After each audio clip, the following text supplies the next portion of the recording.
What's up, ladies and gentlemen, and welcome back to HCS Pro Talk, your weekly Halo esports podcast. This is episode 301 for the week of August 20th, 2023. The title of this week's episode is G1 and Done.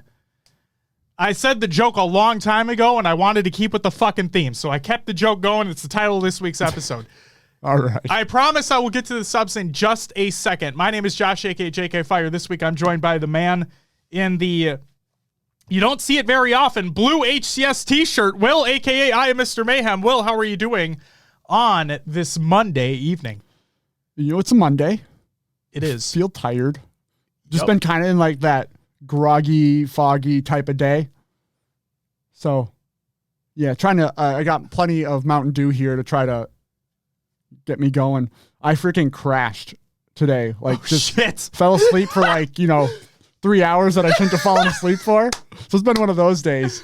Love it. But I'm doing all right. How are you? I'm all right. I am also very tired. But we have a lot to talk about today. But before we get into all that, I want to give a shout out to, some shout outs here to some folks that have gifted out some subs. And of course, Daddy with the biddies. But first, we have Smiley with the 6-month resub and then the 10 gifted subs. And then Riz with the 5 gifted subs on top of that. And then Smiley with another 5 gifted subs. What the fucking shit? Hot damn. Oh, Will, you know what that means. We got some woos coming. We got the fucking woos, baby. The woos. We got the woos. If I'm not mistaken, that's 21 woos. If I'm pretty sure, because the Smiley 10, is normal. 2 5s and a resub. Yeah, 10 2 5s and a sub. That means y'all get a woo, woo, woo, woo, woo, woo, woo, woo, woo, woo, woo, woo, woo, woo, woo, woo, woo, woo. Yeah. Yeah, baby. So many fucking woos. All the fucking woos. And then Daddy thanks for the bits as well. Hashtag bit by bit. Woos line is it anyway? I love how those clips pop up on my YouTube shorts and whatnot because I love Whose Line Is It Anyway. Also, rest in peace, Robin Williams. He was a guest on that show a very, very, very long time ago. Yes, he was. And he's also really, really fucking funny on that show too because obviously he's a funny individual. He's freaking comedic genius. Yes, he is. Oh my God. What's up, PD? Welcome back. Good to see you as well. Everybody that's tuning into the live show, welcome.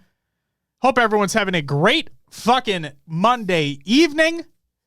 Like I said, real quick, I want to give a shout out to those who are here right now. We got Mr. Riz, Burnt Bobane, All in Juan, Halt Hammer, Beans for Lunch, Game Crazy John, I already said Riz, fuck you. Terraform. You made the mistake. Steve, I did make the mistake, but I don't fucking care. Pharaoh, Danny, Peanut Mutt, I already said Pharaoh, Smiley, and PD. Hope everyone's having a great one. Dr. Dive, welcome. Check my Twitter DMs. Does that mean Daddy didn't win the hoodie? Spoiler alert, Daddy, no, you did not. I'm not going to go through chat here and said who did or did not, but we'll be announcing the winners of the SSG Straight Rip and hoodie giveaway at the end of the show. So stay tuned for that. I have the DMs ready to be sent, and the tweet ready to be sent. They're all sitting on my screen right now, ready to go. So just stay tuned for that. Ben Jammin, welcome back. What's up, Ben? Hope you're having a great night as well. Miss Bustalust, that's a great name. Thank you for the follow. Welcome to the live show. Will, before we get into the actual show, guys, I'm going to give everybody a heads up here. I don't think Will understands because I didn't warn him. I don't think Will understands all the shit we're going to talk about today. Oh, God. I mean, I read the notes. Oh, you didn't read the notes. Oh, you have more notes behind the notes. Did you open the PDF above the notes? I did not. He did not read the PDF so above the notes, ladies and gentlemen. I mean, I know you collected almost fucking everything. Yes, basically fucking everything, but that's not the point. The point is, so we're going to talk about G1 later. That's the topic of the show. We're going to talk about G1. We're going to talk about the finger pointing and the blame deflecting and the no accountability and all that shit. We'll talk about the statements, the official statements that were given, and then we'll talk about our opinions as well. Will, I'm going to promise you this. I will do everything I can to not rant. I have my notes typed out as to how I feel about the situation. I took the weekend to really think about it.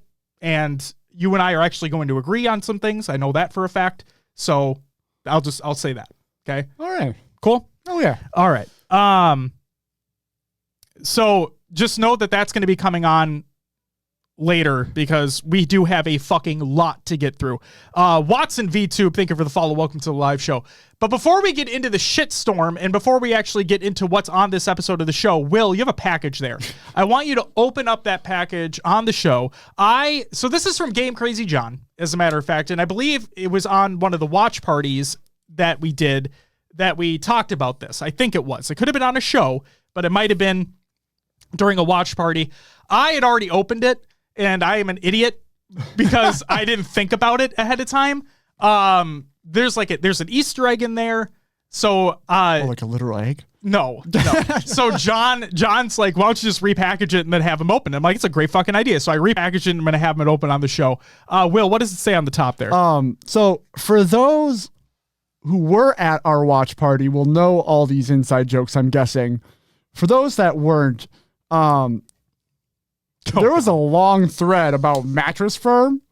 Yeah. And basically, the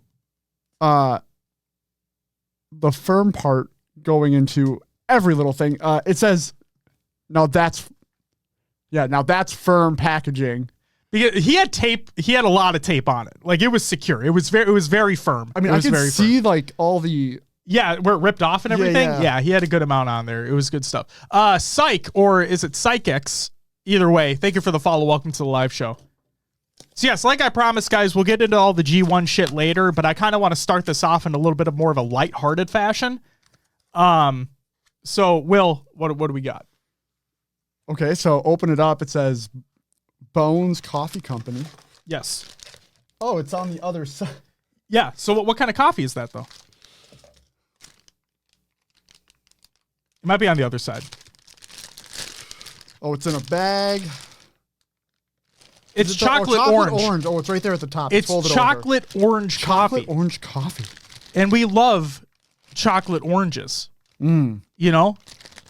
This can be interesting. It smells wonderful. Like, open the bag. Yeah. It's a sealed bag, by the way. Like, the actual bag of coffee, I believe, is sealed. Yes, it is. Yeah, so just smell it. It smells wonderful. Ooh. Right? Doesn't it smell wonderful? Squeeze and sniff. Smell me, it says on the back. Smell me, daddy. I'm just going to be sitting here the whole show while you're going off. Please don't. So Halt says, you send him Bones, you never give me Bones coffee. Rude. Oh, it's my fucking God. awesome. And then, all right. Okay, so read the inside of the box. This is the point. We got to open the other side of the box now. What's up, Fulcrum? Welcome back. What's up, Absent? Welcome back as well. Hope you guys are having a great night. John says that coffee is no longer available, so enjoy the fuck out of it. We will. We will. That's why I couldn't believe he was going to send it our way. Yeah. Peanut says, you know the perfect time to drink that? After waking up from your new Mattress Firm mattress. Oh my God, the best part of waking up is chocolate orange coffee from Bones Coffee Company in your cup. Fuck you, Folgers. It's on these two. Like, it goes all the way around. Oh my God. It goes all the way around. So I think it starts here. Okay, so enjoy. There's an extra pre-order gift. Let's see. Do you want me to read it? You're right. Remember from the Game Crazy days. Yeah, so he sent us a Lego Indiana Jones minifig keychain, which was a pre-order bonus for getting Lego Indiana Jones. Really? Yeah. So shout out Game Crazy John, dude. Yeah. Still waiting on those stickers, by the way. This is pretty awesome, but still waiting on those fucking stickers, my dude. That's awesome. This episode of the show is not presented by Bones Coffee Company, but yes, like Fulcrum says, the art on that box is sweet. Or the art on the bag is sweet. It is. It's pretty sweet, man. It's got the satchel and the little holster on the leg. Yeah, it's Indiana Jones. It's Indiana Jones. Bitch. Well, I need to watch an Indiana Jones movie now. I heard the new one, not good. Well, yeah, the old ones were the classics, right? Oh, for sure. All right, you're not standing up because of the tag, so you're just going to chill there. For sure. Yeah, let's check out this bag art, too.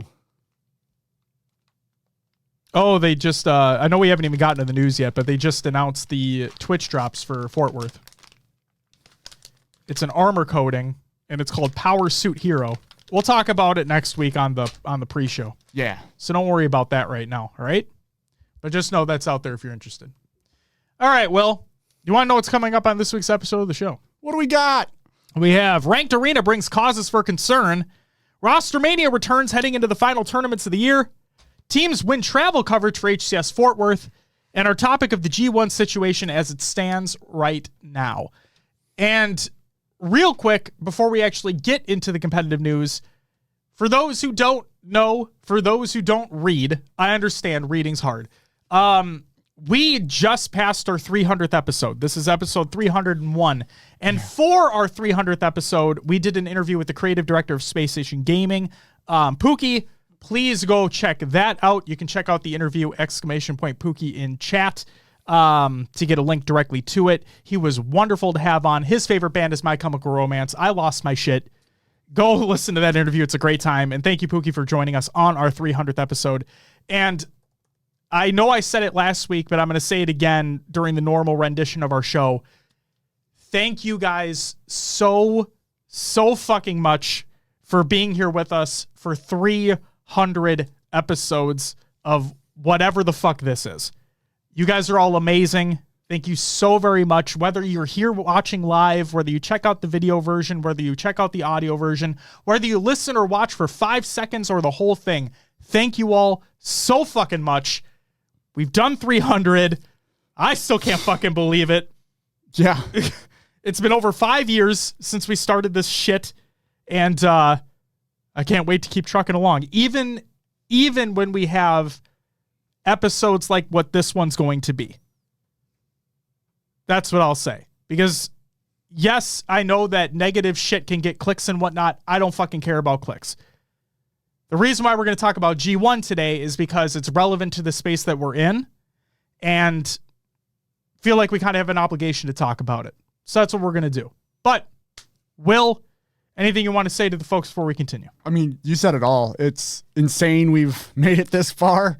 We wouldn't be here without you guys. I mean, we'd probably still be doing audio, just shouting into microphones. I still do that, though. I mean, yeah, but like... Everyone who listens, tunes in, watches the videos, wherever they end up, y'all are just amazing. So it's much appreciated. You guys are amazing. Papa Lucid, welcome back. It's good to see you. And John, oh God, I'm just going to say John. Thank you for the follow. Welcome to the live show. Raffle did not happen yet. Raffle will happen at the end of the show. The winners have already been selected. Just as a heads up, we did the winners separately. We already have them ready to go. I have DMs ready to be sent, but we will announce who those winners are at the end of the show in the shoutouts portion of said show. And thank you very much, Fulcrum. Appreciate that. Absent, thank you very much. Okay. Well, let's get into some competitive news. Let's talk about a couple players who still need to be paid. Not by G1.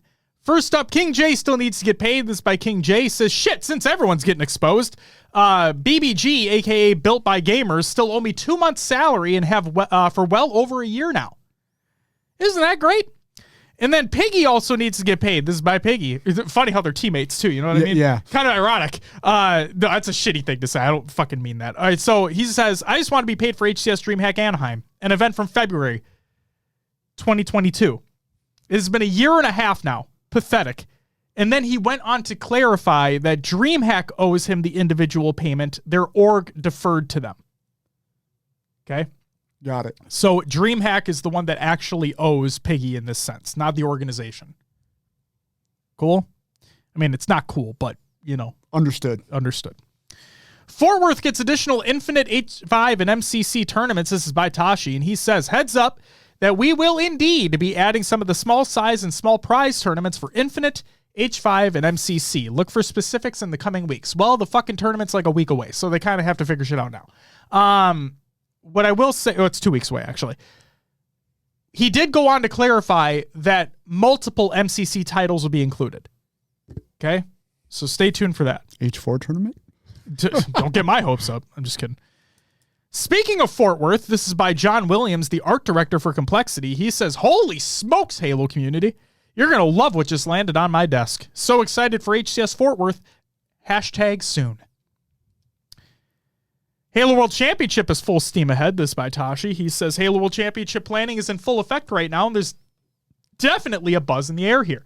Special guests and signings, new playable Halo Infinite content, cosplay contests, fun panels, partner booths, and oh yeah, an epic $1 million Halo Infinite tournament. We'll be making some announcements in the coming weeks, so keep an eye out.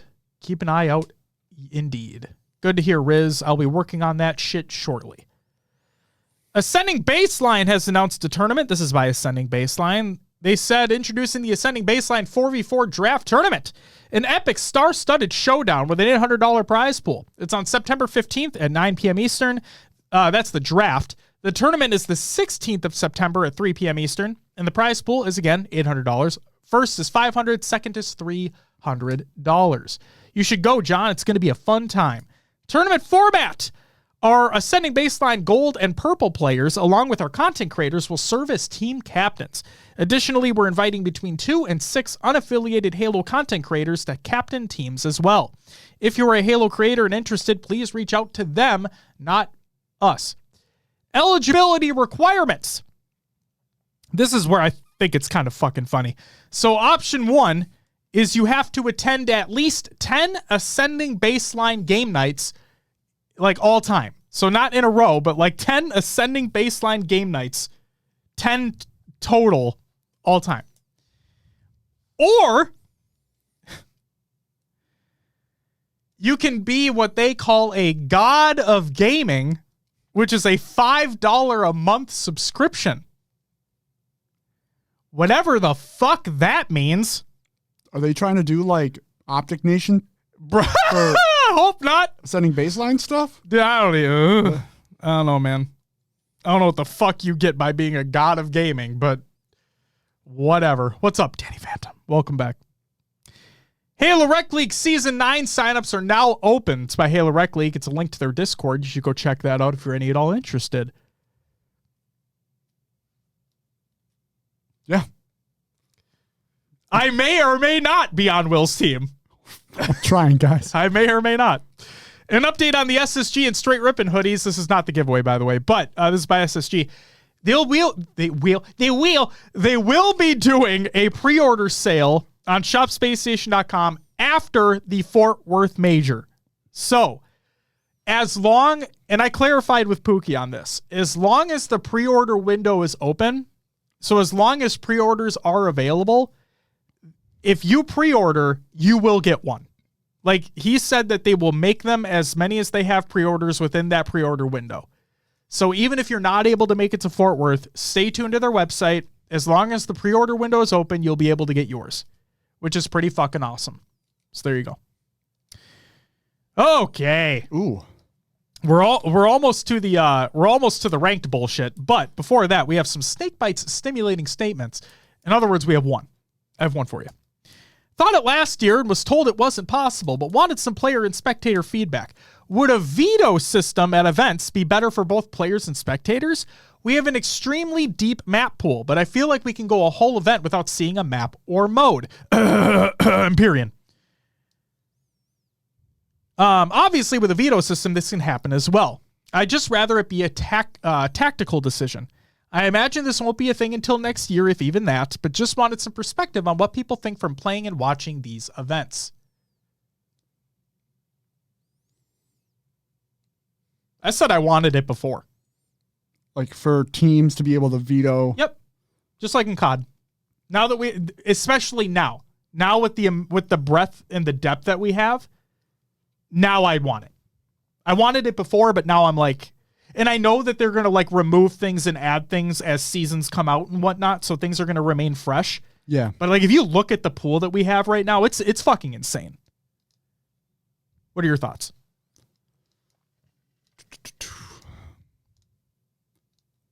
I don't know how to feel about it because pros generally have a consensus on what maps they like the most. Mm-hmm. And we could run into the same issue where we're not seeing things picked.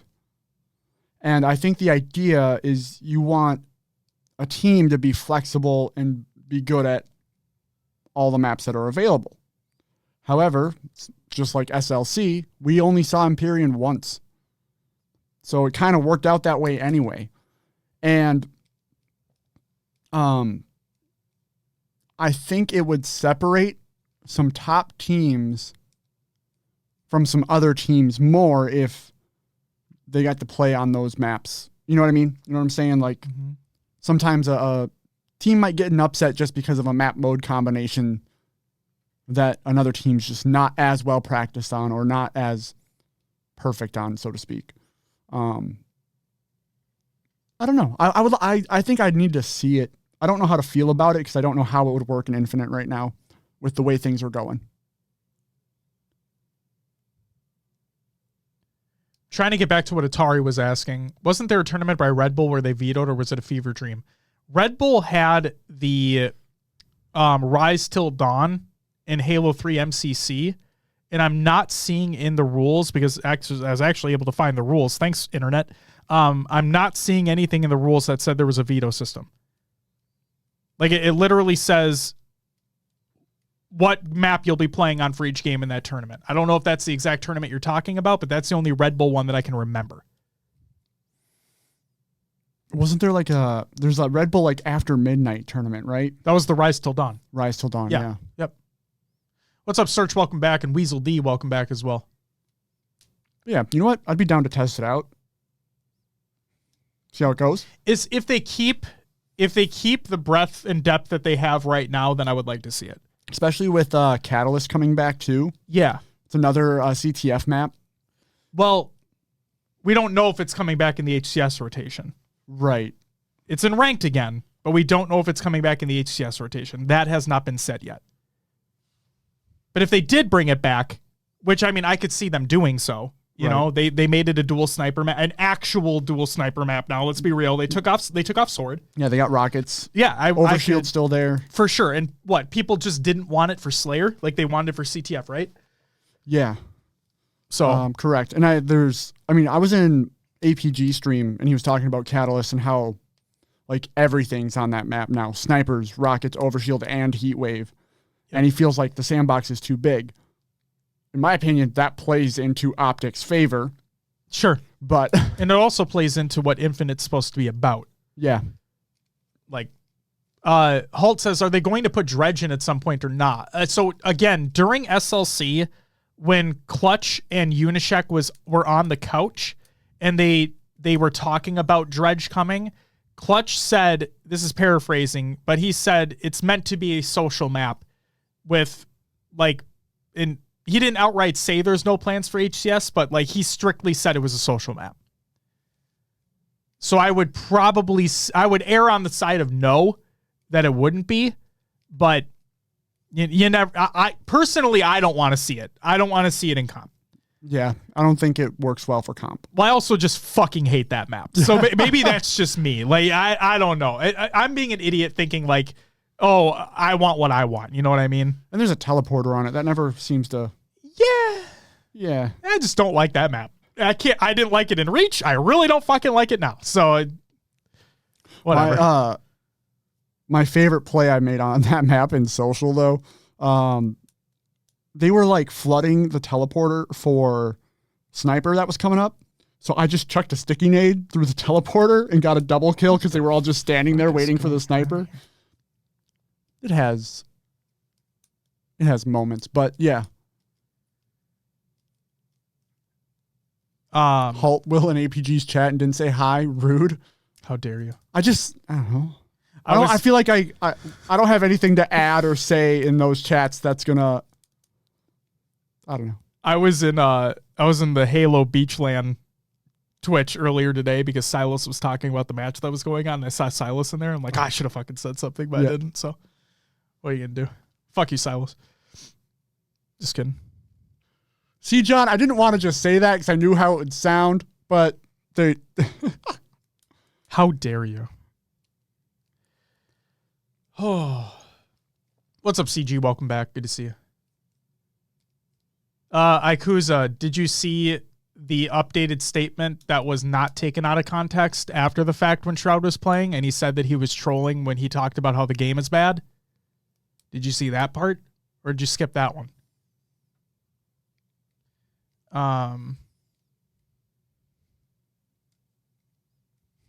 So yeah, I'm glad Summit's having fun. Yeah, Summit's having fun with it.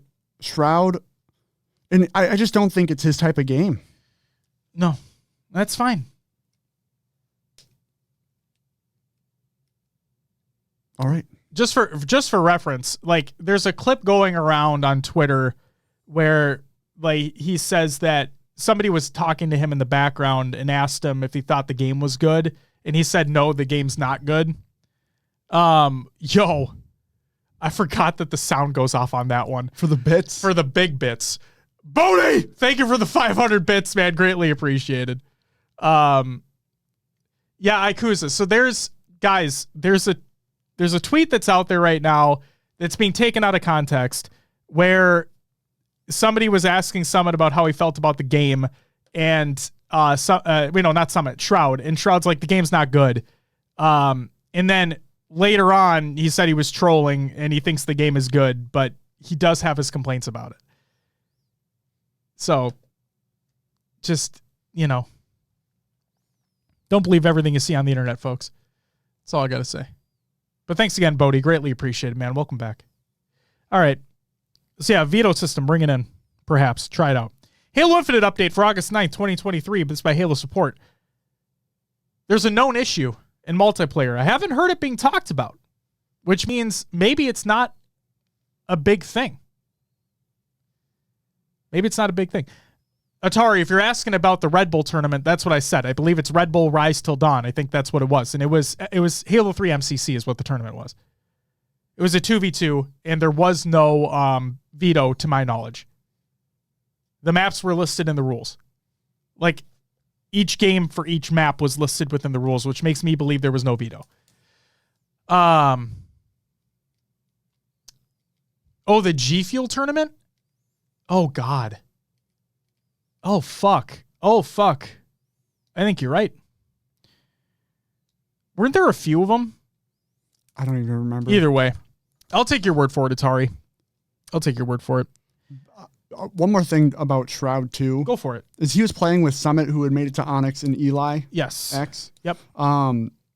Shroud coming in and trying Infinite for the first time and being thrust into those lobbies. Literally, he said it's the only time he's played ever since being paid to play it. Yeah, right away. Yep.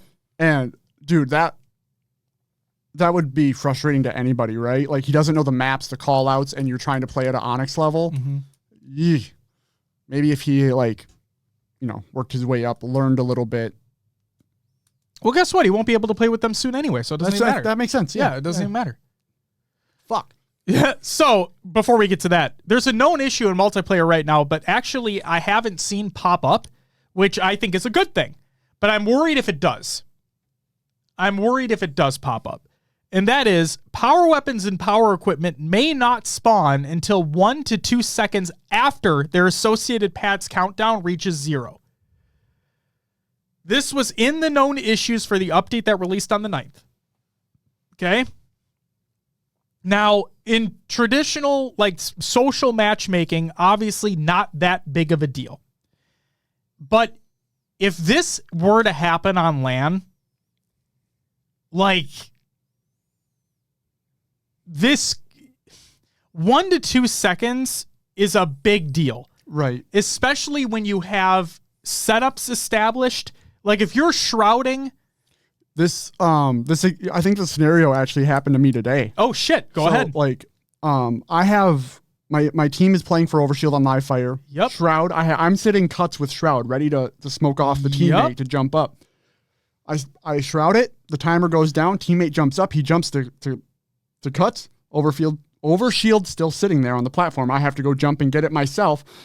Luckily, it didn't cost us in that moment, but you're right. If a team was better set up and they're shooting that Overshield, could cost.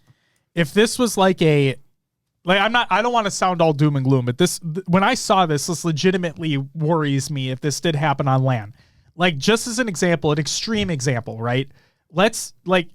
FaZe SSG Grand Finals of Fort Worth, right? And this happens on live fire. I could imagine, oh, Jesus fucking Christ, Bit War.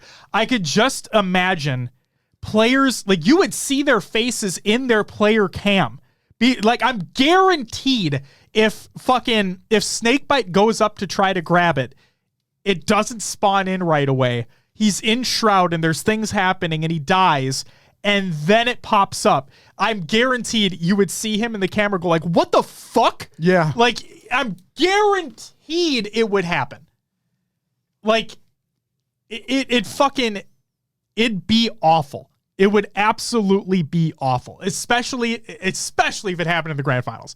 Real quick, Daddy with the 501 bits and Bodie with the 600 bits. Jesus. Thank you guys very, very much. So that is currently a known issue. It has not been fixed to my knowledge. And Unto the Dead actually said, like you, Will, it happened to him on Live Fire today, the same situation. So just imagine if that happens on LAN. That's going to be bad. I'm wondering if it's, because it says multiplayer. Yep. I'm wondering if that means like matchmaking or custom games as well. Sure. That's a good question. That's a great point to bring up, Will. I do not know.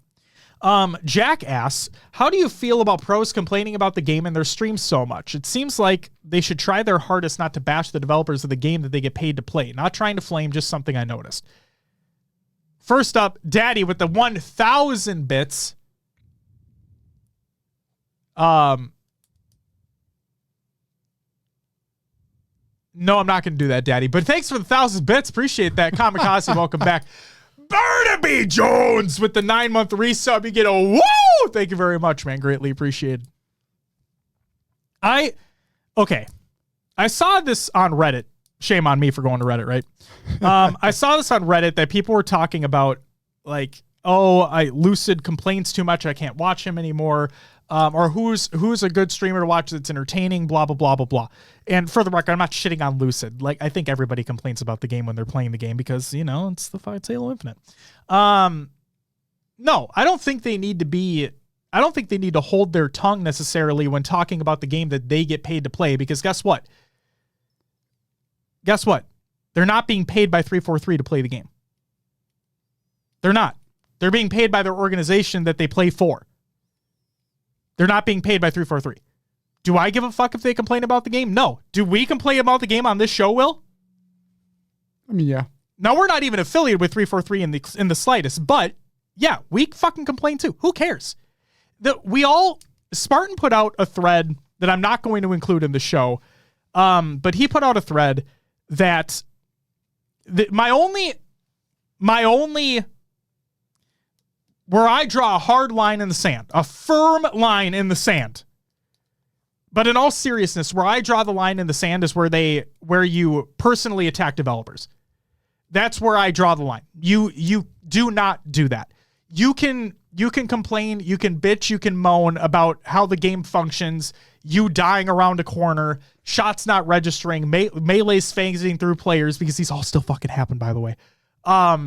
Complain all you want, bitch all you want, because, I mean, you have an outlet to do so, use it, whatever.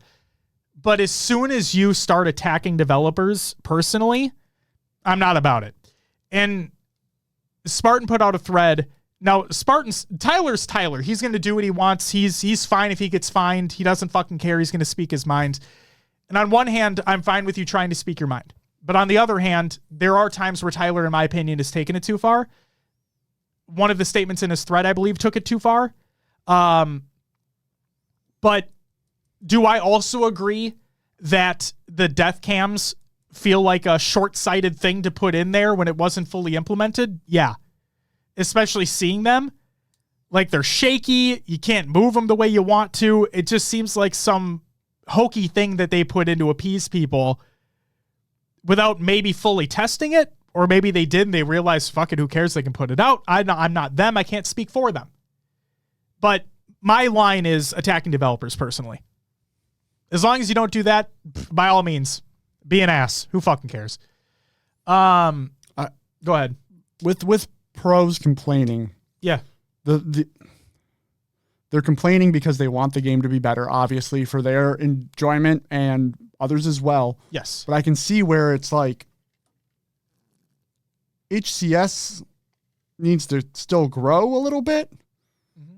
And if they keep complaining about the game, it's not going to bring in or keep people around that may not be as invested as we are, so to speak, Yeah. So it's a tough line. I think that you can have your criticisms, but if it becomes constant and that's all you talk about, then it can be a problem, right? Yeah, and I will say, like, if you go into a pro player's channel, or even if you come in here for that matter, and all you hear is incessant complaining, then that's not going to make you want to play the game. Not that it's intended to do so, and then also, like, you may sit there and be like, man, why am I listening to this? Like, I'm watching for the streamer, I'm watching for them to quote unquote, entertain. And if I don't find them entertaining, then why am I going to, listen to this or watch this? Yeah. So I can see it both ways for sure. But yeah, you're right. These pros, they play this game professionally. They just want this game to be as good as it can be. And I can probably speak for them on this part where I know that they can probably feel as though they're talking against a brick fucking wall at some points, So they, like I said, they have outlets to use. They have their streams if they stream. They have Twitter if they use Twitter. They have other outlets where depending upon the outlet they use. And they want to get their point across. And especially if they're dying, like if they're dying because of stupid fucking reasons, not because of their skill, but because of the game fucking up, then yeah, I'd be mad too. I get mad all the time playing the game. I'm just not streaming to show it. You know what I mean? And I'm not a pro player, so who the fuck am I? Collect, welcome back. It's good to see you. Yes, I agree. Great hoodie. There's one thing I will say about Native Gaming's merch is that hoodie, very comfortable and great for long boys like us. Oh, yeah, great for long boys. I can stretch out the sleeve even further than normal. Look at that. Yes, and it goes down my torso pretty damn far. Great for long boys. It's good to see. Yes, get your merch. I don't know the website. I imagine if you just Google search Native Gaming, it'll fucking be there. You'll find it. So yeah, hopefully that answered your question. Sorry to go on a little bit of a tangent there, Jack, but thank you for the question regardless. And then Daddy with the 8 bits. Thank you. And then Bodie, thank you for the 1100 bits. I'm sorry I missed that earlier. Thank you so much. All right. Now let's talk about actual updates here. What's up? Oh, is it Wyken or Wiccan? Wyken or Wiccan? Man, I don't know. He says, we just need champ rank, man. Wick. Like John Wick. Welcome to the show. We just need champ rank. I agree. We need champ rank. But it's always fucking, it's on the list. It's on the list. Beth says, I can see both sides too. I don't mind personally as long as they also shout out positives too and not just the negative. I definitely don't want it to end up like the called CDL where pros can't say anything other than the game's great, I love it, without getting fined. Agreed with that statement. You should not try to suppress your players' opinions. I saw a tweet where someone said making a new rank at 1800 CSR. No, I think that's what they wanted. Collect, if you can find that tweet and send it to us, you're not going to be able to put it in the chat, unfortunately, but if you can DM us or something, because I know that there was a reply to the ranked update that we're going to be talking about very fucking shortly, where it was, why not make champ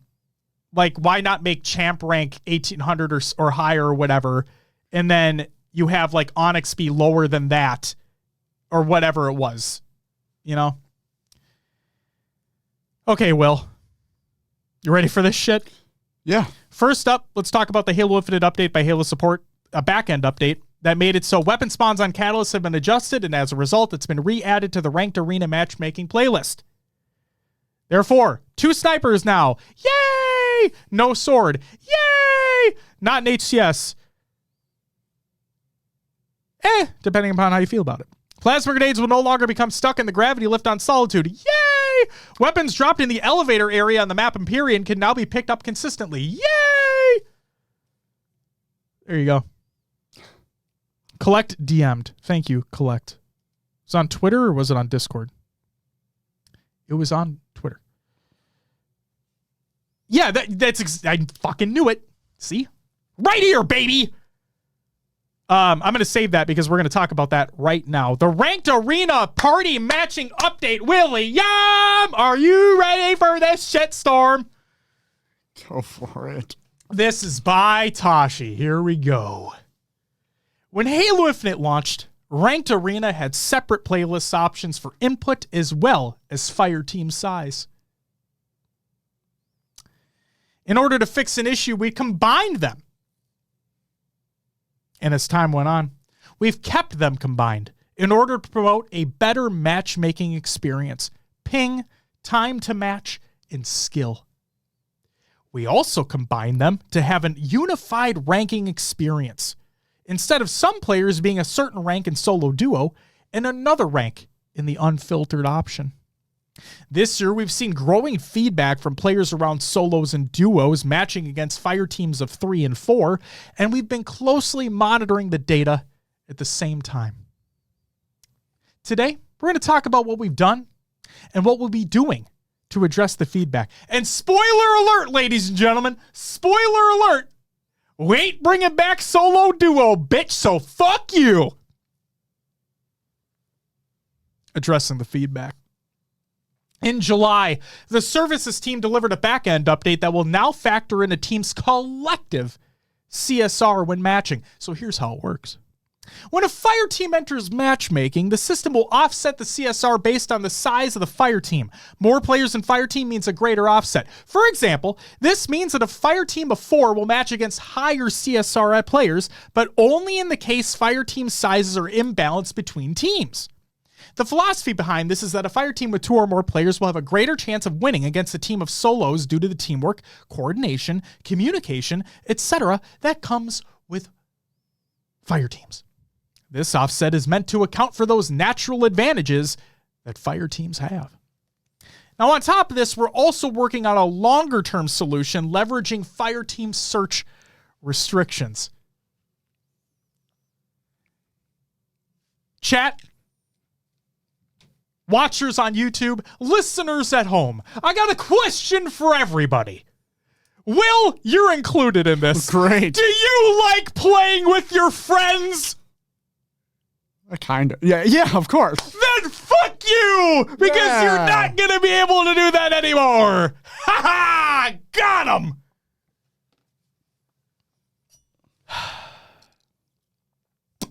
Here's how it'll work. If your CSR is 1500 and above, aka Onyx, you'll be unable to search with a fire team of 3 or 4 and will be shown an error message. That error message will state, "You fucking idiot, why do you think you can be able to play with your friends? This Not is really. Halo Infinite Onyx rank. You don't get to play with friends." Asterisk, that's not what the actual error message will say. Just a heads up. This is not based on fire team average. So, if even one player on your fire team is Onyx and the rest are below Onyx, well, go fuck yourself. You can't search. Effectively, this means that the Ranked Arena playlist, hey, you wanted solo duo? Well, you got it if you're an Onyx player, and that's no matter what.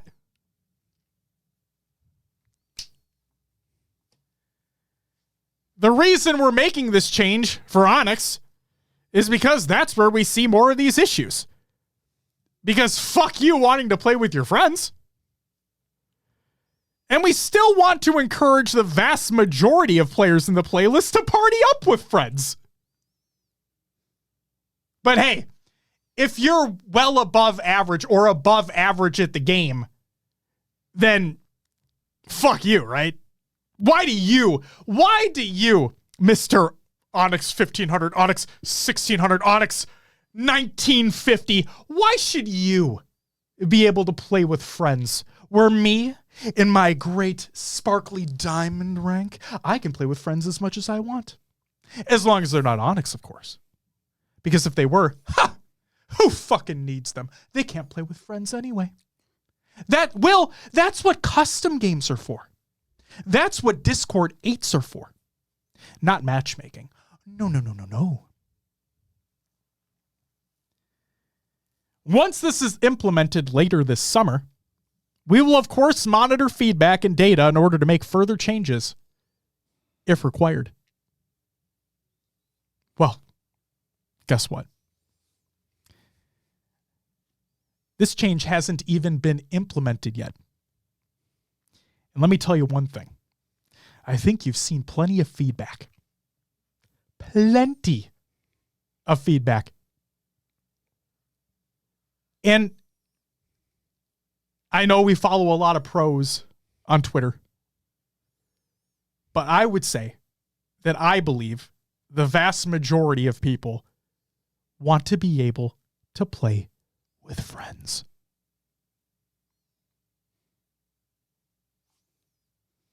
And guess what you're doing? You're taking that away. That's, I don't know if the kids say this anymore, Will, but that's not very cash money of them. No. It's fucking not. Will, your thoughts on this fucking disaster that they're going to do? All right. As I've seen in the chat, they've just created a smurfing problem. People are going to go down to Diamond to play with people. People are going to get on alt accounts and not ranked up, throw matches. Fucking... Do you remember the chart a while ago where like most of the player base was in Diamond? Yeah. If your 3 and 4 stacking problem, like people are mad about running into 3 and 4 stacks as a solo, why does this not affect more people? Why can't you just... I know this comes back to a population issue, but make 3 and 4 stacks match up against 3 and 4 stacks. I hate the population excuse so much now. If you're solo queue, like... If you solo queue a ranked mode in Apex or Valorant, if you don't have your mic on and aren't communicating, then that's on you. Like, it hinders your team, it hinders you. Why does Halo have to compensate for people not doing that as well? Like, that's... If they're complaining about solo queuing and they're not communicating like that, that's kind of on them. I get sometimes people don't want to do that, but it's a ranked game mode. I get what they're saying about upping it to 1800 just so things don't get too steamrolly. That could be a good fix, but it doesn't fix solo or duo queuing in all the other ranks and running into 3 and 4 stacks and having possibly nothing to do about it. I don't know. So I like the idea because I agree. Like, have stacks match against stacks, solo duo match against solo duo. I'm going to take things a step further and just say, if they are able, they didn't say they fixed the problem as to why they had to combine them in the first place, solo duo and full. Yeah. So they didn't say whether or not they fixed that issue, but I'm just going to say this. If you are able to fix that issue, population be fucking damned. Bring back solo duo queue. I cannot believe that you had it at launch, found a problem, and then decided, fuck it. Our game doesn't have many players anyway. Might as well keep them locked in. And then come up with this as a response. This. Like, I am not an Onyx player, but I'm mad. Yeah. Because the whole point about Halo, the whole point, especially about Infinite, it's a team-based game. Yes, you can obviously play alone, do your lone wolfing. That's perfectly fine. Play the way you want to play. But Halo is a team-based game. That's the point. And you're making it so if you're being... The thing that pisses me off about this the most is that you're being penalized for being good at the game. Yeah. Like, you're legitimately being penalized for being good at the game. If I was Onyx, I would... The only time I'm playing Infinite, this is not a fucking joke. The only time I'm playing Infinite is when I'm playing with friends. Like, I may hop on to get some challenges done for an event if it's during the day, But more often than not, I'm playing with friends. And if I was an Onyx player and I wanted to play ranked and get better as a person and get better as a team, you're making it so I can't do that anymore. That's fucking stupid. It's like, I know the joke all the time is about 3-4-3 is 1 step forward, 2 steps back. What this honest to God feels like is 1 step forward, playing Ring Around the Rosie 3 times, and then taking 3 steps back. Like, that's what this feels like. You took a problem that exists, thought about it in the most roundabout ass way to think about it, and then want to implement this change. The change hasn't been implemented yet, but they want to implement this. Like, I don't. Oh my God. And then, so I said I wanted solo duo back. I also included what Spartan said. Here's what Spartan says. He says, don't hate it, don't love it. Should just rework the CSR gain and loss instead. If you're a solo or duo and match a 4 stack, you should lose way less for an L and gain way more for a W. If you're a stack and you lose, you should lose significantly more for an L and gain less for a W. The counter to that too, though, is if you are a 4 stack, they inflate your CSR so that you play. They literally say that, yeah. Against harder teams than your rank. So if you're a 4 stack, that's the other thing too. If you're a 4 stack and you're winning games, why are you still only getting like 6 or 7 CSR if they're boosted? If you lose like 10 or 12 or whatever the fuck it is. Yeah. So like if they're inflating your CSR there, why is the reward and loss so there's such a despair there? Yeah. Disparity, yeah. What's up, Shurzy? Welcome back. And Corey, welcome back as well. I'm sorry I missed you earlier. And my Pharaoh, thank you for the follow. Welcome to the live show. This honest to God, we literally we got done talking about like being negative and whatnot. Now we're like, what the fuck? No, seriously, honest to God, when I saw the article come out, and I saw the tweet, and then I saw people's responses, I'm like, oh no, this is going to be bad, isn't it? And then I read the article, I'm like, oh my fucking God, this is what they came up with?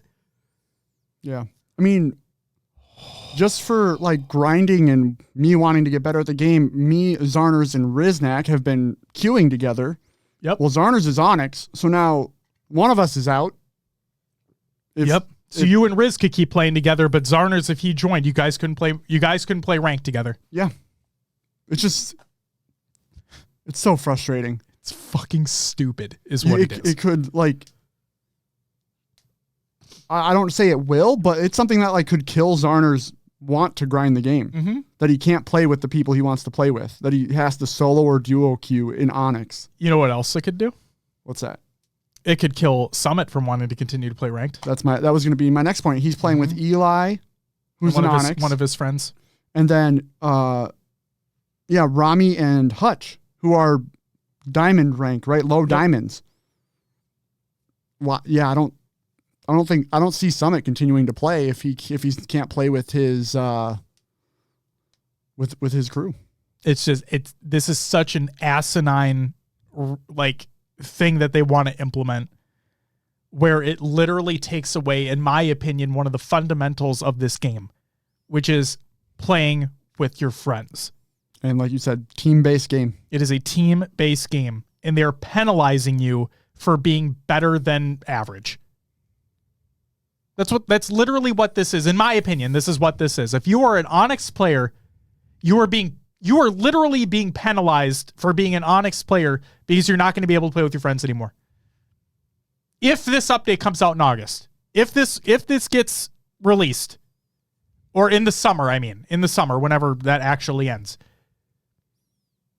it's so stupid. It's so stupid. Shrizzy says Onyx cutoff just needs to be higher. Rain says cutoff should be like 1,700. Rodzilla, simple solution, put solo duo queue back in. That's what I fucking said, man. I said population issues be damned. Put solo duo back in. Fuck it. Fix the issue. Fix the underlying issue that made it so you couldn't have it in the first place, or that you combine them in the first place. Put solo duo back in. People are going to be mad either way. People are going to be mad either way. Fresh, I understand that population is an issue. But if you don't even give them if you don't give people the opportunity to play with their friends at higher ranks, then what the fuck's the point? And yes, Schurzy, I understand. Oh, Schurzy. I saw you and Gaskin match up against Eli and Summit last night. And congrats on the dub. Look at you. Wick says population numbers low equals 343 makes it so you can't play with friends. Big brain moves. Yeah, right. It's fucking stupid.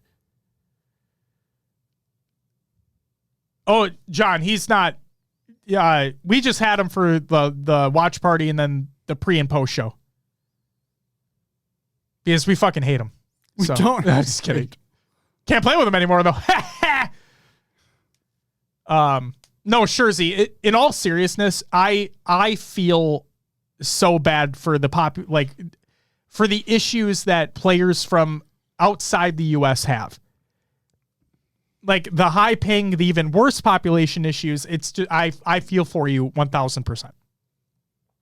Like I see tweets continually about players in the Australia, New Zealand region where they're literally sitting there queuing for a very long time trying to find a game. Stupid.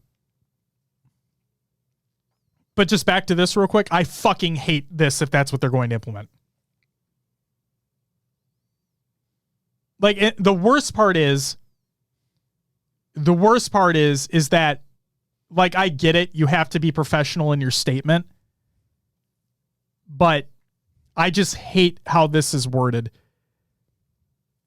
The reason we're making this change for Onyx only is because that's where we see more of these issues, and we still want to encourage the vast majority of players in the playlist to party up with friends.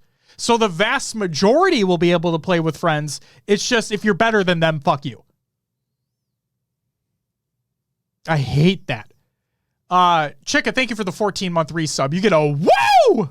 Greatly appreciated. Yeah, Schurzy says the problem is every fix causes a ripple somewhere else. It does. Yeah. You're not wrong.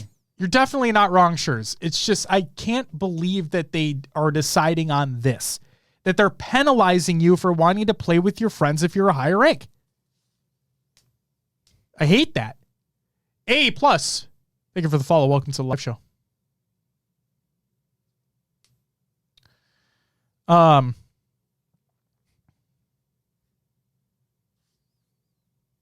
But that's it for the competitive news.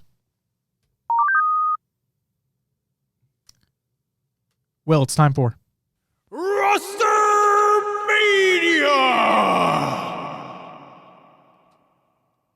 All right, got some Rostermania things to go through today. So first off, Barcode is taking a step back from competing, and he states, due to the way things have boiled down this entire past year, and especially recently with the ANZ roster shifts, took a long time to realize everything Halo related has finally been taking its toll on the mental. I'll be taking a step back from competing for the rest of the year. If any ANZ teams want a coach / someone to help with some NA experience, fling me a message. Barcode, not me. Best of luck to everyone for the quals and for Worlds. Visa still in the works too for the next year, so I'm not going anywhere, hopefully. Love you all once again. Thank you for the support. Hope to see everyone around sooner than later. And then another tweet after competing in the Open Championship. He said, GG's to everyone we played. Unfortunate last game situation, but good to remind myself who the fuck I am. Good luck to the ANZ teams going over. We'll hopefully still be attending Worlds, so can't wait to see everyone there as a spectator. Thanks for the games, handsome fellas. It was still fun. So yeah, I'm hoping Barcode comes back around. I agree. I got to check this for... What do you... I was checking for PD. Oh, God. All right. Next up, Native Gaming has made some moves, and they first off released Bohm, and they say, it's with great sadness that we bid farewell to a legend. Thank you, Bohm, for being there for both Native Red and White when we needed you most and stepping up on the global stage. Bohm then replied, no longer on Native Gaming, but wanted to thank all the people over there for the opportunity and support they showed me over the last 3 events. Learned from a lot of those teams and ready to put everything I have into qualifying for Worlds. So off of that, Native Red has signed Suppressed officially. Their tweet states, you may have noticed a new face dropping overkills at Salt Lake City. Now it's officially time to welcome Suppressed to the Native Gaming family. And then for Native White, here we go.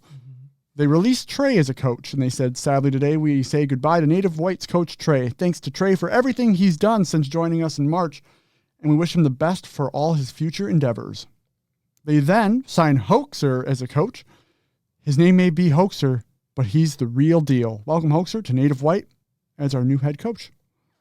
They then signed Suspector officially, adding some more firepower to Native White Halo. Welcome Suspector to the team. Let's get to work. And the last little bit from Native White. Mick wins. Feeling good. Yeah. Fantastic news on the arm front.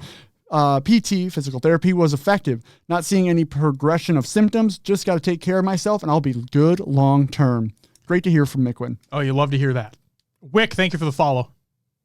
Oh, wait, no, that's not a follow. What the fuck am I talking about? That's a sub. That's a sub. You get a woo! Thank you very much, Wick. Mid-show woo. Yeah, mid-show woo. Mid-Rostermania woo. Oh, Juan, don't worry. It's a wig. Also, 24 feet soft, so don't worry about that. Anyway. That's what I normally hit the table, but I'm not doing that right now. Go ahead. G1 signs Bohm to the roster. Welcome, Bohm, to G1 Halo. Excited to have you representing G1 for the rest of the HCS season. And then they signed Trey as a coach. Welcome, Trey, as head coach for G1 Halo. A little swippity-swappity. Yeah, basically. I'm glad you like it, Kamikaze. I fucking hate it. Sorry, just reading chat a little bit. Ascending Baseline signs 2 teams for Fort Worth and Worlds if qualified. So their gold team is going to be Super CC, Ace, Mortally, and Arctic, and then purple is going to be Posey, Haynes, Squall-Eye, and Breaking Shot. Real quick, Sleepy Fox, welcome back. Says Hoaxer is a great coach. Looking forward to see Native White at Fort Worth. Absolutely agreed with that statement. Rodzilla, welcome back. Says I'm sorry as the boomer Gen X gamer. I wish the orcs would just tell the truth once in a while instead of being PC. Yeah. Kamikaze, like I said, agreed to disagree. I think the change is fucking stupid, but I'm glad you enjoy it. It hasn't been implemented yet. It'll be implemented sometime this summer if it's implemented in the way that they're talking about. We'll have to wait and see. Go ahead, Will. That's it for Rostermania. And it's time for your upcoming tournaments of the week presented by NoobComma.com. Check out NoobComma.com for all your Halo esports needs. We only got one. Saturday, August 26th, we have the EXO Esports and Tylenol Halo 3 Hardcore 4v4 Draft Tournament. It's a fucking mouthful, baby. Oh, that's it for upcoming tournaments of the week presented by NoobComma.com. Check out NoobComma.com for all your Halo esports needs. Fuck you, Matty Rums. It's time for Scrim Tournament League recaps. Will, what do we got? We, first off, have Hydra Gaming Queen's Gauntlet results. This was a 2v2 tournament. So in 4th place, we had Duolingo, which was iBlood Reina and Airborne Vanessa. 3rd went to 2 Girls, 1 BR. This was, I'm going to say it wrong, Azazel? Or is it Azazel? It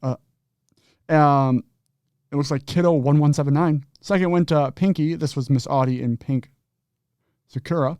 And first went to Need 8's Bad, which was Queen and Divine Damsel. Very nice. Next up, the HCS Open Championship for Australia and New Zealand. There's only 6 teams that signed up. So in your 5th, 6th placing was Team Caution and One Shot Richel Papa.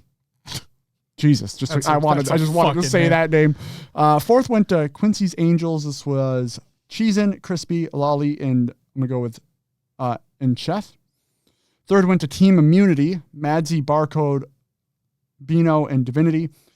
And then the top 2 teams, Divine Mind, which was Sways, Slays, Berserk, and Noobles. And then 95X Esports, which was Rice, Man of Chicken, Middo, and Rated. So here's my question. Yeah. I'm going to cut you off here real quick. Yep. What's up, Epic Zero? Welcome back.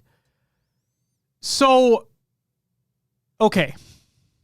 There was a whole debacle with the lobby being open during one of the team immunity series, which made it so, and I believe it was game 5, where two players joined the game and Barcode, there's at separate points in the game, and Barcode had to stop playing both times to boot the player out of the game. There was no reset. There was no replay. They played on. That was that. And there was a whole debacle around that. Now, the other thing that I want to bring up is that if I'm not mistaken, Berserk recently tweeted out about how they're not getting travel coverage to the event anymore because one of them didn't they didn't stream one of the games, I think. Oh. And I'm pissed I didn't save that fucking tweet. Because I swear oh my God, I thought that's what that was. Maybe I'm wrong though. Chat, do you guys remember? Does anybody know what the fuck I'm talking about? Zig with the 4-month resub. You get a woo! Thank you so much, Zig. Appreciate you. Welcome back. And yeah, Fresh, I understand that. But the whole discourse was around whether or not the ruling should have been the lobby was opened. Players realized that after the first random person had joined, the game should have ended at that point in time. Ronan says, always save your zeets. Oh, God. Gross. But yeah, I'm pretty sure I saw something about Berserk. And them not... God damn it. Now I feel like a fucking idiot that I didn't save this. Doing some research. So what happened? There's just no coverage for that second team then? Somewhat, like, I think they didn't stream it. Maybe I'm fucking dumb. Whatever. Which team was it? I think it was Divine Mind. I think it was a player on Divine Mind. I think. Could be wrong, though. Could be wrong. But I swear to God, I saw something about a player... Because of the decision, they're not able to get travel coverage or something like that. Rodzilla, I don't know. What's up, 300? What's up? I mean, Blackout. What's up, Blackout? Welcome back. Made it to the live stream. Let's go. Let's go, Rob. Welcome back to you, too. Either way, we'll try to find it. If we don't find it, we don't fucking find it. Whatever. Divine Mind is already in NA. Yeah. Yep, I saw them. I saw the tweet that they put out about that.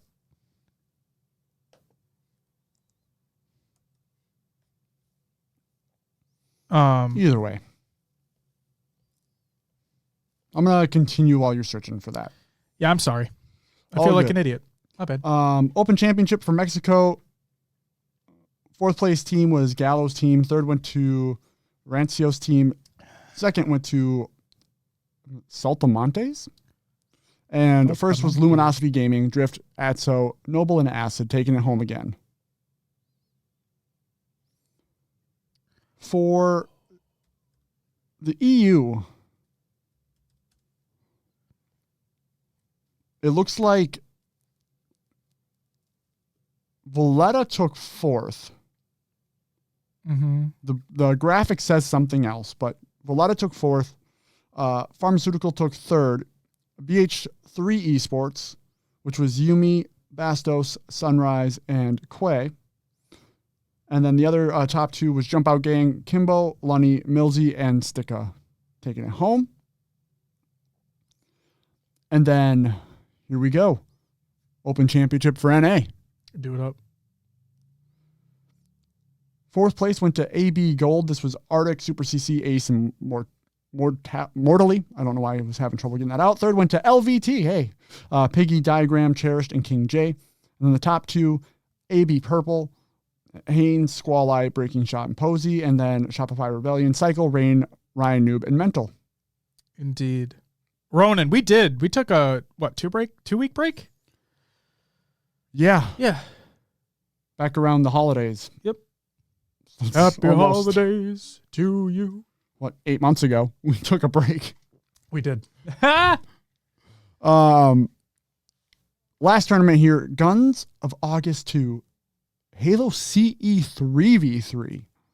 See, the CE's 3v3s. Fourth place went to a team called Monday Night. This is Volley, King of Kings, and Phil22. Third went to Shoot to Kill. This was STK Fitty, Zorg, and H1 Windy. Second went to Hell Boys Will Be Boys. This was Hellboy, Falcon, and I don't know, Vinty? Yeah. I'm sure Silas knows. Should have been here. And then first went to Columbia National Team. This was Kaiser Ramirez, Itachi, and Mr. Kabi. Taking it home. That's all the recaps we have. Oh, you know what that means. Oh, yeah. Okay. I'm probably going to run to the restroom, and Josh is going to talk for a while. I think you should, yeah. Time for the topic. What's up, Peter Ben? Welcome back. I was too, Peter. My predictions be damned. I was very happy with the results of the SLC event. It was great. Fucking phenomenal event, actually. From start to finish. Okay. Topic of the show, ladies and gentlemen. We're going to talk about G1.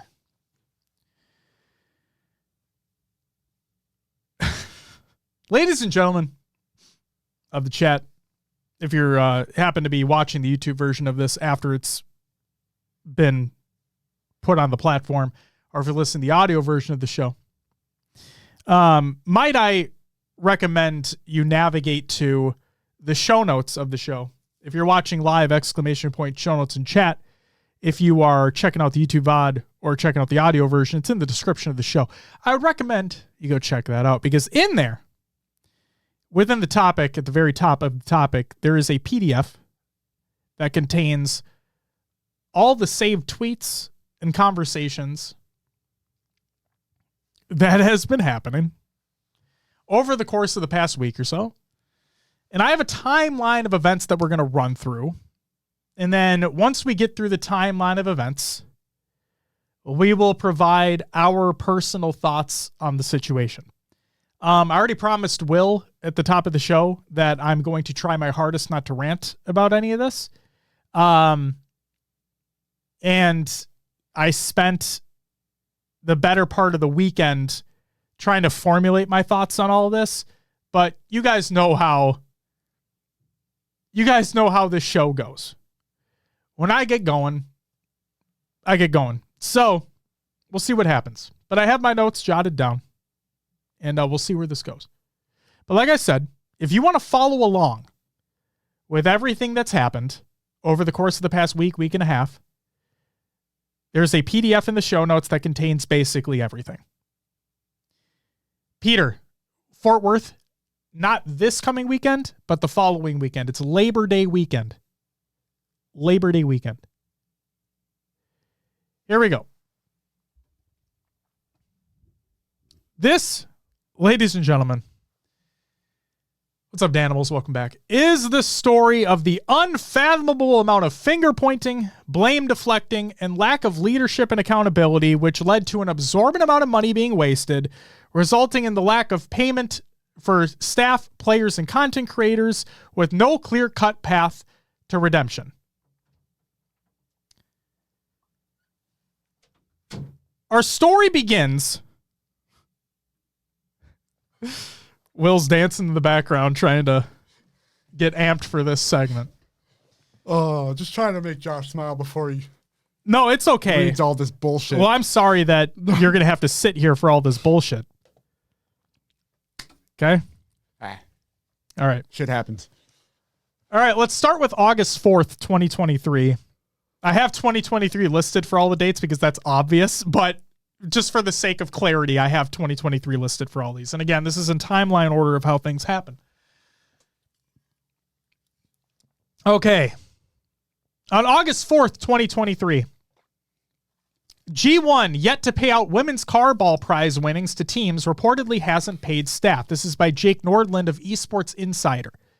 Now, again, this is from August 4th, so obviously things have changed in the process, and I have that included as well. So please bear with me. We're going to go through it all. North American esports organization Gamers First has not paid out prize money owed to teams in its Women's Rocket League circuit women's carball teams affected by the matter have told Esports Insider. G1 was seen to be a saving grace for the league when it bought women's carball from KC Pioneers in February 2023. However, the organization has not paid teams since an initial payment when it first took over. That has since changed, by the way. Multiple people have also alleged that women's carball staff have also not been paid since March. That has also since been remedied. Currently in its 5th season, Women's Carball, WCB, is a women's-only Rocket League league. It was founded in 2019 and purchased by KC Pioneers in 2021. Women's Carball Season 5 is a $10,000 prize pool, the finals for which are set to take place in just 2 weeks. Those finals have already taken place.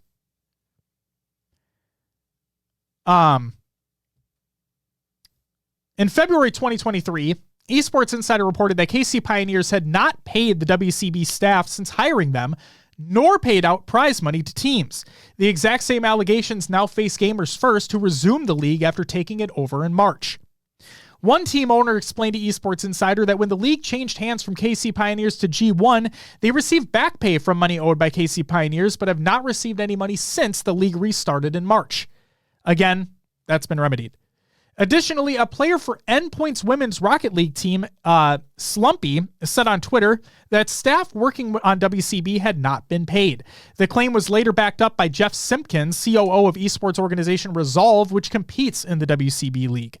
Gamers First declined to comment when contacted by Esports Insider. This article will be updated in an official statement if received.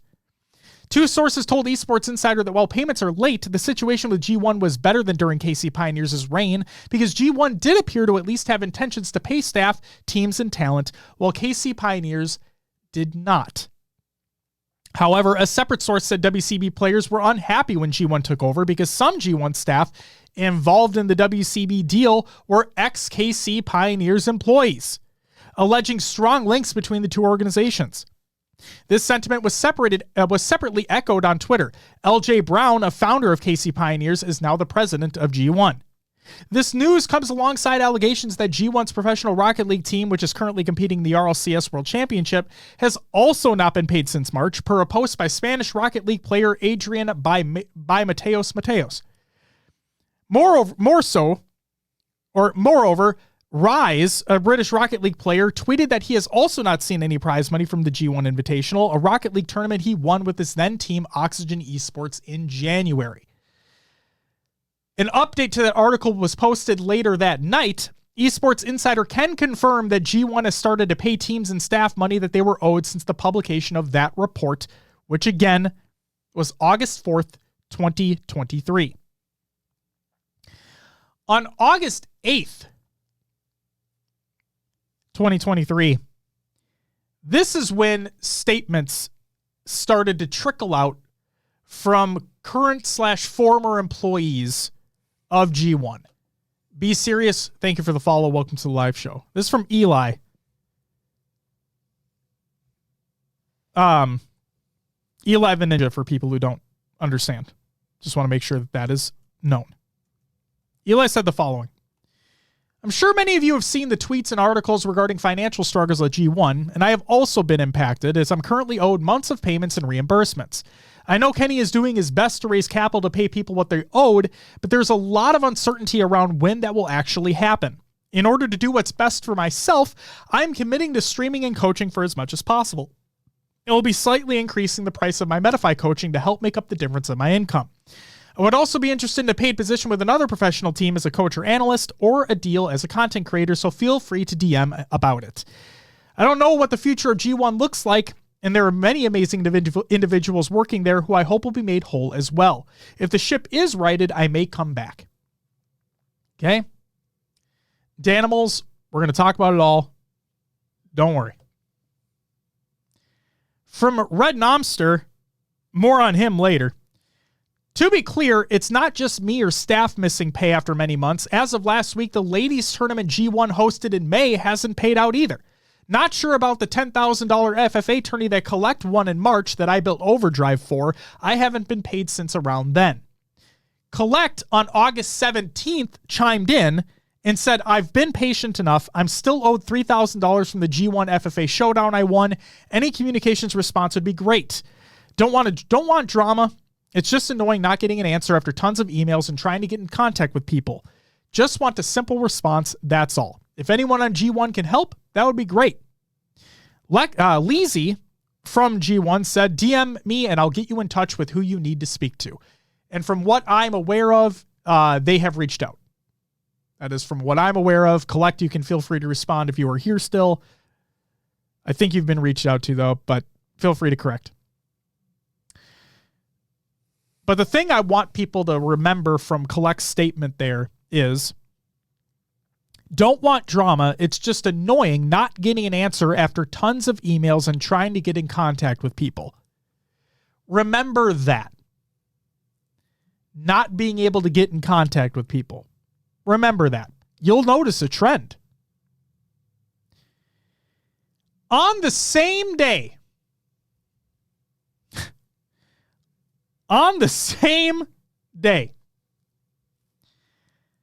G1 announces multi-million-dollar HQ facility in Texas. This is by Ivan Simic of Esports Insider. North American esports organization Gamers First has revealed plans for a new multi-purpose headquarters facility, which will include studios, training facilities, and an event space.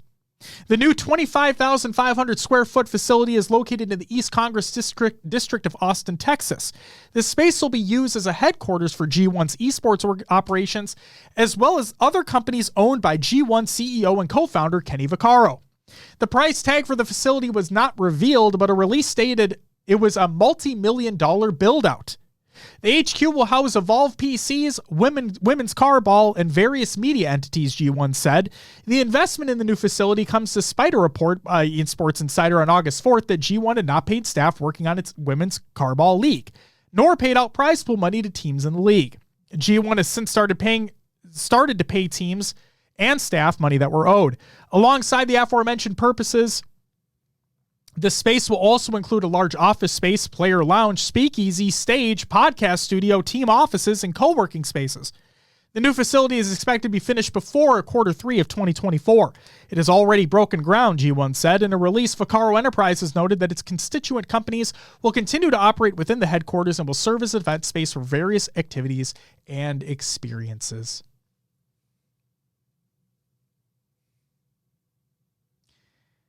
Again, that article released that same day.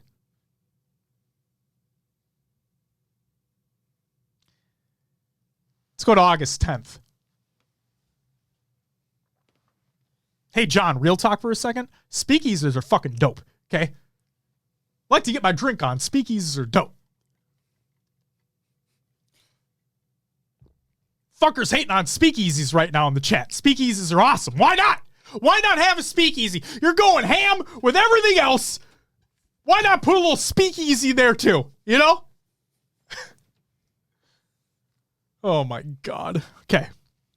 August 10th, 2023. This is from Mikowski. So I think I have, let me go back to the actual show notes for a second. Okay, so I have on August 10th, Mikowski's first statement and the subsequent back and forth finger pointing between Mikowski, Swish, Leezy, Renst, and Halo Zenic. Here we go. From Mikowski. I know a lot of you have been reading about G1 over the last week, and I'd like to provide some input from my experience. When G1 began, we had a strong core leadership team, incredible content creators, some of the most brilliant creatives and designers in the space, and one of the best Halo teams. Our success in the beginning truly felt surreal as we were selling out of merch and other product lines, had significant support from sponsors, made it to the grand finals against Optic, and it created a strong community all in a very short time. Things changed towards the end of last year, however, when I was terminated. Removed from leadership, my role as COO and GM, my board seat and voting rights in the company were also nullified. Shortly after this, I was brought back as a content creator, but in a much smaller capacity than before. It was humiliating, but I wanted to do what I could to move forward what was my dream, regardless of the adverse circumstances. As you can imagine, though, this made it nearly impossible to have the same impact I felt I had during our first 2 years as an organization. I've been told the current leadership team is actively working to get everyone paid and taken care of. I wish everyone at G1 the best, as it's truly been one of the most special groups of people I've ever had the opportunity to work with. I'll need to take some time as I'm dealing with COVID and a nasty fever, but I'm planning on going live early next week once I've healed to share my plan for the future. I appreciate every single one of you for supporting me throughout 19 years in the gaming space, and to those who had my back and showed immense support over the weekend in Orlando, thank you.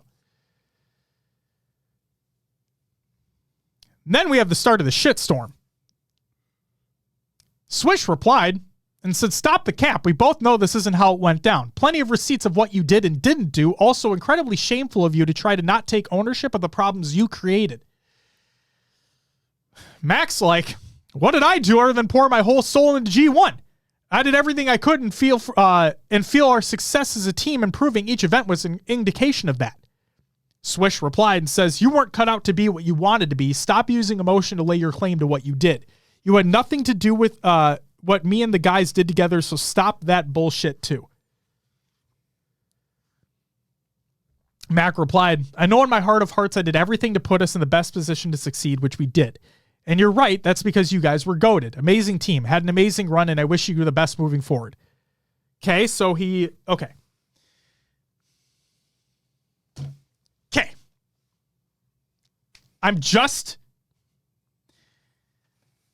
Will, I know this is incredibly difficult because I'm just going to provide my opinion. Yeah, go for it. Okay, that's it.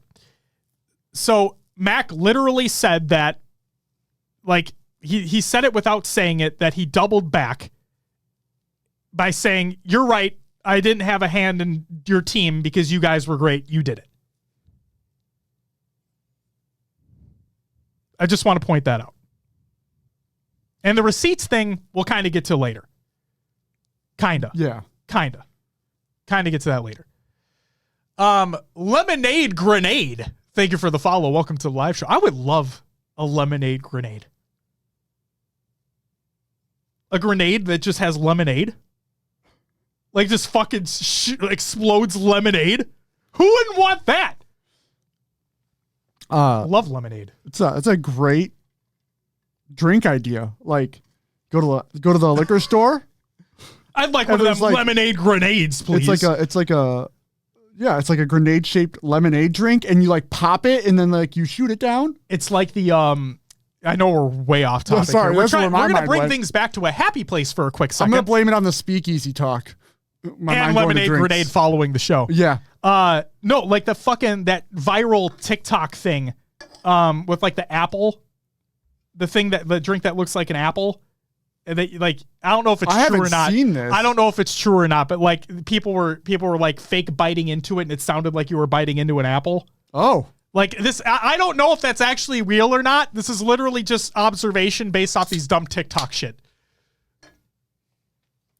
Okay. Does anybody know what I'm talking about? Either way, let's move on. So I find it kind of funny that it feels like Mac just doubled back on what he said when he's like, "Oh wait, you're right. I didn't have a hand in your team. That was you guys. You guys were amazing." It's like the first instance of like, "Oh yeah, I tried to take credit for something." So not only that, but there's going to be another trend that we see. And I need to make sure that this is prefaced because I know that something's going to be taken out of context here. I know that people are going to take this out of context. I don't want people to think that I'm attacking anybody because I'm not trying to attack anybody that's in this thread.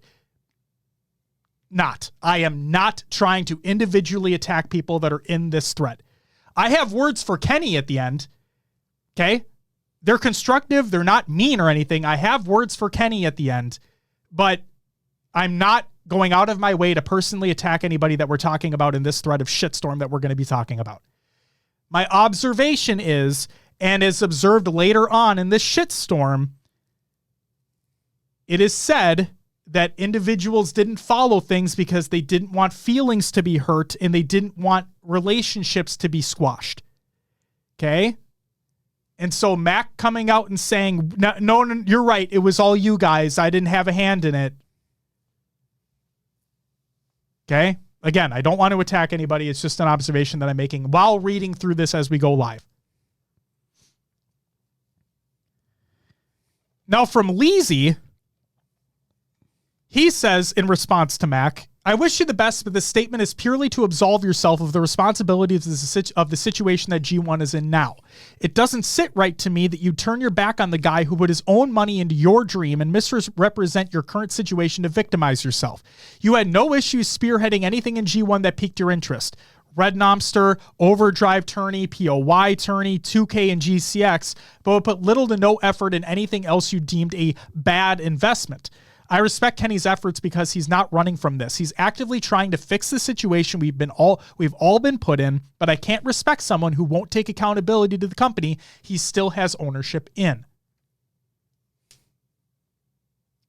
Mac replied, now that's a big 180 from when we had coffee a couple months ago when you said you couldn't believe how hard I got fucked over, and despite that was still trying my best, bringing an opportunity where I could.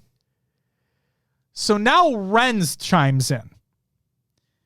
Renz said, yeah, I mean, here are my thoughts. I'm coming from a pretty unbiased place strictly because joining y'all has affected me and my personal situation in some really good ways, but also some not so good ways, especially being the only person to pack up my family and move to Austin for G1. I think your statement does insinuate that you were strictly a victim ever since things got tough, but when things were good, you were impactful. The disconnect is your idea of when things got bad is when you were removed as a board member, and earlier this year when G1 was struggling and going through acquisitions, and when you were moved into a different role. Shit, I was too. Wasn't happy about it. What you don't realize is things were going in the direction of bad way before this year when you were spending absurd amount of capital on that Halo team last season. Salaries and all the bells and whistles they wanted. The team burned hundreds of thousands from G1 last year under your management and direction with absolutely zero value coming from it besides you getting your role on the desk. They did what they wanted and got what they wanted each and every time they asked or even demanded it, no matter the expense. Thousands on player buyouts, earbuds, luxury hotel rooms, streaming equipment they didn't even use, etc. This doesn't even include the observed content creator salaries given out in which you had involvement with as well. These were the real reasons you were moved. Own that shit, bro. The Halo team didn't respect you, not one bit, treated you and Eli like shit, and because of that, you made your poor financial decisions that ultimately could have pulled over into this new year thinking that it would spare your relationships with them and keep living your Halo dream. Not to mention you still had somewhat of a leadership role since the change. Still have been hiring people, signing people, etc. You haven't just been a content creator. Again, I say this from an unbiased perspective. I have my own frustrations with things right now. I don't even get to make half the decisions for the company, not an owner, not on the board, but still have my name and career tied to it and getting put in articles behind all this. So I think it's a bit unfair for you to make this statement and not take any accountability for anything bad or tough at G1 as an owner and former GM.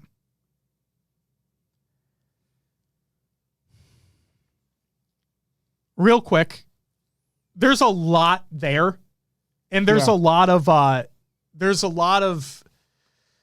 mean, these guys were in the thick of it, right? These guys were in the absolute thick of it, but there was a lot in that statement from Renz. So for those who don't remember, Renz came from KCP. Okay. And there's going to be a blow up later about that as well. So stay tuned for that. Now, Renz says in his statement that Mac did have a hand in the salaries that were being paid to these players. Yes. Okay. Now I'm looking at Renz's words here. Okay. So I can't take it 100%. I'm not going to take it at nothing either. You know what I mean? He says that Mac had a hand in the players' salaries. I didn't know whether or not that was the case. Okay. Because I was wondering, maybe he was in a leadership role. Maybe he had a board seat, whatever it was, but maybe he didn't make the final decisions when it came to those finances. The other thing I want to quickly add before you go is he talks about how thousands on player buyouts, earbuds, luxury hotel rooms, streaming equipment they didn't even use, etc. Kenny, in his video, sounds like he stated that he was the one that signed off on the hotels, that he wanted to put his players in the best hotels. Okay, so I'm not going to throw all of that on Mac. Yeah. Go ahead. He is listed as GM. So that's where some of those contract negotiations may have been through him. Sure. And then we're going to get into the whole title fight. No pun intended. But like literally a fight about who has what title is basically what's going to happen later on as well. Like I said, Will, this is the shitstorm. Yeah. Yeah. Go ahead. We'll keep going. We'll keep going. Are you sure? What were you going to say? I'll comment later. Okay. We have more shit to get through. Oh, we do. We do. Red Nomster replied and said, had no clue you weren't in a leadership position during our discussions. You shouldn't have been expected to deal with such responsibility after demotion. Regardless of communication quality, you were easily the most professional person I talked to at G1. Good luck with the future. Leezy chimes back in and says, he literally brought you into G1, LOL. If he had no pull or nothing to do with leadership, how is he able to bring a 2K program, you and other content creators to G1 and all of this? And Mac's like, hold up a minute. To say I have no pull in an industry where I've spent my whole life is false. I never claimed that. I said I did the best I could despite circumstances where I was removed from my position last year.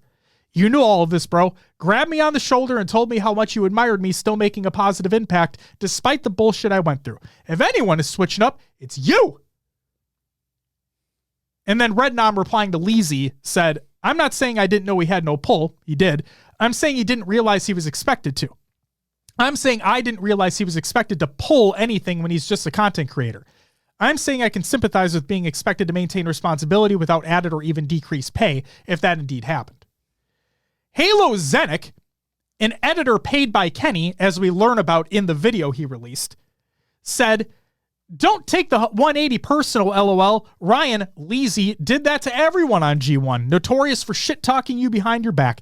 Literally have footage of him talking mess about Cody and Ian the moment they weren't in the room after someone left the cam running. Leezy replied, the same way y'all had no problem talking about Kenny behind his while taking his money. And then Halo Zenik replied, if I remember Orlando correctly, you were part of that shit talking too, my guy. Oh, shit! Ladies and gentlemen, we've officially returned to high school. We're back, ladies and gentlemen. Holy shit. Hell yeah. Oh my God. We're back to some fucking in the hallway under the bleacher type bullshit, baby. Oh my God.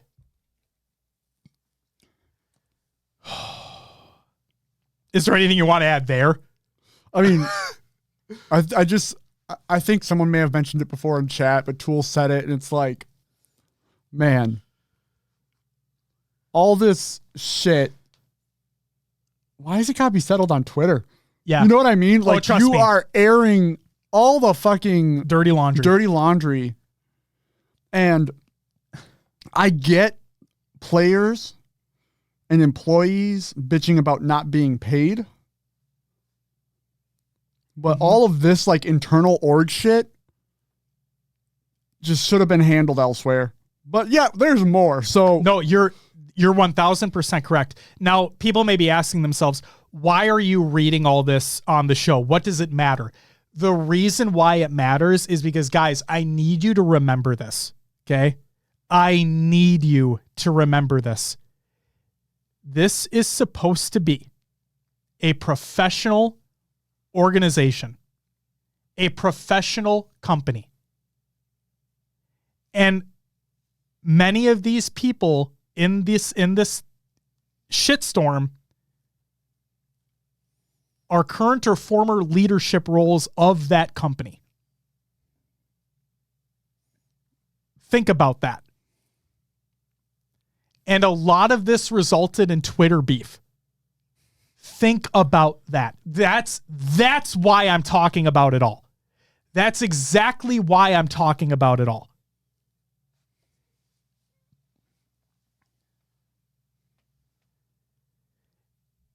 There's something that I say that I'm going to say. I'll say it right now, but I'm going to say it again at the very end. Okay? For a professional organization, G1 at this time feels anything but professional and organized. Okay? That's exactly what it feels like right now. And I had that at the end of my notes. And I'll restate it when we get to the end here. But like Will said, We have a lot to get through.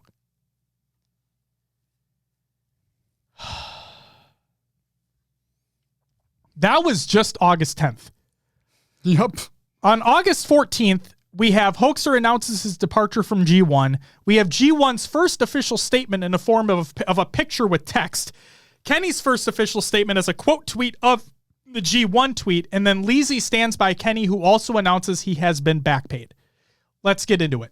This is from Hoaxer. He says, I am no longer of G1 and have stepped down as the active coach of their Halo team. I wish things could have been different, but ultimately, I hope for nothing but the best for those boys. As for me, to be continued. And as we know now, he is now a native white.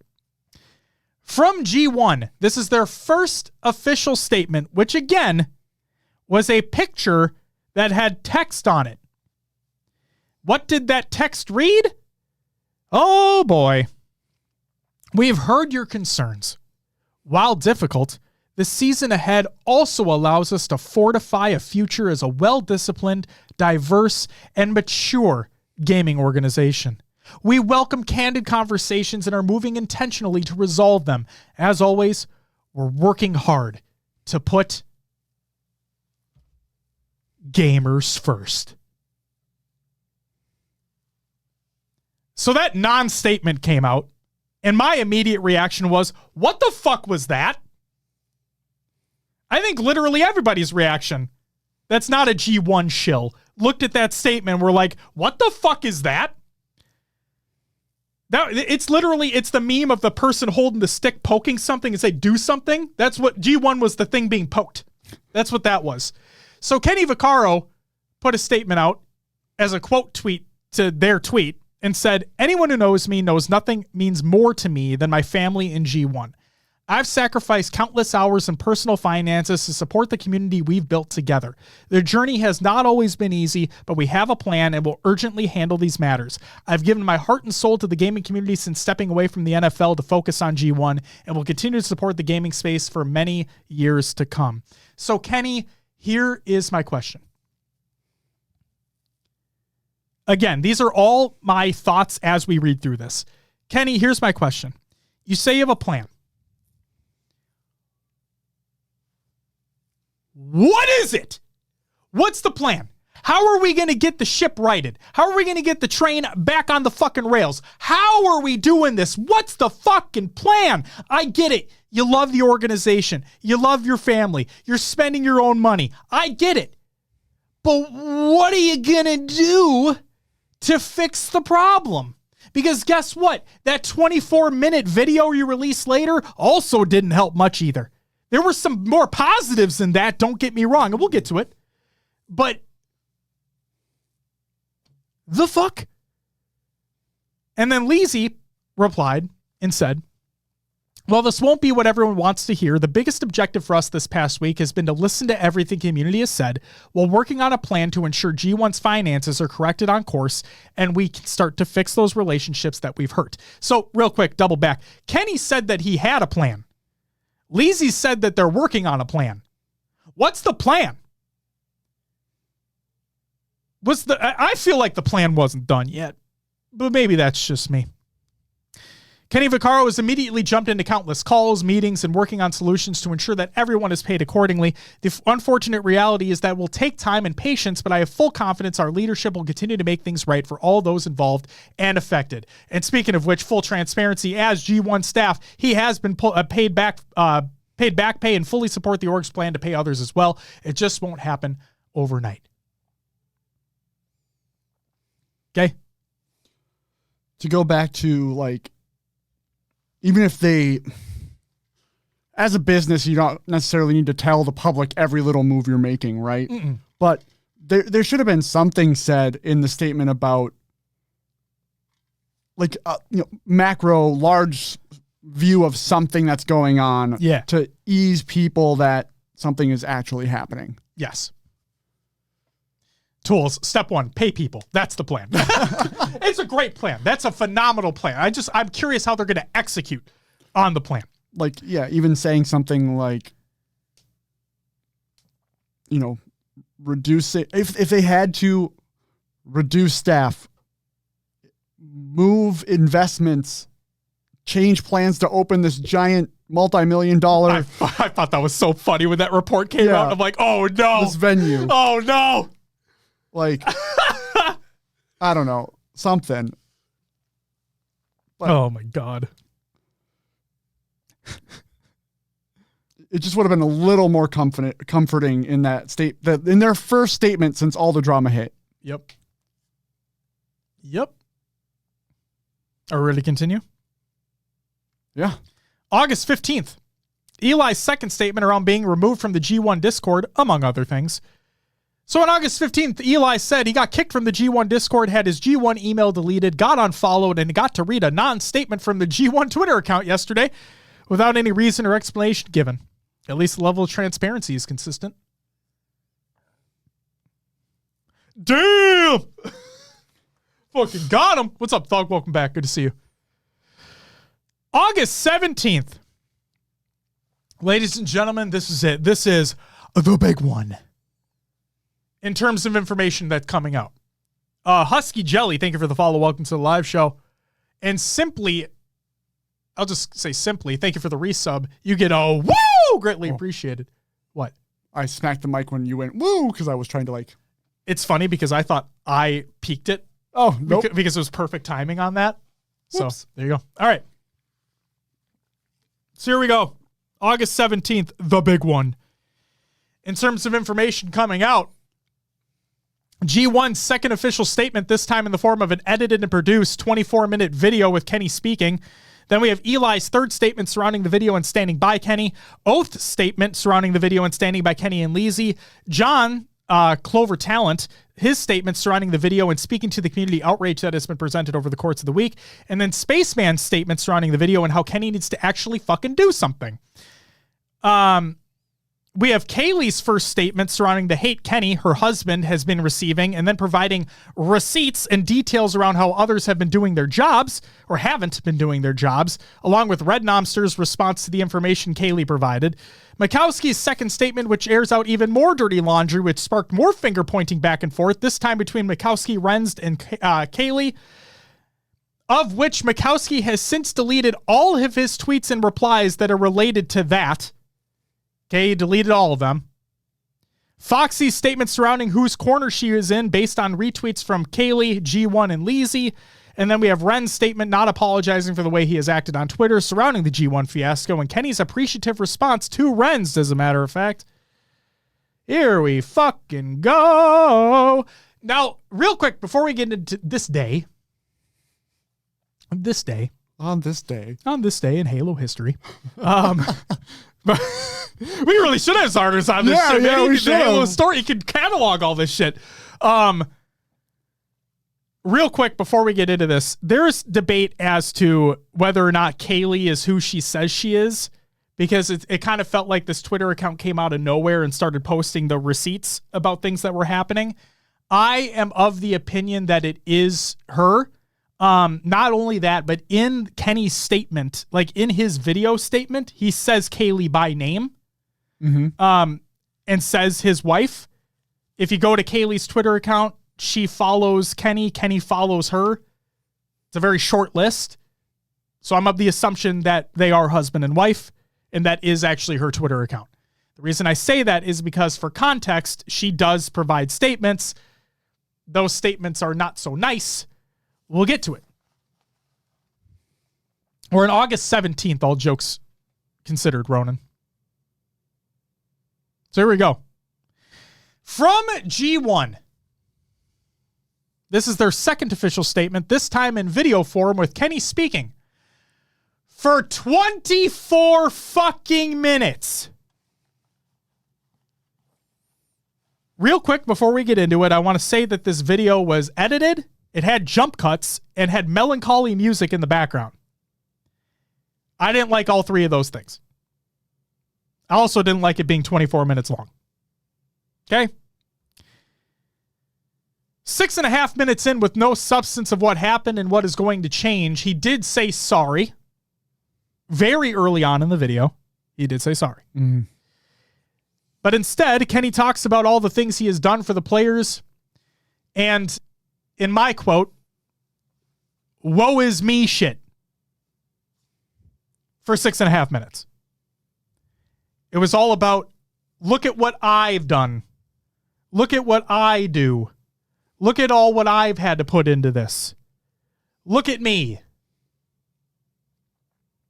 Now, like I said, there were good things that happened in this video. Okay? I will get to them, I promise. In the video, he states, when he started to hand off the reins as the CEO, towards the end is when things got out of hand. After a round of friends and family investments at the end of 2022, it's been all Kenny in terms of money within the organization. We've had people in the organization taking advantage of that. That money was spent on dumb expenses, which led to the delay in payments to staff and players in the following year, 2023. Okay? So again, due to stupid expenses, that's one of the leading causes as to why they were not able to pay players and staff and why they still have not finished paying players and staff. To this day, it's not over yet. Okay? There was this is his words, okay? I'm reading from his words transcribed from the video. There was no accountability, no deliverables, and player contracts were not being enforced because, quote, you don't want to hurt your reputation with them, end quote. Tying it all back. Remember Mac's statement? Yeah. I think it was tying it all back to that. Quote, when you're a new org, you're expected to pay more for player salaries, end quote. And quote, what I was told with Rocket League, there is no developing players, end quote. Which I've seen factually being incorrect. Those in the scene have replied about that statement and said that you can absolutely develop players in the space. So I don't want to say that it was Renz feeding that information, but I believe he is the one that got them into Rocket League in the first place. So, like I said, I don't want to say that that's what it was. That's my assumption. Is Renz the XKCP? Yeah. Okay. That's what I thought as well. Yep. Yes, tools. Speculation. Top Spin Waffle. Thank you for the follow. Welcome to the live show. I could go for some waffles right now. Yeah, they're way fucking better than pancakes. Oh. That's for you, pancakes. Fuck you. Kenny was banking on the Evolve PC company acquisition to take 2 weeks instead of 4 months, as that capital was expected to pay for the Rocket League team and staff. Kenny also wanted an additional revenue stream within the company that didn't rely on brand partnerships. Okay? So another reason why people were not able to be paid is because he expected that acquisition to take less time than it actually did. Great job. Kenny states that he hasn't taken a single dollar or penny from G1 since its inception. This also includes no commissions. So basically, Kenny's been operating in the red the entire time. Speaking of spending money, Kenny spent $60,000 in order to pay back those in the WCB who were owed money from KCP. And after the acquisition from KCP, he realized that there was no real infrastructure. Kenny believed that they'd waited until season 6, no orgs would actually be in the WCB anymore, so Kenny decided to acquire the league as soon as he could. In terms of the future of the WCB, Kenny has been in talks with huge companies that want to partner and support the league and is excited to see how far the WCB can be taken. This statement really frustrated me. Sure. Because when you do an acquisition, you should freaking know if there's infrastructure or not in whatever you're acquiring. Oh, yeah. Like, I can get it. There's people in that who own that you're paying money to that might try to bullshit you and see, tell you things are better than they are. Yep. But that should have been investigated. And I feel like what happened was, since he felt like people were going to leave the WCB, he rushed into an investment. And that's my opinion. I'm with you. That's what it feels like for me. I'm with you. Shurzy says, think Kenny's heart's in the right place. Bad advice, bad execution. Yeah. Shurzy, that's my problem. And we'll get to that later. I 1000% agree with you. but that's my problem. Kenny admits fault for not immediately addressing the lack of communication between the organization and players and parents. But it's still a fucking issue. So there's that. Now okay. For Hunter Mikowski to jump ship as soon as the road gets a little bumpy, I don't understand it. Because we started this thing together and the whole point was, I don't know if he thought things were going to be perfect, but this is when you grow together. When you're in the trenches, all odds are against you. People are turning their back. You get to really see who people are. It's unfortunate that the staff had to sacrifice and wait on payments because of the lack of effort of others. It's unfortunate they have had to suffer due to lack of leadership on my part to see these situations happening or allow it and not address it a year ago, 2022, so this doesn't happen today. I need to do better at hiring those in leadership positions and not have breaks in communication or cracks in the foundation.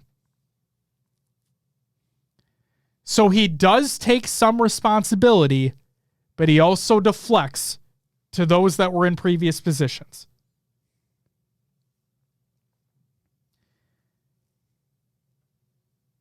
He finished this off with basically two statements. The first one being, quote, "We will be sustainable in the future. We will be profitable. I have no doubt about that," end quote.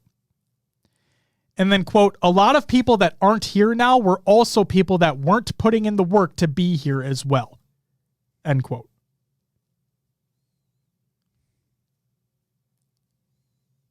So again, my issues with the video were that it was 24 minutes long, when really it could have been 4, to just address what happened and address what you're going to do to fix it. Get rid of the melodramatic bullshit music in the background to make us feel sorry for you, and stop with the jump cuts and shit. Like, you're decked out. I get it. You love your organization, and I understand that's probably the reason why you were decked out in G1 stuff. You were behind a G1 back. You were in front of a G1 backdrop. I get it. But it just didn't sit well with me. Statements that he said in there were statements that I liked. There was context that was provided that I liked. I didn't necessarily care for the blame deflecting, but I feel like this is what this whole fucking shit is now. Yeah. Go ahead. I want your thoughts. I think...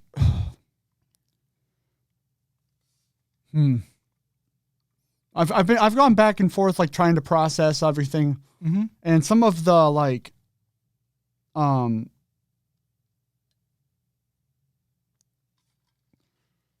he never technically blamed Mikowski in that he just said he jumped ship, right? Yep. When it got tough. There wasn't like any specific blame there, but then when he talks about like having to hire people in leadership positions that are better, no cracks, all that. And a lot of people that aren't here now are also people that weren't putting in work to be here. I feel like that one was a little bit of a shot, but I feel like most of it is kind of providing context to what happened there. I don't think he meant completely to be like just deflecting blame. I think it was just like letting us know, like, we had a problem with leadership and that's why things went wrong. You know what I mean? Like it's a fine line to be like, this was the problem in our organization, or is he actually just saying it to say it, or is he seriously just trying to pass blame? You know what I mean? Mm-hmm. That's kind of like where does Kenny seems like a guy who wants this all to succeed. I don't know if he would be trying to be malicious in it, especially the things he said about like not wanting to hurt relationships in earlier on, you know? Yep. But that not trying to hurt relationships based off the contracts that were not being followed. Again, personal opinion, I feel like that was a direct jab at Mac. Sure. In his dealings with the Halo team. Because as we're going to find out later, it truly feels like that when we get a little later here. Okay, so that was the official Kenny's statement, 24-minute long melodramatic video. From Eli, the ninja, he replied and says, I can speak to Kenny's character and say that all of this is true, and his heart has been in the right place since the beginning. I'm still owed some payments and reimbursements, but the few times I was paid this year came directly from Kenny himself. Well, I don't know where the fuck else it would come from. They don't have any other money. From my perspective, the problems with G1 came from expanding beyond the means of the company too quickly and not heeding financial advice along the way. The timing of getting into Rocket League and making acquisitions with debt when the company only had enough capital for the Halo program was a major turning point. Also, overpaying and wasting money on things that could have been achieved at a fraction of the price. Definitely a learning curve of being a business owner, and I think many others trying to make an esports org a profitable endeavor are having similar experiences. The current financial model of esports is simply difficult to make work, especially in the current economy. I do think communication has been the number one issue this year, though, and maybe it doesn't all fall on Kenny, but so many people are owed money and have been strung along with hollow promises. At some point, you have to suspend operations and catch up, which is what I think is happening now. Yes, I was surprised to be kicked and removed from the Discord the other day, and that tweet got a lot of attention, but I do know how much this means to Kenny, and that he's the type of guy to make things right in the end. My issue is not knowing exactly when myself and others will be made whole, and having that channel of communication cut off without clear explanation doesn't sit right when I don't feel I've done anything wrong. At this point, you have no choice but to be fully transparent, and any detraction from that hinders the ability to recover some level of trust to the community. And then from Eli on the 17th, he said, in response to a now deleted, this is in a response to a now deleted tweet from Kenny's wife. He goes, yes, I agree to take a salary cut this year and be paid month to month as I transition into a new role. I continue to work for G1 throughout the year, including take a primary role in facilitating, casting, and adminning both the G1 FFA tourney and the G1 Oath Ladies tourney. I was paid a few times on PayPal, also that have not been reflected here, but I've been told by leadership at G1 that I am still owed about 3 months of payments during this work, as well as reimbursement for flight and hotel when attending HCS Charlotte. Not sure why all this has to be on the timeline, right? But here we are. I have tried to call your husband, but his phone is off. You can have him call me so we can talk about things there instead. So hopefully that has moved forward. Okay? We don't know. If there's one thing I will say throughout all of this is that regardless of all like fucking shit in between and what they were responsible for, what they were not responsible for, Eli's statements have been concise. They've been respectful. Yeah. Agreed. They've been thorough. He wants to get paid. He wants others to get paid. Sounds like a shit situation. Okay? I think we can all agree on that. Yeah. Cool. Oath replied to the video and says, I haven't been addressing all this because I don't want to say the wrong thing. What I will say is that I trust Kenny Vaccaro to make things right and know that he genuinely cares. He took the time to call me and explain the situation when others should have communicated with me. Leezy and Kenny were the only ones who communicated to me that was happening with the org. It says a lot that a CEO will take an hour to call a partner content creator, not an employee, and talk like that. I'm also affected by the financial situation. I trust everyone will be paid. Good for Oath to speak out. Again, clear, concise statement is on Kenny's side with this. But the thing that I want people to realize and keep in the back of their head is Kenny genuinely cares. Kenny loves the organization. Kenny's doing it with his heart. It's a good and a bad thing in terms of running a business. Okay? And then from Spaceman, he says, I believe in Kenny and the good people of G1 who are trying to right the wrongs here. I do. I believe in y'all that you care and want to fix stuff. So put aside the passion and the love of the org and get your boots on the ground. Take action, communicate a timeline, speak. And the reason why I included that reply from Spaceman is because that's exactly how I feel. Put the heart shit to the side, communicate, and talk it out. Like, because we're not even done with the shit show yet. There's more. There is. There's a lot more. Now, John from Clover Talent, the reason why I included this statement is because he is not part of G1, but is like alongside G1 in a sense, and I'll get to it here. After seeing all the dragging, I had to say something. Just my 2 cents, take it or leave it. For context, my company and our players are directly impacted with loss of revenue from this situation. I'm not happy about it at all. Our players are not happy, and G1 is fully aware of this. They're not stupid, and they're not villains. They're actually incredible people that I have respect for on that team regardless of the situation. The community outrage is justifiable given this issue, but the way that most of you are going about this, frankly, is disgusting and disrespectful. There are people who I thought highly about that I find myself losing respect for because of how much they've used this situation to their benefit. Kicking people while they're down is not it. You're just trying to be the hero of the community because you care about how people think of you. There's that again. Ironically, it's mostly people who this does not involve at all. Everyone is an expert though, right? I feel that's the angle this day and age. Crucify and make an example of people's mistakes and errors online. Everyone bonfires around someone getting set up in flames. I will never agree, respect, or tolerate that approach in my life. Everyone likes to act like they're perfect, and anyone who makes a mistake or causes an issue is the worst person in the world. Do you think G1 intentionally planned to be in this position? Seriously? I have nothing further to comment on the situation itself that Clover has not communicated with G1, and I don't feel the need to publicly speak about what's being dealt with in private. Thank you. Yeah, thanks. I also feel no need to defend them, and in no way is this statement made to do that. Again, I do not like this situation, and I'm very unhappy about it. This does not mean I'm going to light people on fire. That's not how things should be dealt with. I'm just here to say that I'm truly disappointed in the community's behavior toward this situation where real people are getting hurt. This is the bad side of social media that I regret exists in our lives. I like that statement. That was a good one. It was. From Kaylee. This is Kenny's wife. I want to okay.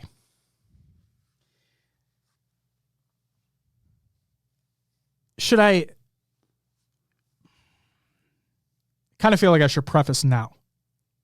Yeah, I'll preface now. I don't know what you're prefacing. I know. So there's a lot of back and forth as to, Kaylee putting out what she put out means that it nullified whatever was talked about in that video. Is this actually Kenny's wife? She caused more harm than good. She just fucking lit the world on fire. She exposed everybody. There's so many different takes out there, right? I am of two mindsets on this. But I'll start with this. Do I think she should have said what she did? No. I don't think she should have gone out and put the statements out that she did.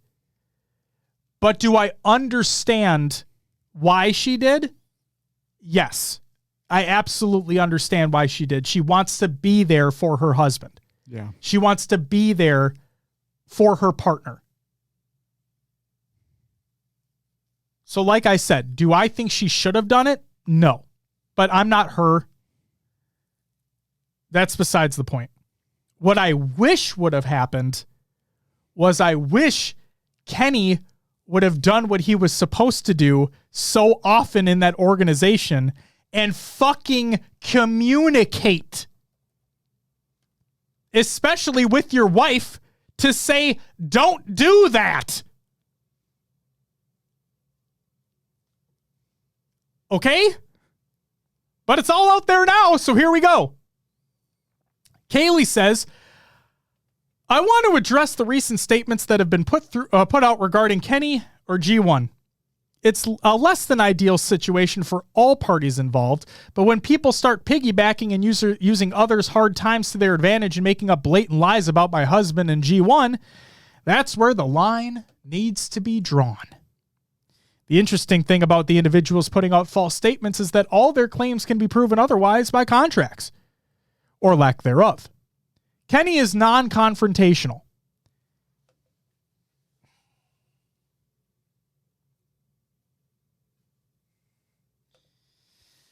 That's a problem, guys. You have a CEO, an owner who's non-confrontational. That's a problem. He's heads down working to rectify certain situations. That's good. But all of the unnecessary, unfair, and ultimately damaging accusations to his reputation still need to be addressed because they won't be tolerated. It's not to be lost on people that Hunter Makowski is a founder and owner of G1. He was moved role to role before unfortunately having to be demoted within G1. Never fired. For him to not accept any responsibility of what is going on and put his own sob story out against G1 is mind-blowing. He has a hand in much of the mess that has been created.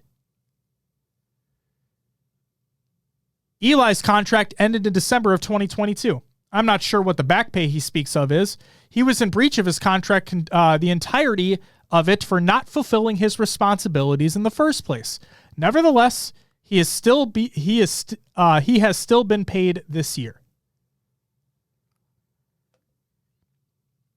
Red Nomster, breach of contract, did not meet his contractual obligations. Not even one. He did build one map and got paid $6,000 for that map.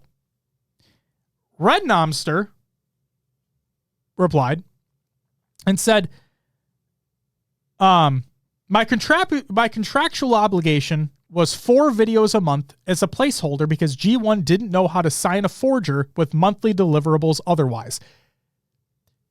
That's another problem.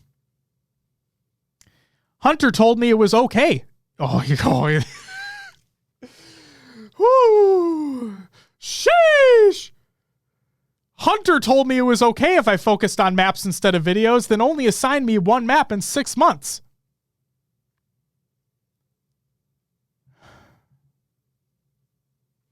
Leadership at G1 never said I was at fault or in breach, and on the contrary, you always apologized for missing pay and took accountability.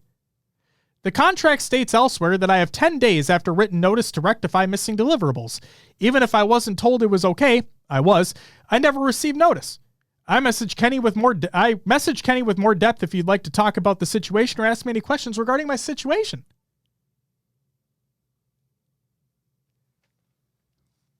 Okay. So let me just back up a second, okay? Yeah. This is a mess. So Red Nomster, right? I feel Red was just put in the fucking crossfire right here. Yeah. Where he was just literally doing what he was told. Now, here's the really shitty part here. Okay? This brings it all the way back to when it was said that contracts were not being followed, deliverables were not being met, all because they didn't want feelings to be hurt and they didn't want relationships to be busted. This brings it all the way back to that. Because did you notice, and again, I need to say this, I'm not trying to attack anybody specifically, but there is a commonality between all of these. Did you notice what was said in Red's statement? It said it was okay if I do something else. Hunter said it was okay if I did something else, even though my contract and deliverables said this.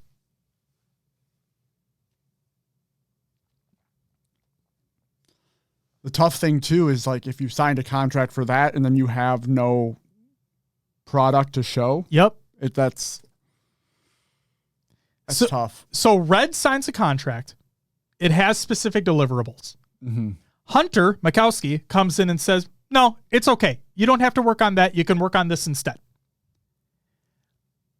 We already know that Red did not know that he was not part of leadership. Okay? Right. So at the time, Red thought he was. At least this is what I believe, based off Red's previous statement. Okay? So if Red still believed that Makowski was still in leadership, then yeah. And Makowski brought Red on. Mm-hmm. And Makowski being GM, you would assume that he has leadership over Red. Sure. Am I correct in that? A little bit. Okay, in that assumption? Yeah. These are all assumptions here. Therefore, if Makowski, this is a lack for a better word, my manager, in a sense, says, you don't have to do this, you can do this instead, then I would I would probably listen to what he had to say. Yeah. Okay.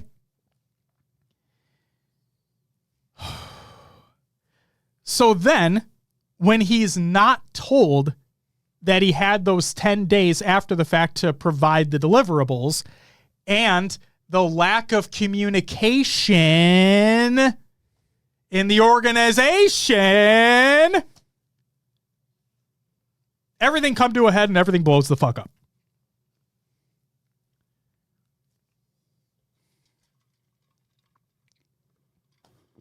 Anything you want to add before we continue? Yeah, it's one of those tough situations too, where like, you're right. Red's, for lack of a better term, manager is saying, no, you can do this, but it's a shitty thing to have to think in a way where you like, yeah, like I can't read that show enough. Says follow the contract, cover your ass. But like if you have a manager within the organization that brought you on that says you can do this instead, sometimes you don't think that way. Exactly, and I don't like you're right. But I also agree because you know me. I've harped on this show countless times. Read your fucking contract. Yeah. Said it countless times. And sure enough, you're exactly correct. You should know. You should always follow the contract. This is, like Will said, this is such a weird fucking scenario, though, where, yes, if I was Red, follow the contract. Right? You're being paid to do something very specific. It is clearly outlined within your document. You do what that says. If I were Red, in hindsight's 2020, if I were Red and I was told from Mikowski that, no, you don't have to do this, you can do this instead, I would make sure that I would get an updated contract. Sure. You'd get an updated contract. You would make sure that that's signed, and you would understand that, okay, you told me this is what I can do now. It is now in writing. It is now signed. This is what I will do now. Because then, if anything comes back and you're not being paid for anything, you go back to them and say, this is my new contract. I signed this one. You signed this one. This one. This one on this date. Yeah, not this one. This one. This is a new one. So, I forgot who said it, but earlier in chat, the response was it doesn't. You should pay the person. I agree with everybody should be paid what they're owed. Yeah.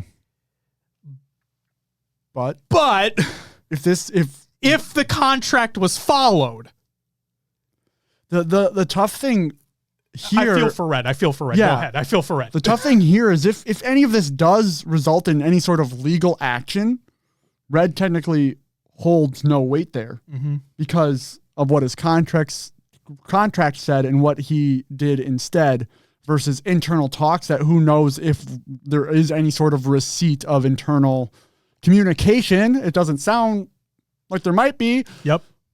Of that change. Yep. That shitty. It's really shitty.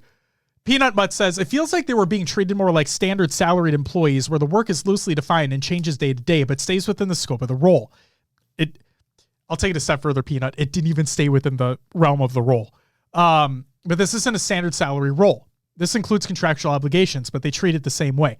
Peanut Butt, that's the problem with G1. That is one of the major problems with G1. Total and apparent lack of communication at all fronts. All fronts. Overspending of funds that they strictly, factually don't have. Undefined roles. Contracts that are not being followed. Deliverables that are not being met. Trying to be buddy-buddy with everybody because you don't want feelings being hurt. You don't want relationships to be ended. It's a fucking nightmare. I would say it feels like a fraternity, but I feel like fraternities are run better than this. Right? Like without the hazing. But we're at the hazing part now. The hazing just came later. Like, you know what I mean? Everyone's flaming each other on Twitter now. That's what it is. The hazing just got to the end. Like, what the fuck? All right. Moving on? Yeah. All right. For all the people saying Kenny is a millionaire, pay the people, etc., etc., how do you think and who do you think paid for everything? Spoiler alert. So much here. When the money dried up from investments and whatnot, it was Kenny. Just a heads up there, it was Kenny. Peanut Mutt says fraternities can't afford speakeasies. Well, motherfucker, this place hasn't even been built yet. Who knows if they can? Employees, the very employees who claim to be out of thousands, have spent unaccounted thousands on my family's personal account. The expectations of Kenny being solely responsible is as outrageous as the blatant lies being told. It's such a disappointment that social media allows anyone to say anything without proof, and people take it as gospel. So with that being said, below is some receipts. Enjoy. So the first receipt is the demotion of Mikowski.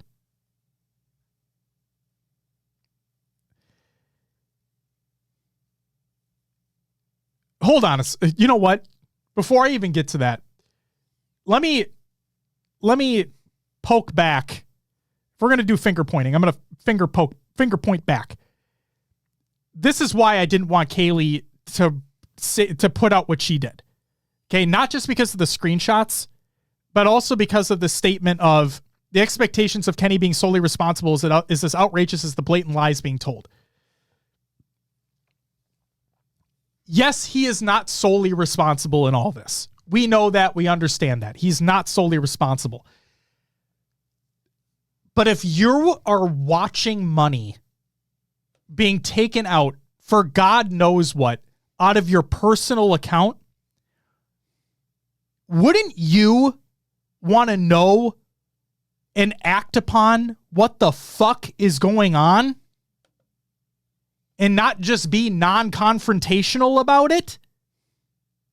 It's your own fucking money.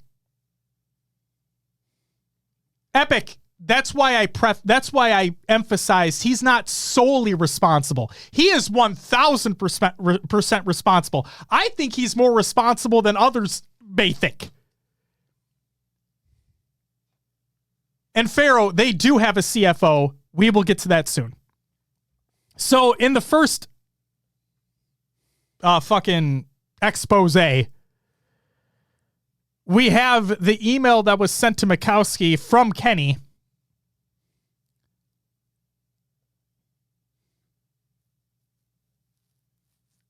The thing that kind of that kind of irritates me. I didn't even realize this at first. That their emails are present in there? Not only that. Wait, which what do you mean? Like, yes, they're included. Everyone's internal email. Oh, frankly, this is going to sound awful. I don't even care about that. What I care about is the fact that it was two other people and not just Mac. Oh, sure. Like, if I were being demoted or if I was being let go, I wouldn't want the whole fucking leadership team to be included in the two section of my email. You know what I mean? Yeah. Talk about that behind closed doors, but leave them the fuck out of it if you're the one doing this. So, Hunter was demoted.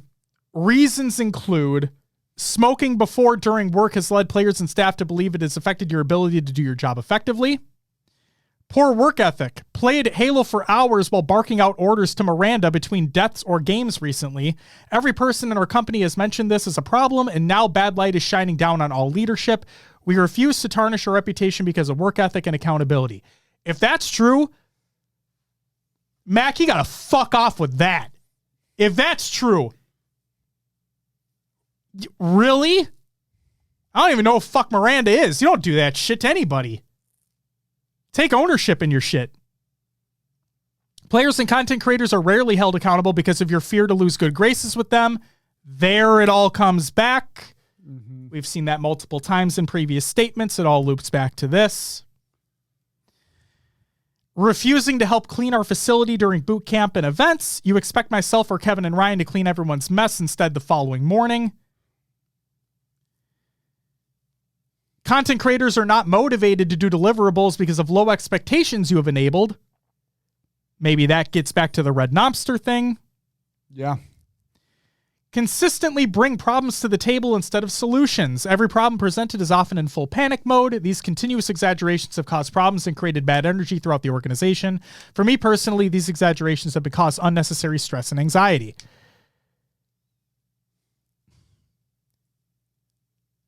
Kenny, okay. Mac, in this bullet point, try to remain more calm before you bring it to the table. There's a piece of advice for you. Kenny, do a better job at managing your employees. What you need to do in that scenario, if Mac comes to you, if any employee comes up to you and feels like they're in a full panic mode, you need to be the one to bring them back down to earth. That's your job. If they're coming directly to you and they've exhausted all other options, you need to be the one that bring them back down to earth. You need to be the one to calm them down and tell them it's going to be okay and work through things together. And then you can have a conversation with that employee and be like, hey, let's try next time. If you have an issue like this or something like this comes up, let's take a step back. Let's think about it in the grand scheme of things. Let's come up with a plan. Let's hash it out. Right? Let them know that they can be comfortable coming to you. Instead, it feels like this shit where Mac comes up full panic mode. Any employee comes up full panic mode. And you're like, oh, this is way too stressful for me. You're the fucking CEO and owner of the organization. Man up. Our vision is not truly aligned when it comes to the optimization of our players and performance. You have stated many times my beliefs are counterculture and will take 10 years to influence change. There is, and it's not just Mac in that regard. It sounds like there were others later on as well that tried to go against what Kenny was doing. Now, but it sounds like from other statements that I'm gonna simplify here. It was Kenny's way or the highway. Okay. And that we'll get to that further. Completely reckless when it comes to spending money. Spent $15,000 on hotel expenses with my personal card and failed to even say sorry.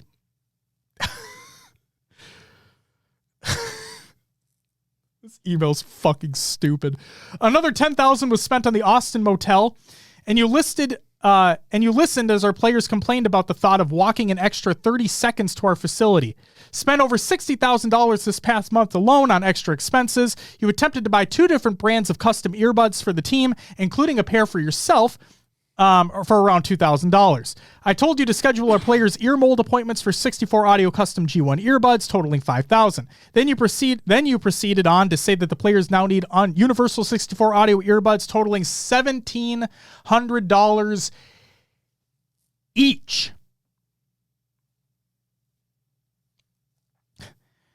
Going back to Kenny's statement in his video, if I'm not mistaken, I thought he took responsibility for the expenditures of hotels, of like nicer hotels.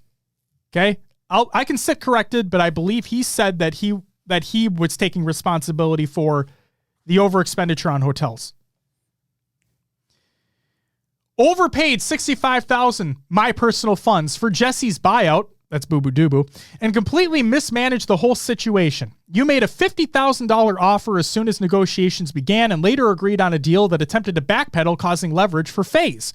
We were the laughing stock of the Clover Talent Party because of how you handled contract negotiations with Kyle and Jesse, a party you personally invited me to, but didn't show up to. Oh, I'm not even going to read that part. However, that same night you were streaming, that's why I need to read that part. He says, a party you personally invited me to but didn't show up because your mom was quote-unquote sick. However, that same night you were streaming Halo. The only thing I'll say in regards to that is this. Mac, if your mom was truly sick, I'm sorry. Genuinely sorry. Wishing her the best. I hope that she's recovered. I hope everything's okay. And maybe Mac was with her, and he was just watching over and he was able to stream from there. I don't know the full extent of that situation. Do not quote me on all of that.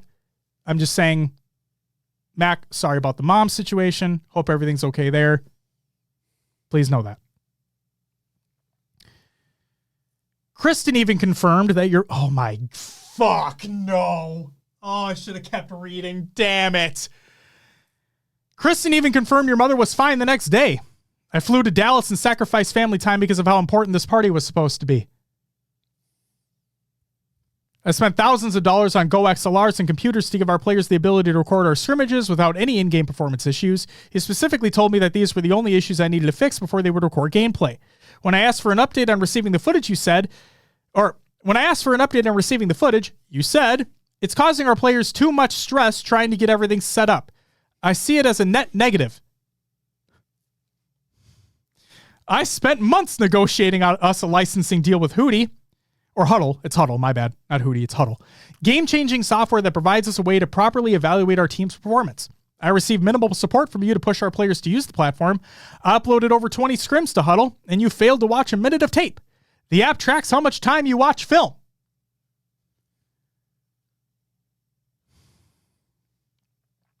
You tend to only think about yourself when it comes to protecting your reputation versus holding our roster accountable. There that is again. You rather be the good guy than do what is necessary to progress the business. High conversion rates through deliverables will lead to bigger and better brand deals. We'll never get to contract extensions from brands if we fail to deliver. I can't read the rest of that. Scared BPN away from doing massive sponsorship deal with our org. For what reason you made it seem impossible to have success in gaming as a non-endemic brand. Constant miscommunication between players and management has led to turmoil within our Halo team.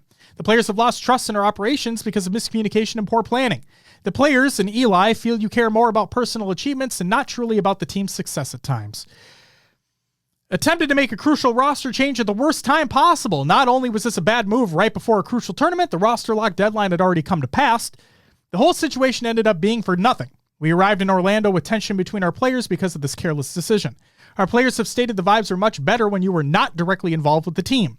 We cannot depend on you to do a task in a timely manner for the team. Players have become aware of this and started coming directly to me and Cody to handle any issue.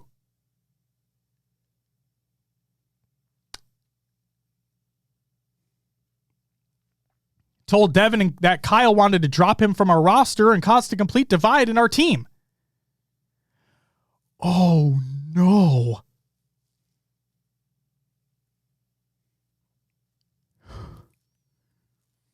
That's where the pre-Devinator shit came in. Oh, no. Told Devin that Kyle wanted to drop him from our roster caused a complete divide in our team. This poor choice ruined our momentum coming off the North American Super Grand Finals run. These missteps all led to a top 8 finish when in reality we had the opportunity to give Sentinels their first top 8 finish ever and place in the top 4 minimum. Oh, there's Leezy. Hey, you may not like me when I'm done with this too, man. I'm just going to give you a heads up. But for the record, I don't mean any ill will towards anybody. I'm just reading what we have, okay? I just want to make sure that's known.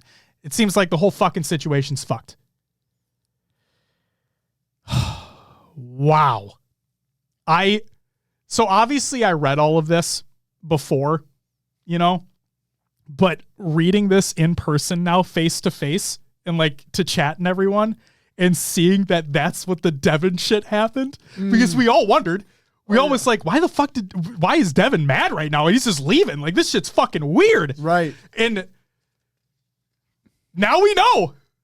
Thanks, Mac. So Eli says you create stress and anxiety from the problems you present him daily. Okay, so this is back to the stress shit. Go ahead. Be Serious says, I'm just upset my I'm not leaving tweet wasn't mentioned. Hey, I'm sorry. That's a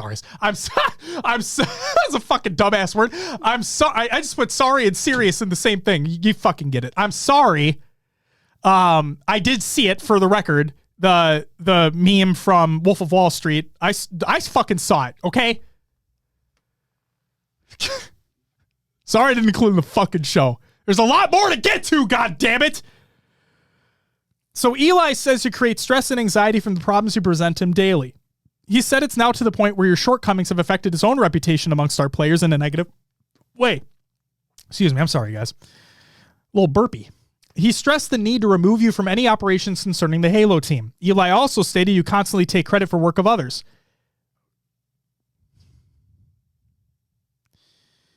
Examples include building the roster, scouting players, bringing in the Halo data expert, operational task with our team, etc.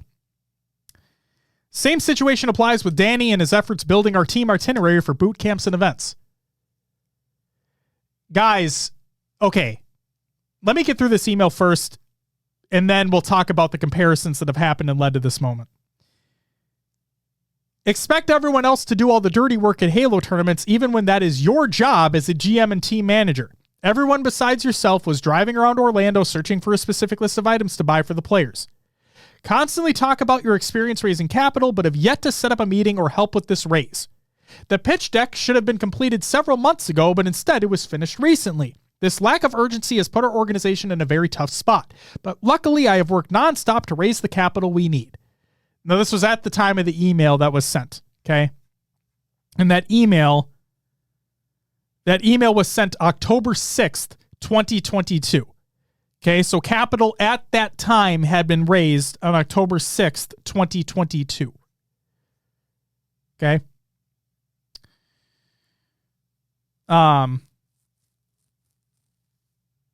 The last few weeks, I've spent hours making revisions to tighten up the pitch deck, even though it should have been bulletproof from the moment I received it from you. What's up, Deranged Native? Welcome back. Like this hoodie? Also, I hope your recovery is going well. Hope everyone's okay. Hope everything's okay on your front.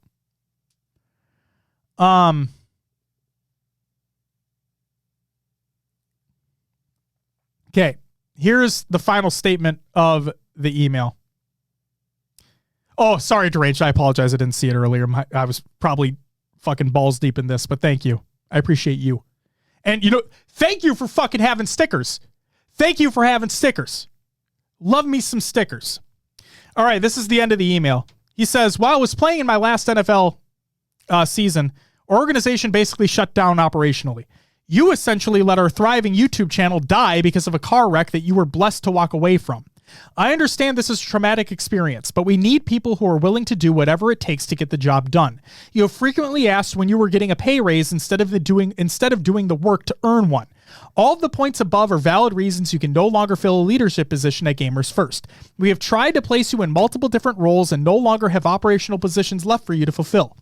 When your church was sponsorships, you only brought in 2 new endemic deals over the course of 2 years. When your church was in-game content, we struggled to get videos uploaded. When your church was the Halo GM, our team culture was compromised. I did my best sacrificing my own family time to make up for these deficiencies over the past year. It is now completely out of my control, with our entire company now feeling the same way about your poor performance.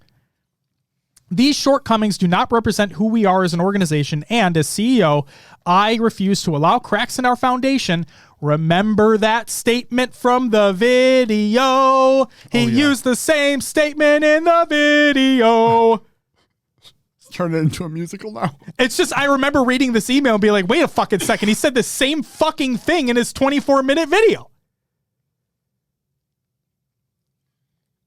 So, that took countless hours to fortify. At the end of the day, there's so many of our people counting on the success of G1 to provide for their families. We will be removing you from the board along with your title as COO effective immediately. Again, this was October 6th, 2022. Salit, thank you for the follow. Welcome to the live show. Again, this email was on October 6th, 2022. Your equity vesting period will end today, October 6, 2022, as well. You will still retain 15% vested equity in Gamers First. The plan is to keep you as part of the organization as a content creator and founder.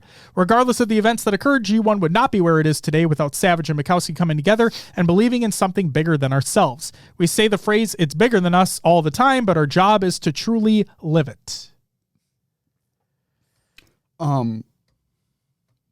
I wonder, we talked about other people being on that email. Uh-huh. I wonder if that's the other leadership. Well, other leadership and investors. Board. Yep. Board. Probably board. So they, the board probably had to be informed of the change.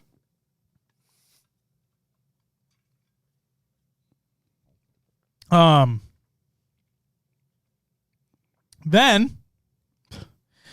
okay. Mac is not painted in a good light in this email. In the slightest. No. everything that we have heard, everything that we read, everything that we saw leading up to this moment basically proved the point that was in that email. And if any word is to be taken as gospel, it's that email. It was sent from Kenny. Internally.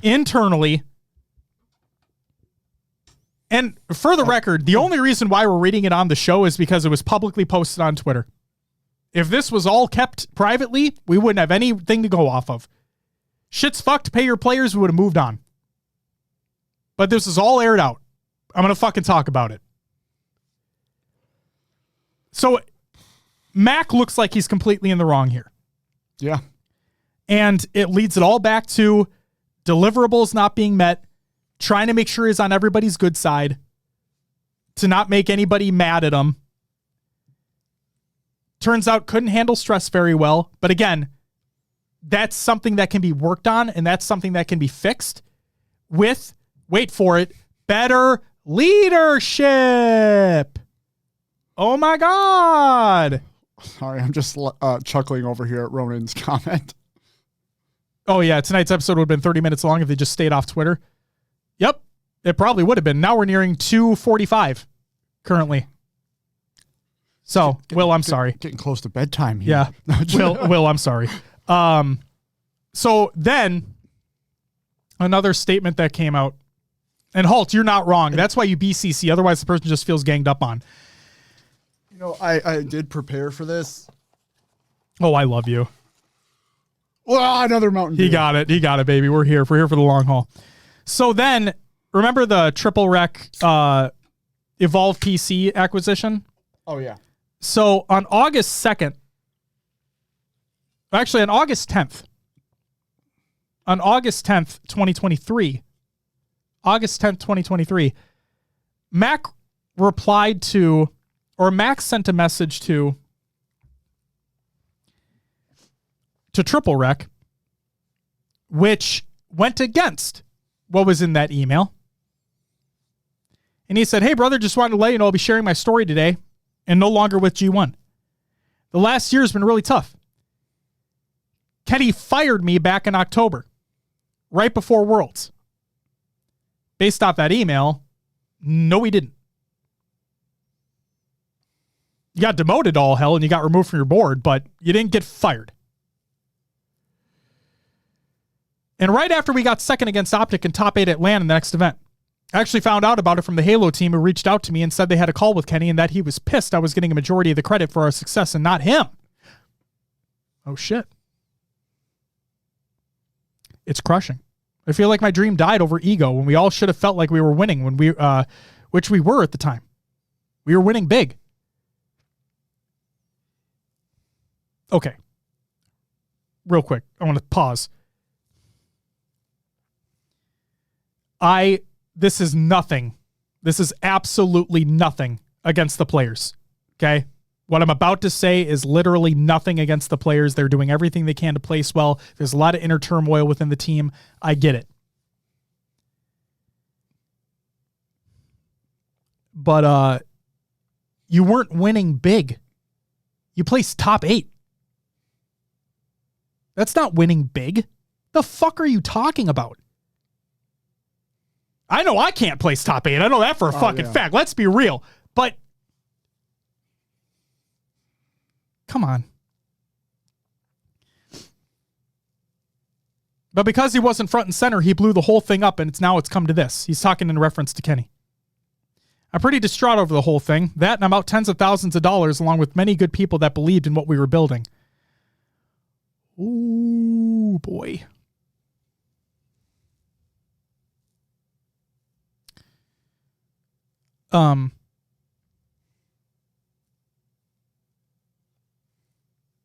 So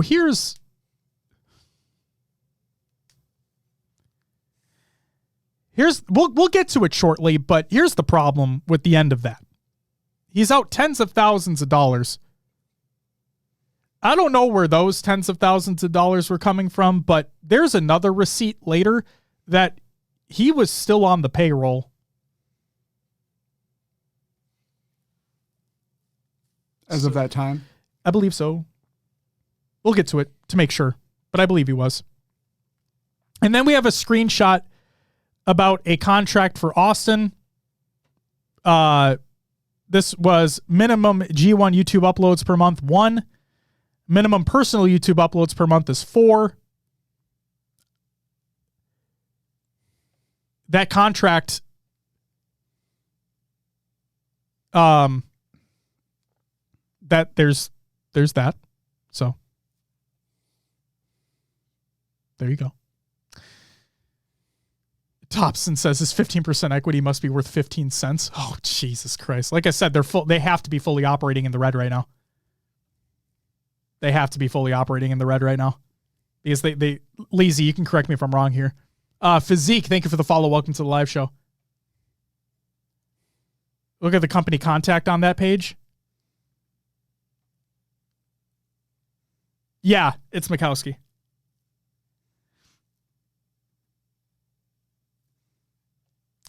Oh, there's that. And then there is a statement. There's a contract for Eli as well as a contractor about being a Halo coach and analyst. I won't talk about the money. It's in the screenshot if you want to see it. It's all there. Thank you, Physique. Appreciate you. Thank you for being here. $1 left. Oh, no.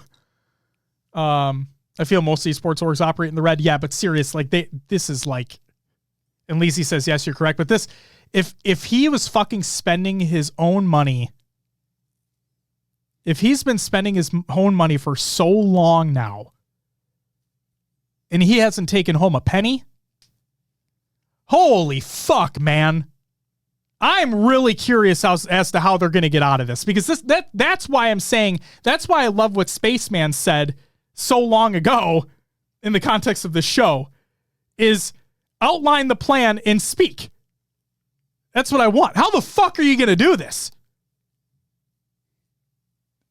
Like, good Lord.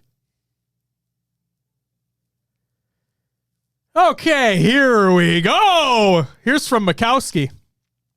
Now in a deleted series of tweets.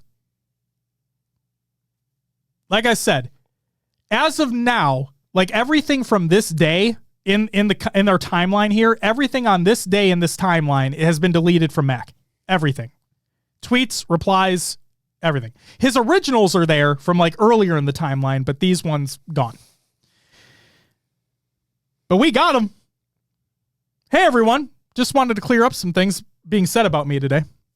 Specifically, that I was never fired from G1. I was. On October 8th, 2022. Not October 6th. I read the reasons listed then and immediately asked others to clarify and was told that they were outright not true or the feedback was actually about others.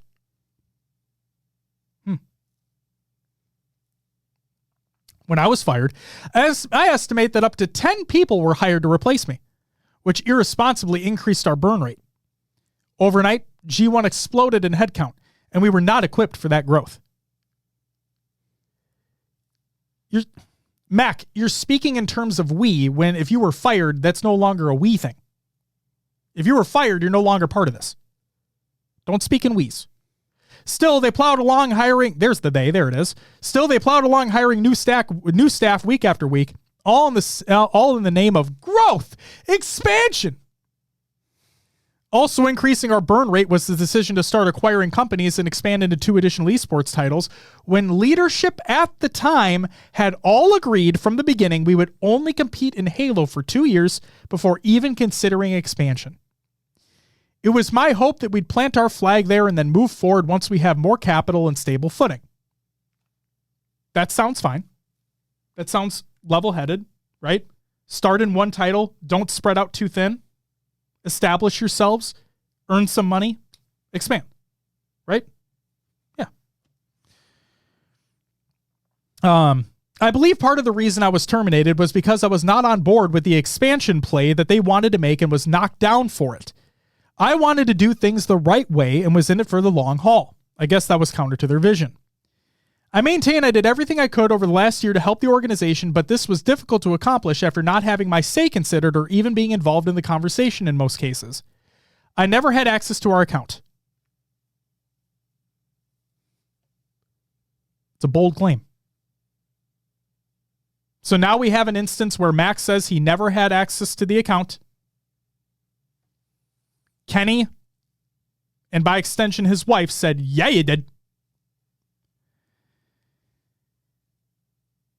And I never made financial decisions for the organization. Another difference between the two parties. Mm-hmm. I told Kenny to listen to others regarding finances because he was not qualified to handle the finances. And that, unfortunately, was disregarded. An example off the top of my head would be that the $250,000 he spent on camera equipment, when our own creative director at the time said we could accomplish the same shit on an iPhone. And the iPhone's got a pretty good camera system on it, you know? It does. It's pretty good shit. Put a little fucker on a tripod or a little gimbal, you'd be vlogging, you know? He says, I'm owed life-changing money from G1, but refused to be their scapegoat on behalf of not speaking out and getting my truth out there. That I was fired and removed from leadership on a power play, and that afterwards key decisions were made without my approval or even in some cases involvement. Again, just to back up a quick second, he says that I was fired and removed from leadership on a power play, and that afterwards, so I was fired and removed from leadership on a power play, and that afterwards, key decisions were made without my approval or even in some cases involvement. Why the fuck would you be involved and gotten approval if you were no longer there? Again, I'm just responding to what I'm seeing. It's like cracks in the foundation. Oh my God. Oh my God. He did it.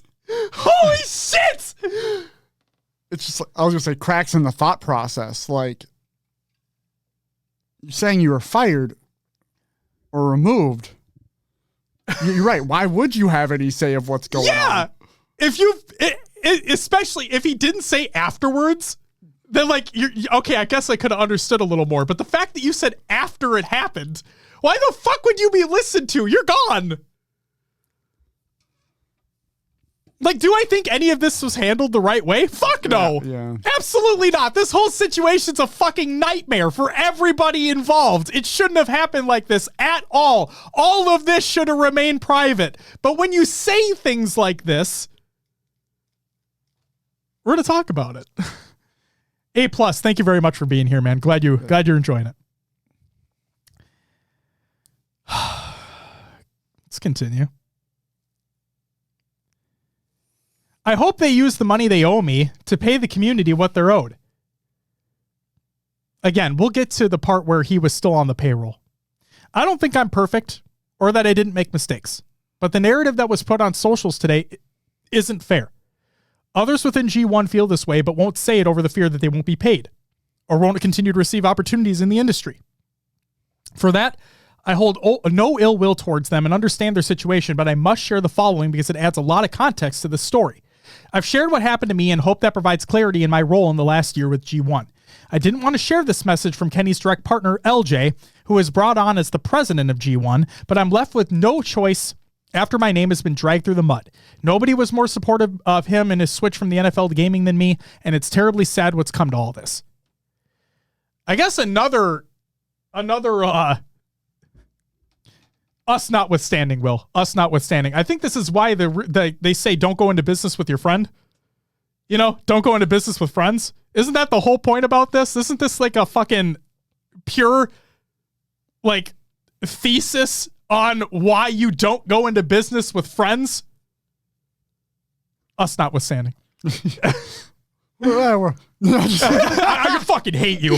You're right. There's the word. No, just the fuck not out. I always show up every week because I hate this. You just take the fucking mixer and you just dip out. Be like, well, guys, this is why you never get into business with your friends. Fuck.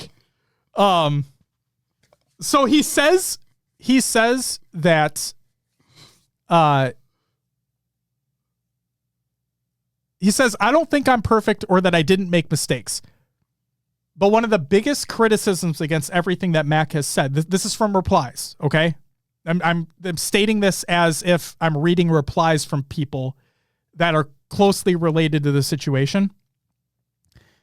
One of the biggest gripes that people have had that are close to the situation that people have had with Mac's responses is that he hasn't outlined things that he's made mistakes at. He hasn't taken accountability for the things that he's made mistakes about. And you know what? I don't mean to sound like an asshole, but after reading through the statements so far, I agree. I haven't read anything. I haven't heard anything about him taking responsibility for his actions.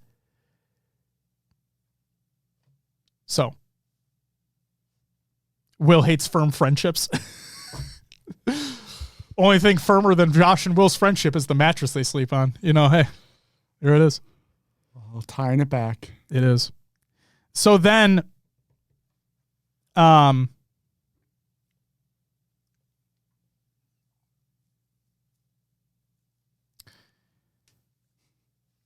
there is an email that is provided, and this goes with what Mac was saying that he actually was fired. In an email from Kenny to Hunter, aka Makowski, on October 8th, 2022, where he says he was fired, the email literally says, this email is to confirm that you no longer work for G1 as of today, October 8th, 2022, and have been removed from the board. After reviewing our call today, the previous decision is final. We cannot change what has happened in the past, but if you do things the right way, there is an opportunity to fill a new role with G1. But before we talk about this new responsibility, you need to sign the attached separation agreement. It is the release of claims, and when you sign it, you will get a $3,000 less any taxes. Let's do this right, clean up the areas of concern, and bring you back in the fold as a partnerships manager and content creator. I will send you the written job description outline after you sign as well. I fucking hate that email. Hey, before we do anything, sign this first. Now I get it. G1 probably have to cover their asses in this regard, and that's what Kenny's trying to do. So it sounds like, again, two takeaways here. It sounds like Mac was indeed fired. Was indeed fired. 2 days after that previous email outlining all the ways he's been demoted, not fired. Both from Kenny.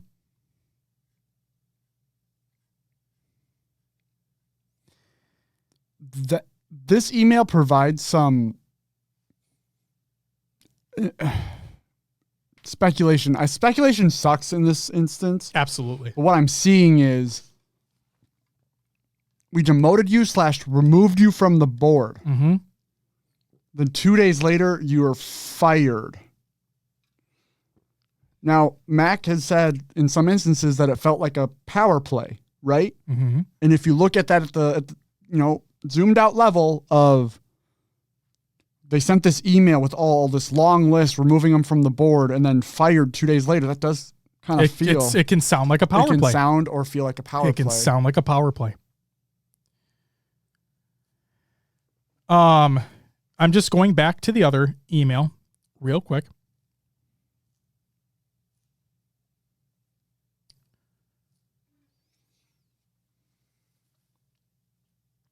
Which one? The first one above? The first one where it provides the reasons why he's being demoted. Gotcha. He says, we will be removing you from the board along with your title as COO effective immediately. The plan is to keep you a part of the organization as a content creator and founder. The plan is to. It doesn't strictly say that they would. Okay? So the plan was to keep him as a content creator. That did not happen. Instead, 2 days later, it sounds like leadership. It sounds to me like leadership convened in those 2 days and decided that, no, you're going to be gone. We're not going to do the content creator thing. You're going to be gone. And then Renst, so Mac posted a couple screenshots then in terms of a conversation that he had with Renst. He says, and this was way back then, yeah, bro, I feel bad for you and Hunter because I know y'all didn't have much pull in the big decisions because ultimately it was always going to be what Kenny wanted. So I don't even know where any of us go from here. It's just going to get worse and people are already coming for my ass on socials, LOL. I wish you would let us in on some of these investment calls and leads. Kind of don't like being in the loop with some of this stuff, especially because he gives us sly comments about us not helping with that stuff when it comes down to times like this. I don't know. It's kind of like when it's all good stuff, stuff going, he wants the spotlight, but when it's bad, it's because he doesn't have help or leadership in the business. So it confuses me on what he wants us to even do to help. Okay. This provides some clarity on other things that were said. Says, yeah, for me personally, I feel like there's an accountability issue. Oh my God, who fucking knew? That's where the disconnect is. There's no accountability and it's everyone else's fault when shit gets bad and I don't fuck with that. It's not good leadership. Oh my God, it's not. It hurts because obviously Kenny is our boy, but I could never say that to him because he would take it too personal.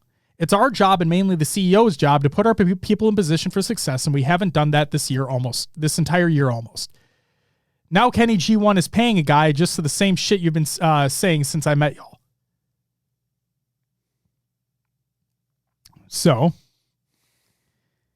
Renst spoke up. And he was also like, hold up a minute. What? Context. Yeah, context.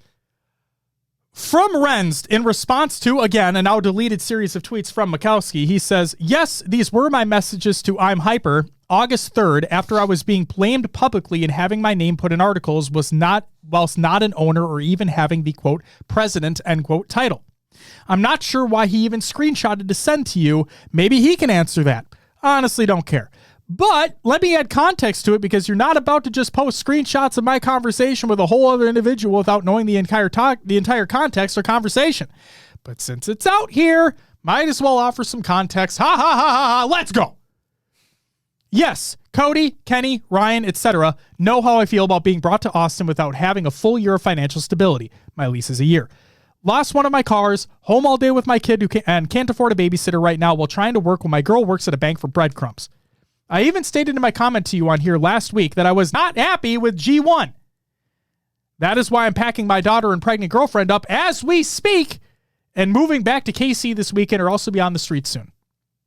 Second, me saying it was always going to be what Kenny wanted is me referring to the fact that he did ignore some of the financial decisions that Cody, our CFO, Cody is the CFO, or was the CFO, vetoed and said we shouldn't do.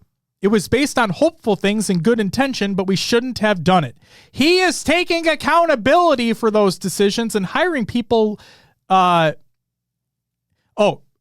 is all one sentence. He is taking accountability for those decisions and hiring people like you who've hurt the business more than help. You though, Hunter, you're a coward. Since that last March at South by Southwest, and why it took so long to even take the offer to join because I knew you would be intimidated the moment I stepped foot into the organization. Now look where we are. I felt the worst for Cody because he did say, no, we shouldn't do this many times, and we did the shit anyway. Not so much anymore because he is sharing our convos and you're trying to use them to deflect, but whatever, LOL, I don't give a fuck anymore, and I'm already ready to crash out and been speaking with my real feelings to anyone that asks me. My frustration has been many people were hired and many people were moved to different roles, mine being Director of Community Engagement. And here's the thing. We never had clear responsibilities, so I never know what I was even doing at G1 almost this entire year and just did a little bit of everything I could. And when Kenny did make comments about help or leadership, since I'm just naturally used to being someone he called on and I moved here, I always felt they were somewhat directed towards me, but my title didn't reflect the things he needed or wanted, so I've always been confused. Everyone did a little bit of anything and everything, including you, even after the demotion. So he says demotion, Max says fired, email says fired. I'm going with fired right now. Okay? It went from demoted to 2 days later being fired. But then didn't you say there's something about him still being on the payroll? I don't have that fucking screenshot, and I'm mad at myself right now. Oh, Because okay. I believe it was a deleted tweet from Kaylee. Got it. Yep. It was another expose by Kaylee. So. Tools, I agree. Someone does need to establish a definition of fired. Jesus Christ. So. I mean, Topspin Waffle says, Matt, in a startups, it's common for everyone to do everything. Right, but if you want to be taken legitimately as a business and as an organization, a professional one at that, you should have clearly defined roles. And so that way accountability can be had. Everyone doing everything is well. There's still usually a vision or direction that everybody's working on. Mm-hmm. It sounds like, from what was said, is people were given titles and was kind of just, here you go. Yep. Literally. There was no accountability. So, continuing on with Ren's statement here.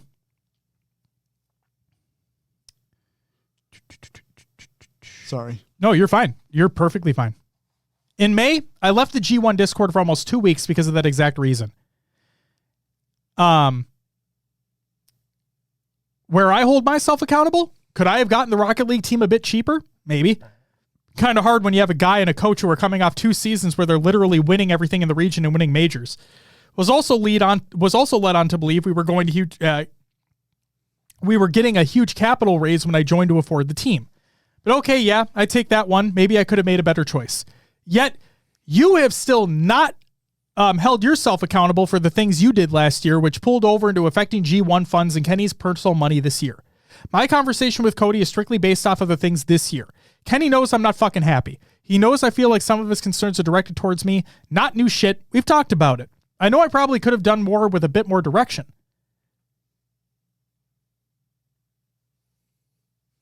More direction. Now you take some accountability because everything that email he sent you when you were demoted was true. You're soft as baby shit, G. Talk about some mistakes you made and stop deflecting. From Mikowski, now deleted, I mentioned in this very post that I made mistakes, but you didn't actually explain what those mistakes were, Mac. But have you accepted your role in Rocket League and WCB? Now, this is where shit gets really personal. I mentioned in this... Oh, wait, no. He says, you made the decisions to expand into new titles and hire several people, and we had no business doing so. The WCB fiasco all stems from your previous ownership at KCP.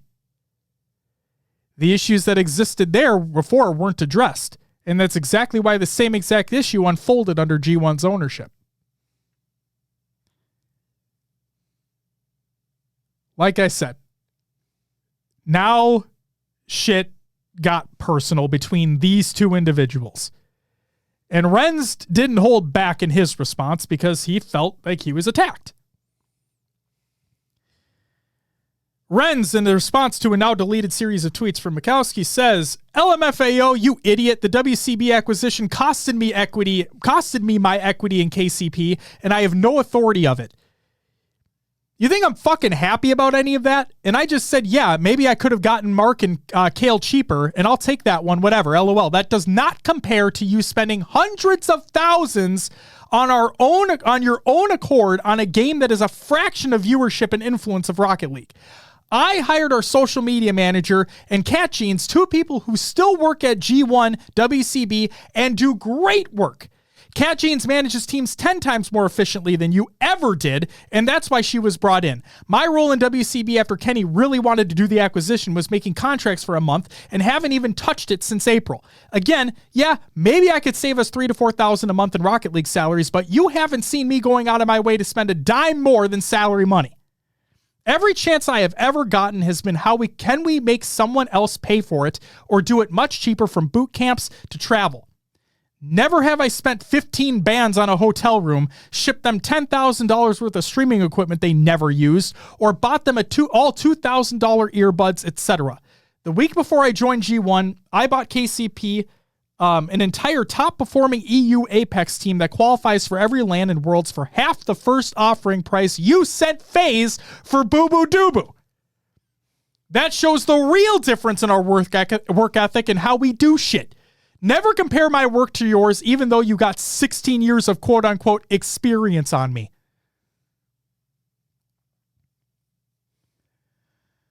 Whoa! Man's mad.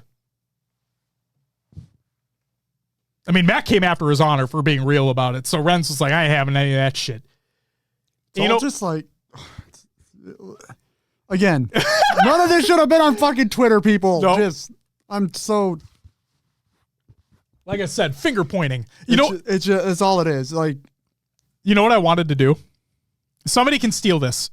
Somebody can steal this for me. Just please, like, I'm going to ask for credit on this if this hasn't been done yet. But somebody else can make it. I don't give a shit.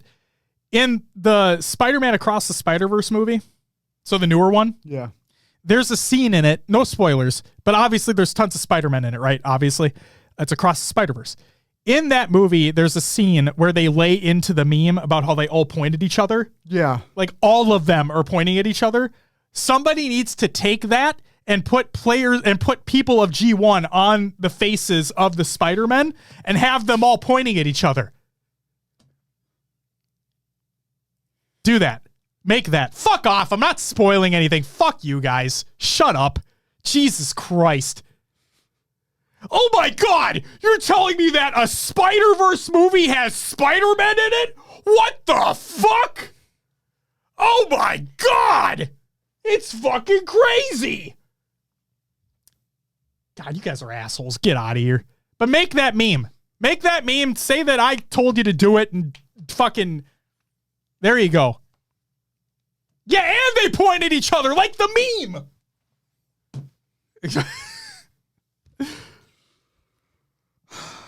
So from Renst, in a response to another deleted tweet from Mikowski, don't ever fucking post my messages with anyone that's not yourself ever again without some real context. Those messages are a few out of many messages. Stop being a weird bitch hunter. You post a bitch-ass sob story and claim you've been, quote, in this gaming shit for 20 years, end quote. But in reality, you ain't really done shit till you start piggybacking off a whole-ass NFL dude who liked gaming so you could live your gaming dream.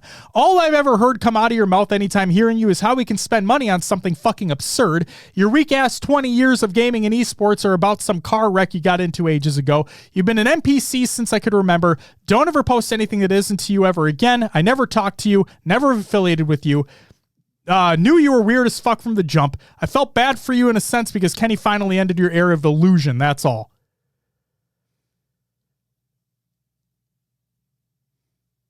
And then Hyper put out a reply of his own. Because remember, screenshot from Mac included a message from Hyper that supposedly was taken out of context. Renz provided the context because Hyper said, yo, those screenshots Hunter put out on Twitter of our convo were completely taken out of context. I sent him those to show him that you and I were on the same page about how things unfolded. I didn't think he would throw them on the timeline like that. That shit's fucked up.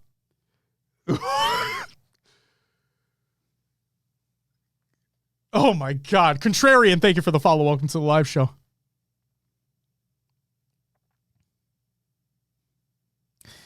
Now, I wasn't able to find this reply from Mac, but I have Ren's reply from something that Mac said.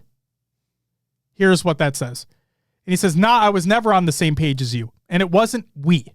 My messages were to Cody. You're insanely weird for posting those screenshots about the thing being about a motherfucker who is comfortable in their shoes is all the shit I said to Cody. Motherfuckers already know I'm manically, overwhelmingly good at expressing it, sometimes even if it costs me relationships. And you look even more like an idiot because even Cody knows you don't have 100% context, you weird-ass boy. He's just going at him. This is fun. I like reading his statements. They're just fun. They're off the rails. They're totally fucking off the rails. Let's be real. They're well off the rails. This train has gone off one rail, onto another rail, off that rail, onto a third rail entirely, and then turned the fuck around. That's where this train is now. We're well past rails. I just feel like we're so far off of anything of. It's all just the drama shit now. I know. It's not anything about the. I mean, it is all leading back to the org, but it's all just fucking drama. You are right. You are 1,000% right. It's all drama. It's all bullshit. But do you remember why I said I'm saying it anyway? No. Because it's been too long. No, it's the whole context of that is how terribly this organization is being run. That you're having shit like this happen. All because of lack of accountability, lack of communication, lack of leadership. I'm almost done, I promise. This is from Foxy. Not too Foxy. Just Foxy. And she says, to the people that have been asking for more information from me about G1, go look at my retweets. They have all the info you need. And after I looked through the retweets, Foxy has retweeted tweets from Kaylee, G1, aka Kenny's video, and Leezy. So that's where she stands. From Renst, this is after the fact. He says, done being overly professional on this app. I'm just telling it how it is to whoever it may concern. I think this provides some context, Will. I think you skipped one. Oh, did I? Shit. The one from Kaylee. Oh, I did. You're right. This is where the screenshot was. Fuck. At least I think it was. Never mind. This isn't where the screenshot is. Fuck. Actually, I know who the screenshot was from. It was from the Halo Burner account. Found it. We're back, baby. Let's get it. So, You're right. I did miss it. I'm sorry. Thank you for correcting me. Why'd I add to it? No, this is it. This is the smoking gun. This is the thing. This is the thing that's gonna break it all down. This is gonna fucking. Will is for sure calling into work tomorrow. Oh my God. Here we go. From Kaylee. Also in a response to a now deleted series of tweets from Mikowski. LOL, Hunter. Please tell me you're not talking about the same camera equipment Kenny spent his own money from his personal bank accounts on. You were fired from the board and as a C-suite level employee. Not G1. As your email states, you could be brought back in a new role. And you were. Please clarify, because you've been on every town hall call, been on payroll, and represented G1 as little as 2 weeks ago at GCX. This narrative that you've been trying to create that you're innocent is baffling.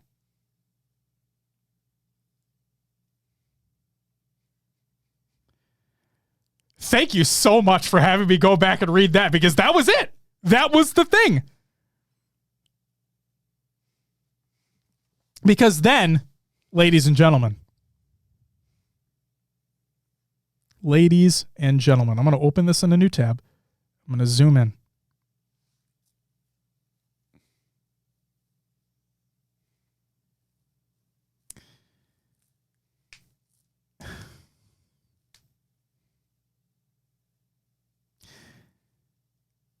Mac,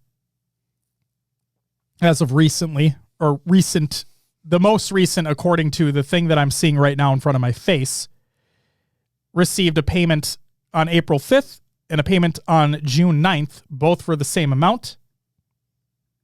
So he was still on the payroll, at least as of June of this year. At least as of June of this year. I'm going to open up the second one and see if there's anything else.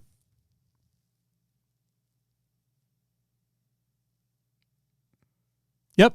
As of June? At least as of June. At least.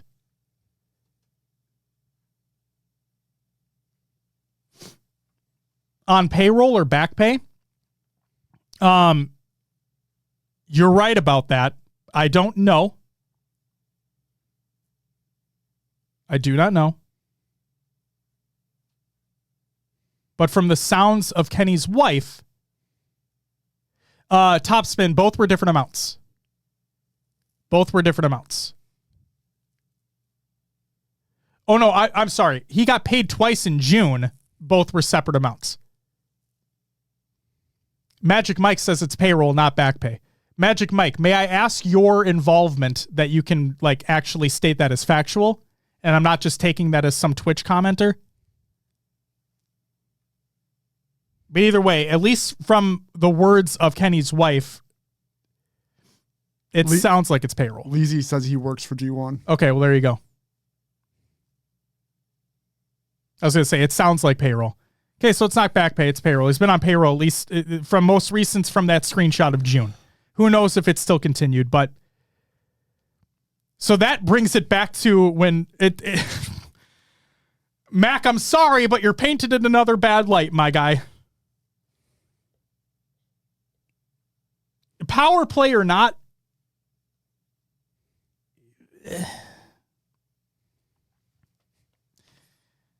fucking yikes, man. Fucking yikes.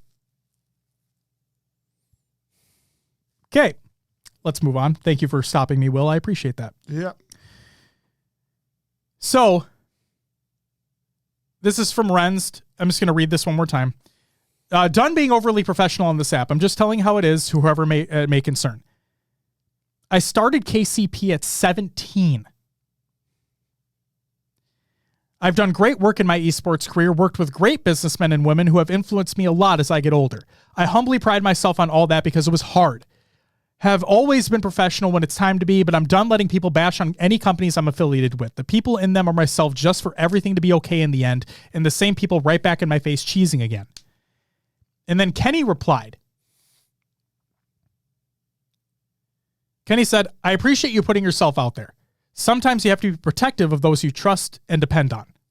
I have learned the hard way, unfortunately. I should have had a better plan for you when you first got here, and that's on me. Now that we have been able to clean up some baggage, we can focus on build all the things that we're already doing behind the scenes. Wonder what that baggage was that he's referring to.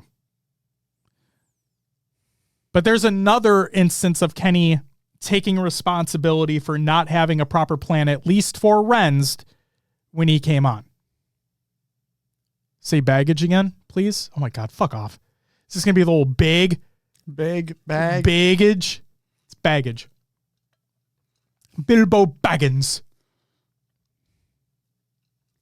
We don't say beg. Bag. It's bag. Bag. Big. Bag. It depends on the situation and if you're rolling with it or not. Bag. Yeah. Anyway, back to the baggage. I've seen him say beg, bag, and bag. Like, what the fuck? Fuck you guys. Oh my God. Okay. And then finally, the final statement, Will, the final one. We've made it to the end of this absolute shitstorm. On August 18th, 2023, Eli the Ninja put out a statement and said, unreal that I've been called a liar and that my personal info doxed today, all for telling it as it is. Fortunately, I saved the tweets before they were deleted. This will be the last time I tweet about the G1 situation. All future matters will be handled privately. I wish the best for everyone involved. Eli, the one thing I'm going to say about you is, like I said earlier, I think every statement that you provided had been clear, concise, respectful, right? I don't think there was anything that, I'll search real quick, but I don't think there was anything that Eli said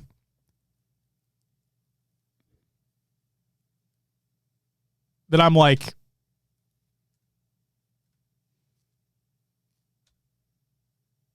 yeah. Nothing. Even when it was brought up about him like not being paid or whatever like that, he's like, yeah, I'd love to be in talks or whatever, blah, blah, blah. Nothing was mean. So good shit. Did collected his $3K yet? He isn't, they've reached out. They've reached out. As someone who is very, very close to the situation and have been with G1 from the beginning, yes, this is a fucking mess and embarrassing to say the least. Things are being set straight. Good. That's good to hear because guess what? I have overall thoughts. Oh, God. And they're not good. But this is it. This is all I have, Will. This is it. Okay? And I promised I wouldn't rant, remember? Yeah. Okay. I may have gotten animated, but I don't think I've ranted yet. Right? Right. Okay, good. Just making sure. Because you keep me in check. All right. Here we go. Based on all the information that is available today, clearly there was unbelievable incompetence from all facets of G1 leadership over the course of 2022 into 2023. And as Kenny states in his overly fucking dramatic video, it all stems from him. For a professional organization, G1 at this time feels anything but professional and organized. See, I brought it back. I said I was going to reference it again. There it is. There it is. The lack of direction for staff, regardless of title. The lack of accountability. The lack of deliverables. The lack of follow-through on contracts due to hurting reputations with players and hurting feelings. The massive overspending and the current lack of everyone being made whole, as in paid back for missing wages and winnings. The finger-pointing and airing of dirty laundry between former leaders of the organization, regardless of title. The first G1 statement that contained literally nothing of substance. The 24-minute, over-edited, over-dramatic statement video that was 20 minutes too long that could and should have been reduced down to getting to what actually happened and what is going to be done to prevent these things from happening again. From everything publicly said on Twitter, this all sounded like high schoolers fighting over failed relationships. To Kenny, it's time to own up to your mistakes and as CEO and primary owner of G1 and actually provide a plan as to how the organization is going to rebuild in a sustainable manner. I will say this. We have had countless shitty and shady organizations come and go within competitive Halo specifically. And from all of those, none of them ever made a statement, and a lot of them still owe money to former players. And at the very least, it appears as though Kenny and those still with G1 want this to work out for the better and want the organization to succeed. Kenny, I don't know how the fuck you're going to do it, man. Make sure everybody gets fucking paid. I know that is more than likely top of mind, but that needs to be taken care of immediately. Get your people paid. My other piece of feedback, for the love of fucking God, stop being non-confrontational and do your job. You are the CEO. You are the you are the majority owner of G1. It is, I don't care what literally anybody else says. It is solely on your shoulders to make sure that you hire the correct people, that you teach your employees, that you're there for your employees, that you communicate with your employees. And looping it all back to a statement about Mac coming to you and being overly stressed out and then you getting overly stressed out. It is your job and your responsibility to diffuse situations like that. And frankly, I'm going to say this. This may be a step too far. Kenny, I don't know you personally. You sound like a swell guy. You sound like your heart is in all the right places. It sounds like you just want everything to work out and be great and be successful and everybody to be made whole and everyone to be happy and everything to be fucking on the up and up. And I respect that. I truly do. But I'm going to say this. If you cannot do those basic things that a CEO and an owner of a company should be doing, you need to find somebody that can and step aside and let them flourish. You need to. If you want to see this organization be successful long-term, you need to stop being non-confrontational. Your wife's words, not mine. Take the bull by the fucking horns. Get this train back on the right track. I cannot believe I am saying this right now. I cannot believe I'm saying this right now, considering all the shit that we've seen, all the shit that we saw, all the shit we've dealt with in the past. But Kenny, believe it or not, I believe in you. Because like I said, at the very least, you put out a statement. We've seen so many organizations go to the wayside and never heard from again and go into obscurity because they just don't care. And frankly, it appears, though, that you actually care. But I mean it. If you don't start taking more accountability and you don't start doing what you're supposed to be doing as owner and CEO of your company, take a step back, look in the mirror, and see if there's somebody else that needs to step in. And I'm not saying that as a detriment. I'm not, because everybody is who they are. Okay? You can learn things, you can teach things, but everybody is who they are. And we all want G1 to succeed. You obviously included. We all do.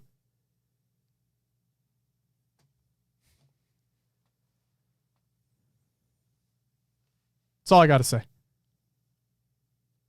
How about you, Will? You know,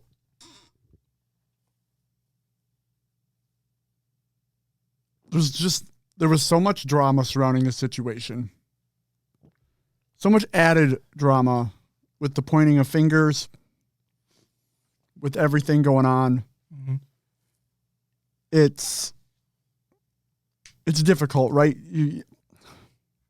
What it comes down to is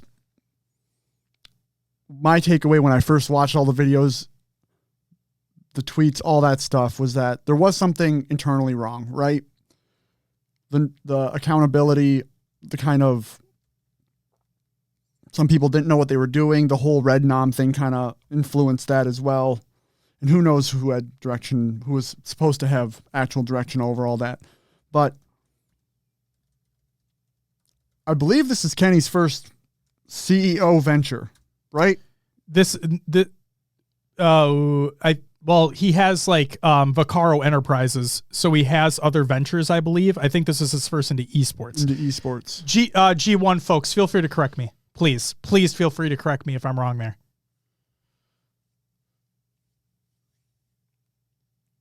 But so, at least as of now, he has other ventures. He has other ventures. Yes. So, why did this go so, like, where did this one take a left turn? And you're right. I don't know if he does need to get someone, and maybe not step aside himself, but someone that can handle things. Lazy says it's not his first, as he has multiple. Not his first. Okay.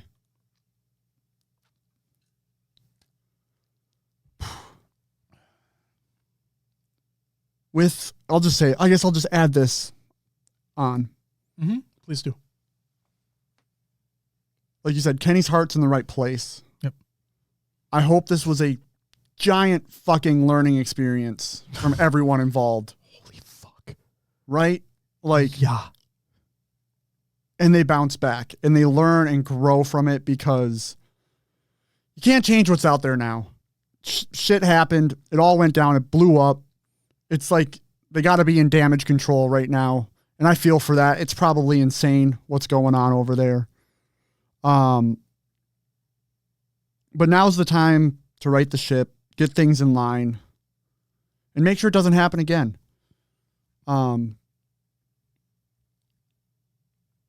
What's still not really addressed, like you said, is how they're going to get people paid. It sounds like, from what we heard, there is a plan forming, is there, but we need to see it happen.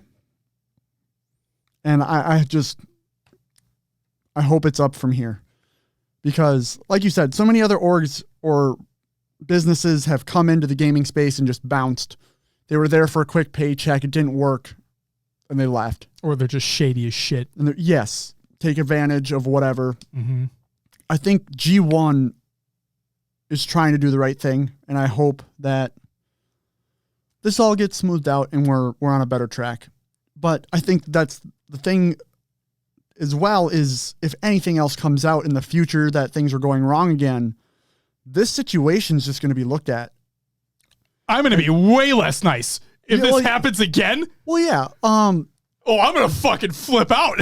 This happens I'm not again. like saying like the whole situation, but just say like, you know, esports is such a difficult thing with orgs, sure. right? So as soon as there's a small slip up, and it might not be like a big thing that's forming, but like someone comes out and been like, oh, like G1 missed my payment, like, and it might just be a small mistake, right? Mm-hmm. But the community damage is done.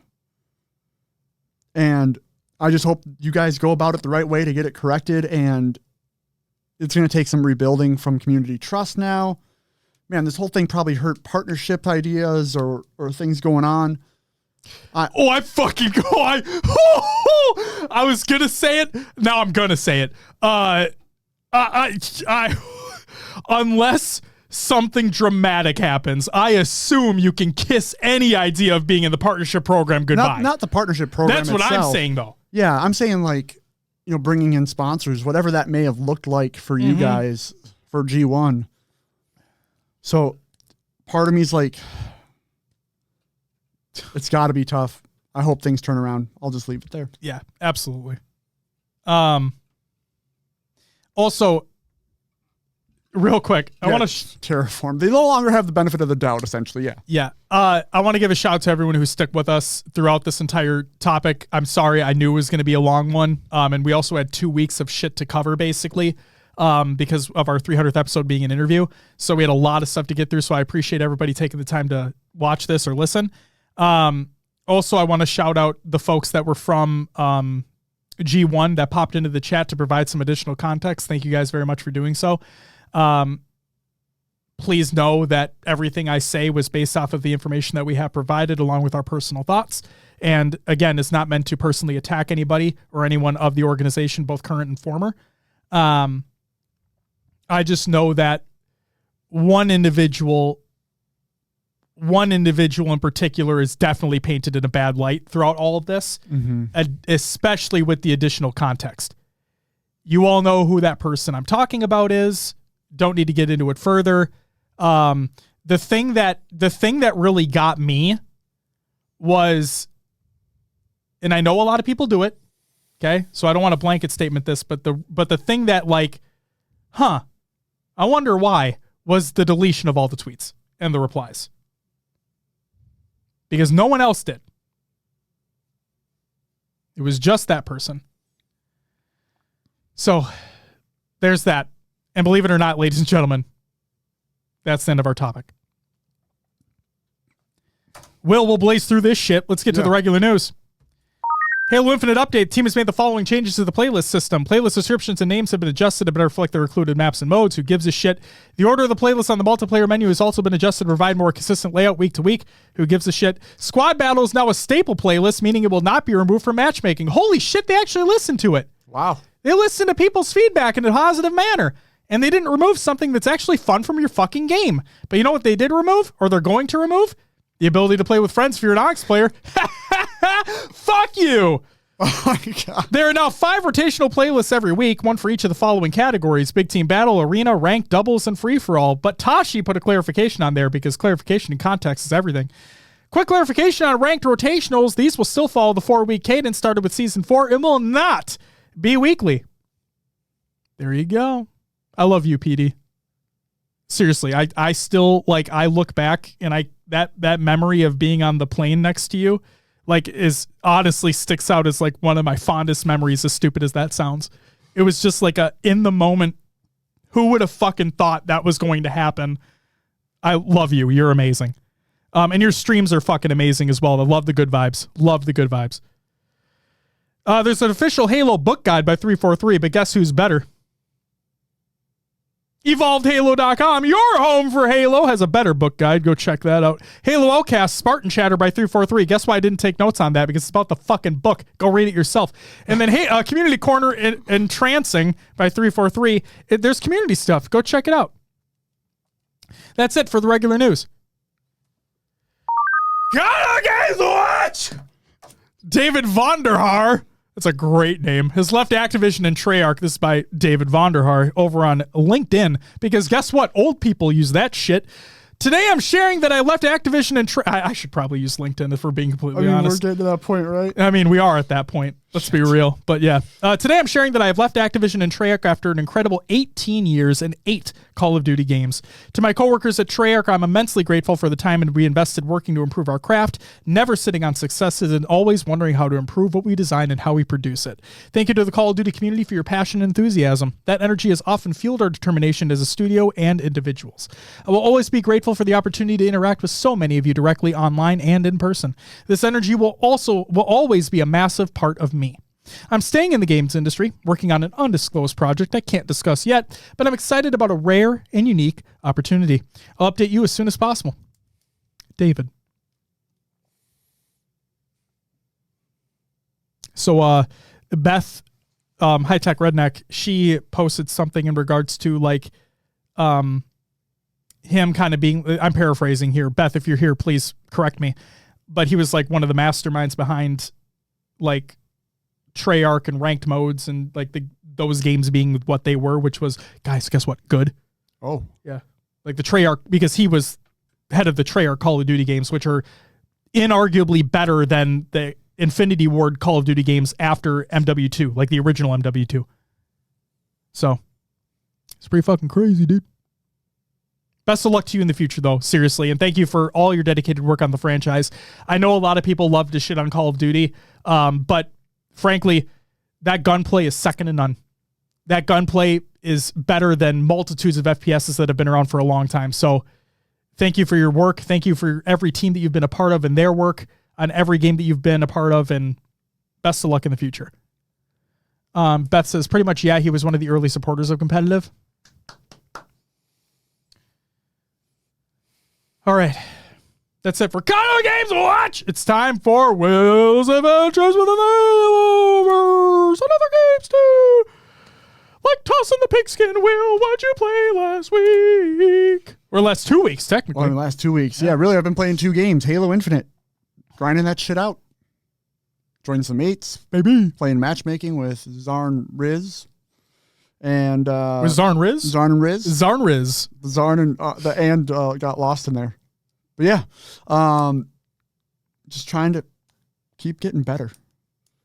Sometimes I just, falter on the mechanics. Got to bring it back. I also think there's a problem that I play too much, and then your brain kind of goes numb to some of the things. But yeah. Anyway. I could feel that. Played some Madden 23 because I needed something that I can mindlessly play. Mm-hmm. Like I put YouTube videos on or music and I can just sit there and play Madden against the computer and not think much. And I'm in my my second year trying to get the Vikings a fucking Super Bowl. Franchise mode? Franchise mode, yep. I won the Super Bowl the first year because basically it was on too easy of a difficulty. And nonsense. You're just a goat. No. And then I upped the difficulty for the second season. Still doing all right. Beautiful. I'm 8-3, I think. Jesus Christ, dude! All right, you're fucking great. Yeah. I think any team would kill to be 8-3. Well, Are you kidding me? I'm doing all right. Jesus Christ. Falcons are 10-2.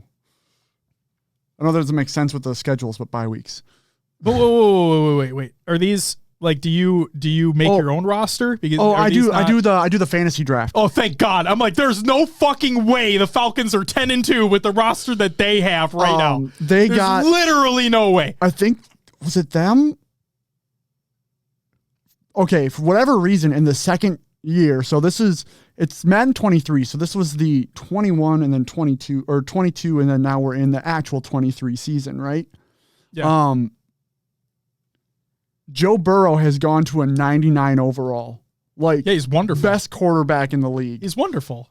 And he is fucking carrying whatever team he's on. Tools asks, who's the best player on your team? I have a strong wide receiver core. Did you draft Justin Jefferson? I could not. I did not have a high enough pick. Oh, what the fuck? So who is your number one pick then? I think it's T. Higgins. Okay, good pick. And then I have Hunter Renfrow in the slot. Pick. Yeah, it's a good pick. Renfro is outperforming Higgins just because of being in the slot.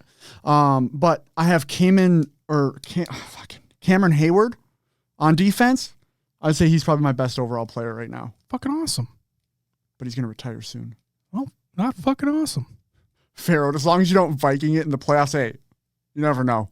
You never fucking know. But yeah, those are the 2 games I've been playing. Nice. I played some Halo as well. Ooh. Completed that event pass. Yeah. Yeah. And then that's fucking all I care about that. And then played some Baldur's Gate 3. It's a good video game. I've heard good things. That game is I'm really close to just going fucking berserk and killing everybody in my way right now. Oh, because they're just fucking annoying to me. They're slavers. Oh yeah. Yeah. I want to kill them all. I've watched some Dr. Lupo and Tim Darkness 429. Mm-hmm. They've been playing it together in co-op. That's awesome. And yeah, there's times where like Lupo's just like, well, these guys fucking suck. Like they need to die. Yep. But they'll be like, let's go do a quest for them to get the item. Yeah, and then we'll kill them. Yeah. Yeah. Oh, it's exactly what I'm doing. Oh, perfect. Yeah, okay. 1000%. But like the shitty part is that once you kill, so my problem is that unless they're like incredibly out of the line of sight, like if you kill one of them, then everybody else is alerted. Oh yeah. And you can only get out of it so many times, is they don't take bribes. They're like, either you pass a persuasion check or you're done. Like you have to fight them. And I'm like, I don't want to fucking fight you right now. I will say, what was fucking awesome, I was in a fight on some like in a cavern. You push someone off a ledge? Oh, so before that even happened, I'm on a raft and I'm going to this cavern. Okay. Okay. And another raft comes up to me. I'm trying to be as non-spoiler as possible. Another raft comes up to me. They're like, hey, the fuck you doing? I'll be like, what? I'm going that way. And they're like, and so one of them hops on. I'm a big dragon boy. Oh yeah, Dragonborn. Yeah, I'm a big dragon boy. This is a little dwarf dude. Oh, no. And I'm like, gives me the option. He's like, you want to try to push him in the water? And I'm like, fuck yeah, I want to try to push him in the water. And so this dude comes over. He's like, what the fuck are you doing? And I'm like, roll the die. Awesome. Dink it. Just, he's gone. He's just fucking gone. Oh. I kill the rest of them and I get over to the area I'm supposed to be in. So then I get in this cavern and I go down and I'm surveying the area. I'm surveying the area. No, John, I am not chaotic evil at all. I'm like the most goody two-shoes player I can possibly be. Because if I don't like you, like if you're a slaver, if you're like being mean to fucking children and whatnot, you're dead. Like I don't have time for you. You're out of my game. That's why I specifically left party members back, because I don't want to talk to them. Like I'll keep them in my camp. I just don't want to talk to them. I got nice people on my party. So we get to this cavern and these people are there and I'm trying to help like these beings. And so I get there and I'm surveying the area and I'm like, wait a second. If I try to fight these guys right now, because I talked to them and I made them on my side, so they're not going to fight me unless I start shit. So I'm just walking around, looking how many people there are. There's only a few. Okay. There's a teleport point back to where I first got into this area. And in that teleport point, there were explosive barrels. And I'm like, oh, don't mind if I do. So my warrior, who can carry a lot of shit, I had her pick up some explosive barrels. Okay. I teleport back to where the cavern is, and I set one next to one guy, one next to one guy, and one next to the last guy. And then I just shot him. This guy, the leader, is standing on this like edge, fucking just flies off and lands on the ground. He has like 2 hit points left, and he dies because he's in fire. So I'm like, oh, I'm golden. And then I just proceed to wipe the rest of them. It was just incredible. I mean, definitely chaotic.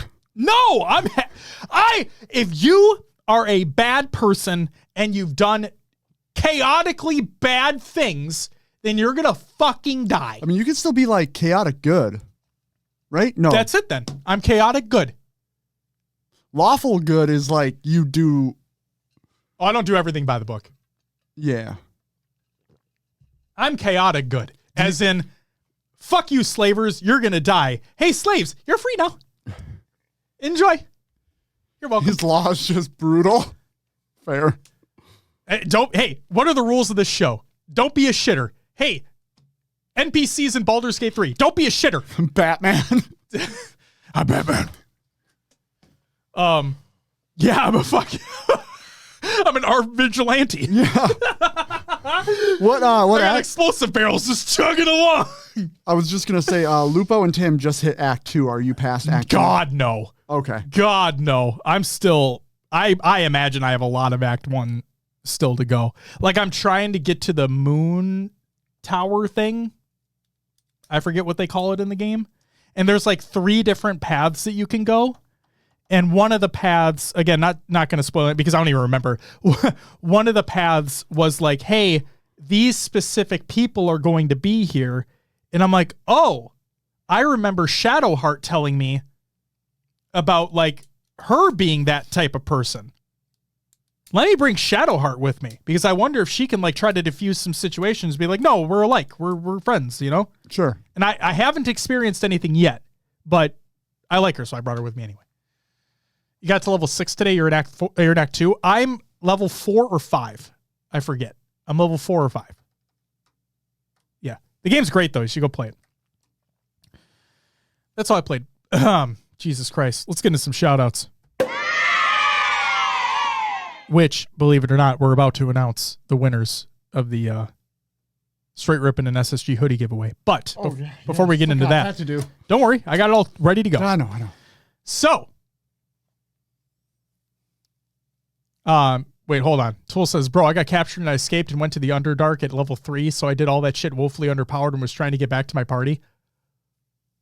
What? Wow. Ouch. See, that's where I'm in the Underdark right now. But I took the way, I went through the Goblin Keep, like that castle or whatever the fuck. I found the hidden entrance and I went that way. Tools, you could have just teleported out. Like, you literally could have just TP'd out, or you could have gone to camp. I'm pretty fucking sure you could have just gone to camp. I bet you could have gone to camp, though, if you couldn't teleport. You can only teleport to your world? Then you could have had to go, you should have been able to go to camp then. Regardless. I'm sorry you had to do that, and I'm glad you got through it, because that's fucking insane. All right. Happy belated birthday to APG, Collect, and Batchford. Happy belated birthday to you, gents. Shout out to everyone who joined in the 2 week ago community playdate. This includes Ashley Blair, D Pancakes, Elated Dartboard, Fox 2 Quick, Halt Hammer Zeit, Hero Spartan, High Tech Redneck, Marmar, Overkill, Rostermonkey Jr., Riznak, Search, Snagoo, Swole Danny, William Starwinder, and Wildcan Joker. Shout out to everyone who followed and subbed during the live show. Give me a second. Just give me a second. Spying Ryan, Tom DeChico or Sicko, I don't know. Matt's Castle, Miss Bustalust, great name still. Watson VTube, Psych or Psychics, John, Atari, Grimacing Star, who I think I banned you from the chat because you made a dumbass statement about APG.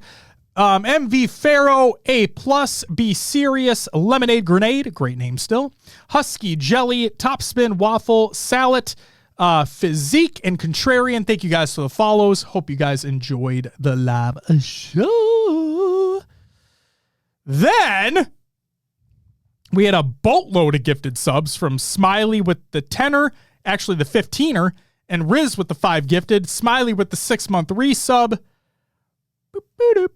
Barnaby Jones with the 9-month resub as well, Chica with the 14-month resub, Reno, Wick, I didn't forget, with the primer, and Zig with the 4-month resub. Simply, thank you for the 2-month resub. And J Fox, I'm sorry I missed it. I'm not missing it now. Thank you for the 15-month resub. You all get a woo! And then we have the bits. The biddies. I'm not even going to say what I was going to say. So, give me 1 second.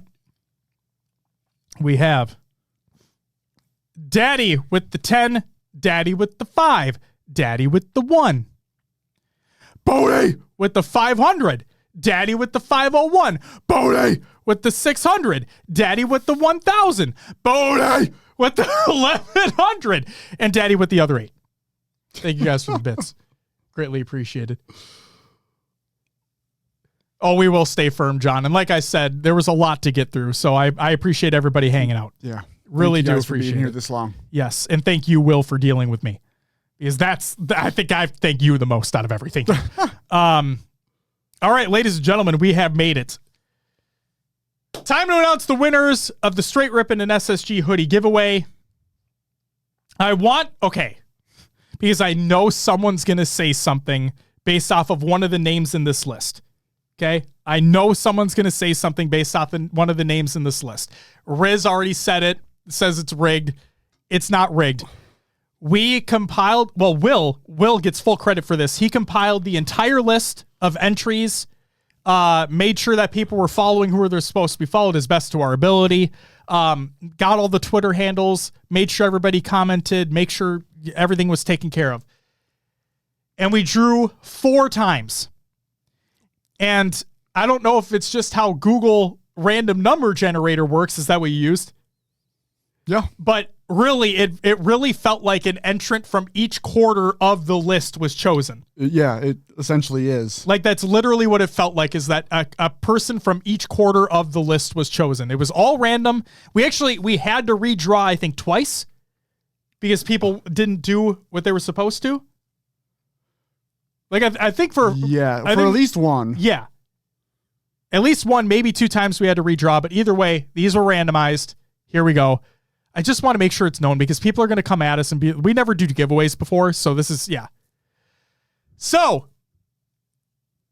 congratulations to the following winners of the Straight Rippin' and Space Station hoodie giveaway. Will, do you mind if I read through them? Go for it. This is the one that's going to cause controversy. Yep. Zarners. Or Zordon himself. Yes. Ravil on Twitch. The Dizzle. The Dizzle. And Fulcrum MW. Congratulations to you 4 individuals on winning the giveaway. I am sending the tweet. Actually, I'm not sending the tweet yet. I have to send these DMs first. Boom. Boom. Tools, boom. May they not claim their prize. Boom. And then I'm sending the tweet. Boom. There it is. For the entrants, for the winners that have been selected, they have 24 hours from the sending of the DM, which was literally just now. They have 24 hours from now to reply to confirm that they have won the prize. If they do not reply within 24 hours to the DM that we had literally just sent them, a new drawing will be had for that individual. Okay? So what I will do is once we have confirmation of all 4 winners, or if somebody doesn't respond, another tweet will be put out saying either A, all 4 have claimed their prize, thank you everybody for doing it, blah, blah, blah. Or if we have to redraw, I will state that so-and-so did not respond. We will do another redraw for a new winner. They will have another 24 hours to respond, and that's that. Cool? Cool.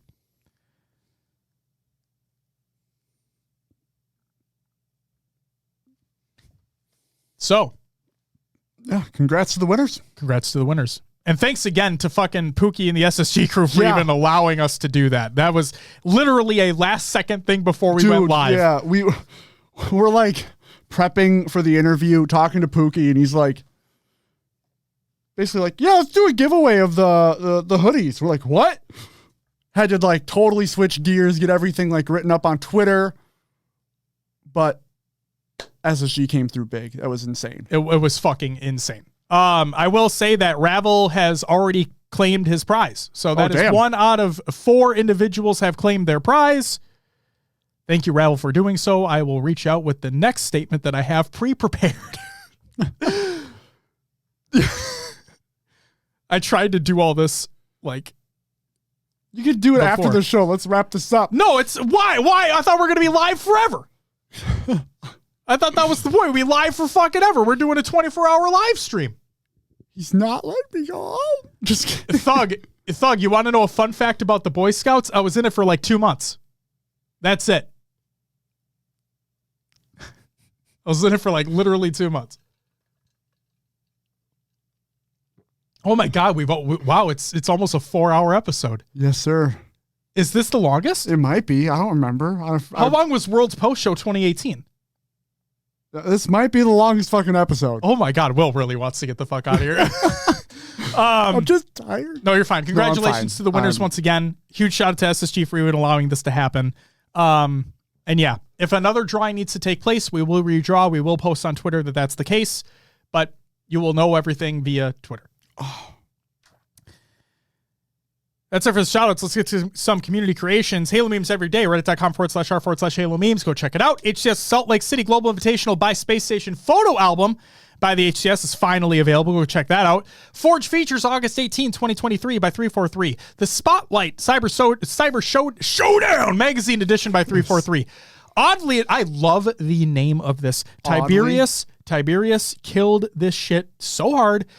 He named it oddly enough because his name is Tiberius, isn't oddly. Yeah. Oddly enough, Oddball Part 1, The Bubble Rule. It is a article over on Metafy. Go check that out. And I love the fucking name. I love it. New Halo Infinite Easter egg by Boo Boo Doo Boo. I love that edit. It's fucking hilarious. Listening to the world's biggest Halo chant by none other than All In Juan over in the chat over there. Go check that video out. With HCS Top 10 Clips Salt Lake City 2023 by HCS. And we have 8-Bit Beats to Save the Universe 2 by Halo. Check out those videos, articles, all that fun shit. Do it up, bitch.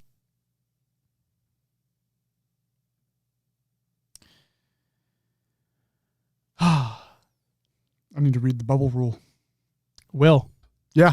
That's all I fucking got, man. 4 hours, baby! Someone commented that the Optic post show. It would have been if we didn't split it. Yeah. That's what I think it was Tools that said it, right? Yeah. Tools said it. But either way, I think this is genuinely the longest episode we've ever fucking had. I mean, I remember once going through. Thanks a lot, G1. I mean, seriously. I once remember going through looking at all the episodes and writing down the times. And I believe there was another one in the 4-hour mark. Really? Yes. I'd love to. How far into 4 hours? I don't know.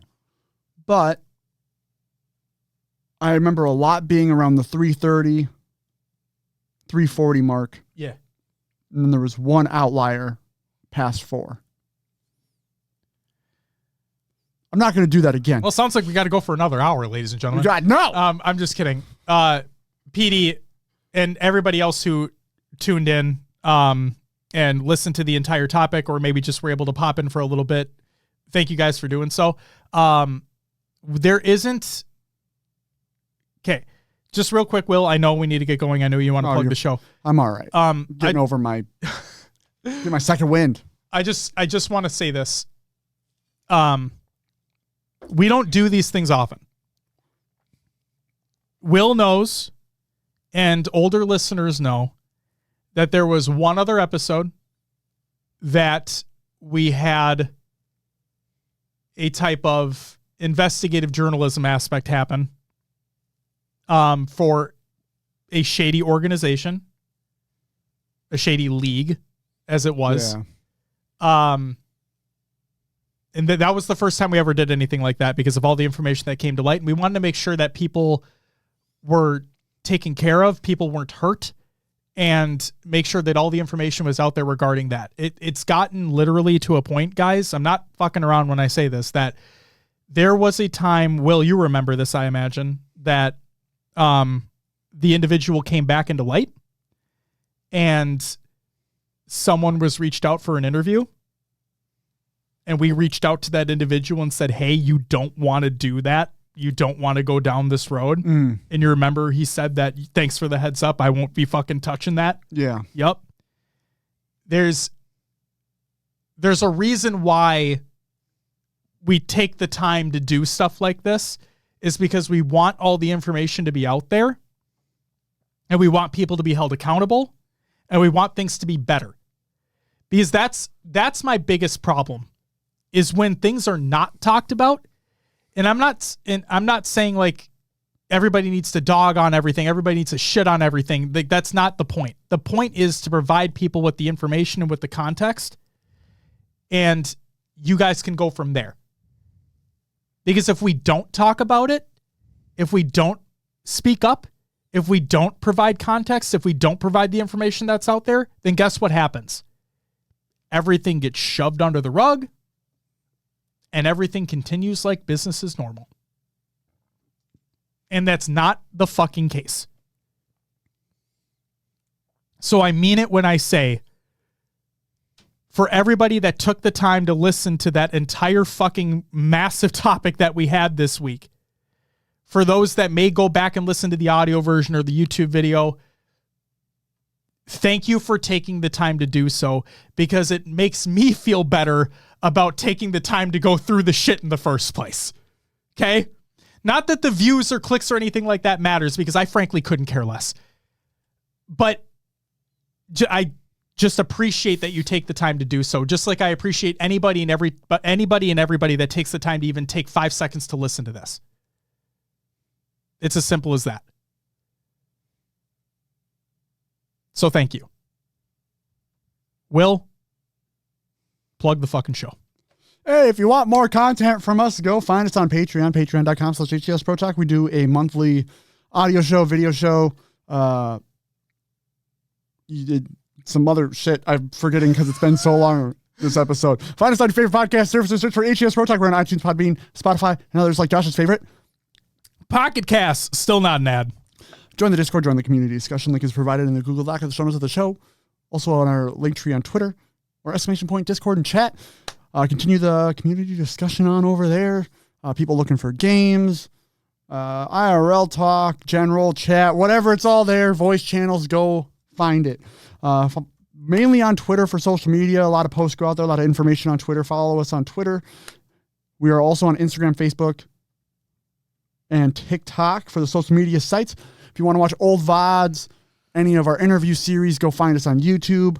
Again, HCS Pro Talk. If you want to watch live Mondays, 7 p.m. Central Time on twitch.tv/HCS Pro Talk. We also have hcsprotalk.com, which now directs you to evolvedhalo.com, which is your home for Halo. Because we are partnered with the fine folks over at Podcast Evolve. They have great shows such as Podcast Evolve. If you're into lore, Mission Debrief, or if you want to recap Halo missions, Halo TV Plus, which caps the Paramount Plus show. Join their book club, obviously. Talks about the books. They have Build With Blocks. The blocks. What do you know? The blocks. The blocks. Halo Headlines, which gives you your top Halo news stories, and Halo Gear Guide. Josh, that's all I have. What do we got coming up next? Next week, ladies and gentlemen, it's finally time to get back on the positive side of things. We have our HCS Fort Worth Major preview. Cannot fucking wait. Super excited. It's the last major before Worlds. It's where all the real shit's going to happen. The side tournaments, Will's fucking huffing coffee over there. It's going to be a good time. We'll talk about predictions. We'll talk about pools. We'll talk about the event, what to expect.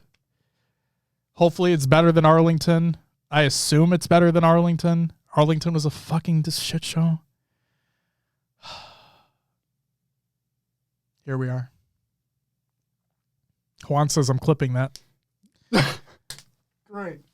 Great. Oh my God. 4 hours. I just need to inhale some fucking caffeine to keep going. Also, it was said earlier that the longest episode was our Raleigh preview of being over 4 hours. But it was less than this. Juan says from the YouTube channel, looks like the longest video may be episode 213 at 4 hours, 2 minutes, and 1 second. Well, we fucking beat that. So, ladies and gentlemen, welcome to what was the longest episode in HCS Pro Talk history. 5.5 years later, here we are. You're going to Fort Worth, right? Okay. It is still up in the air for me. I have tickets purchased. Everything's ready to go, but it's still up in the air right now for a few different reasons. But Fair. If I do go, the stickers are right there. Ooh, I see the stickers, They're guys. bigger than usual because I didn't realize I ordered a bigger size, but that's that. Tools, it's just, there's so much shit, and Worlds is literally a month later. And I don't know, man. We'll see. But if I do end up going, I do have free stickers. I will give them out. Please come find me. Let me ask you this. If anyone in this chat is going to Fort Worth, let me know via Twitter DM. Let me know.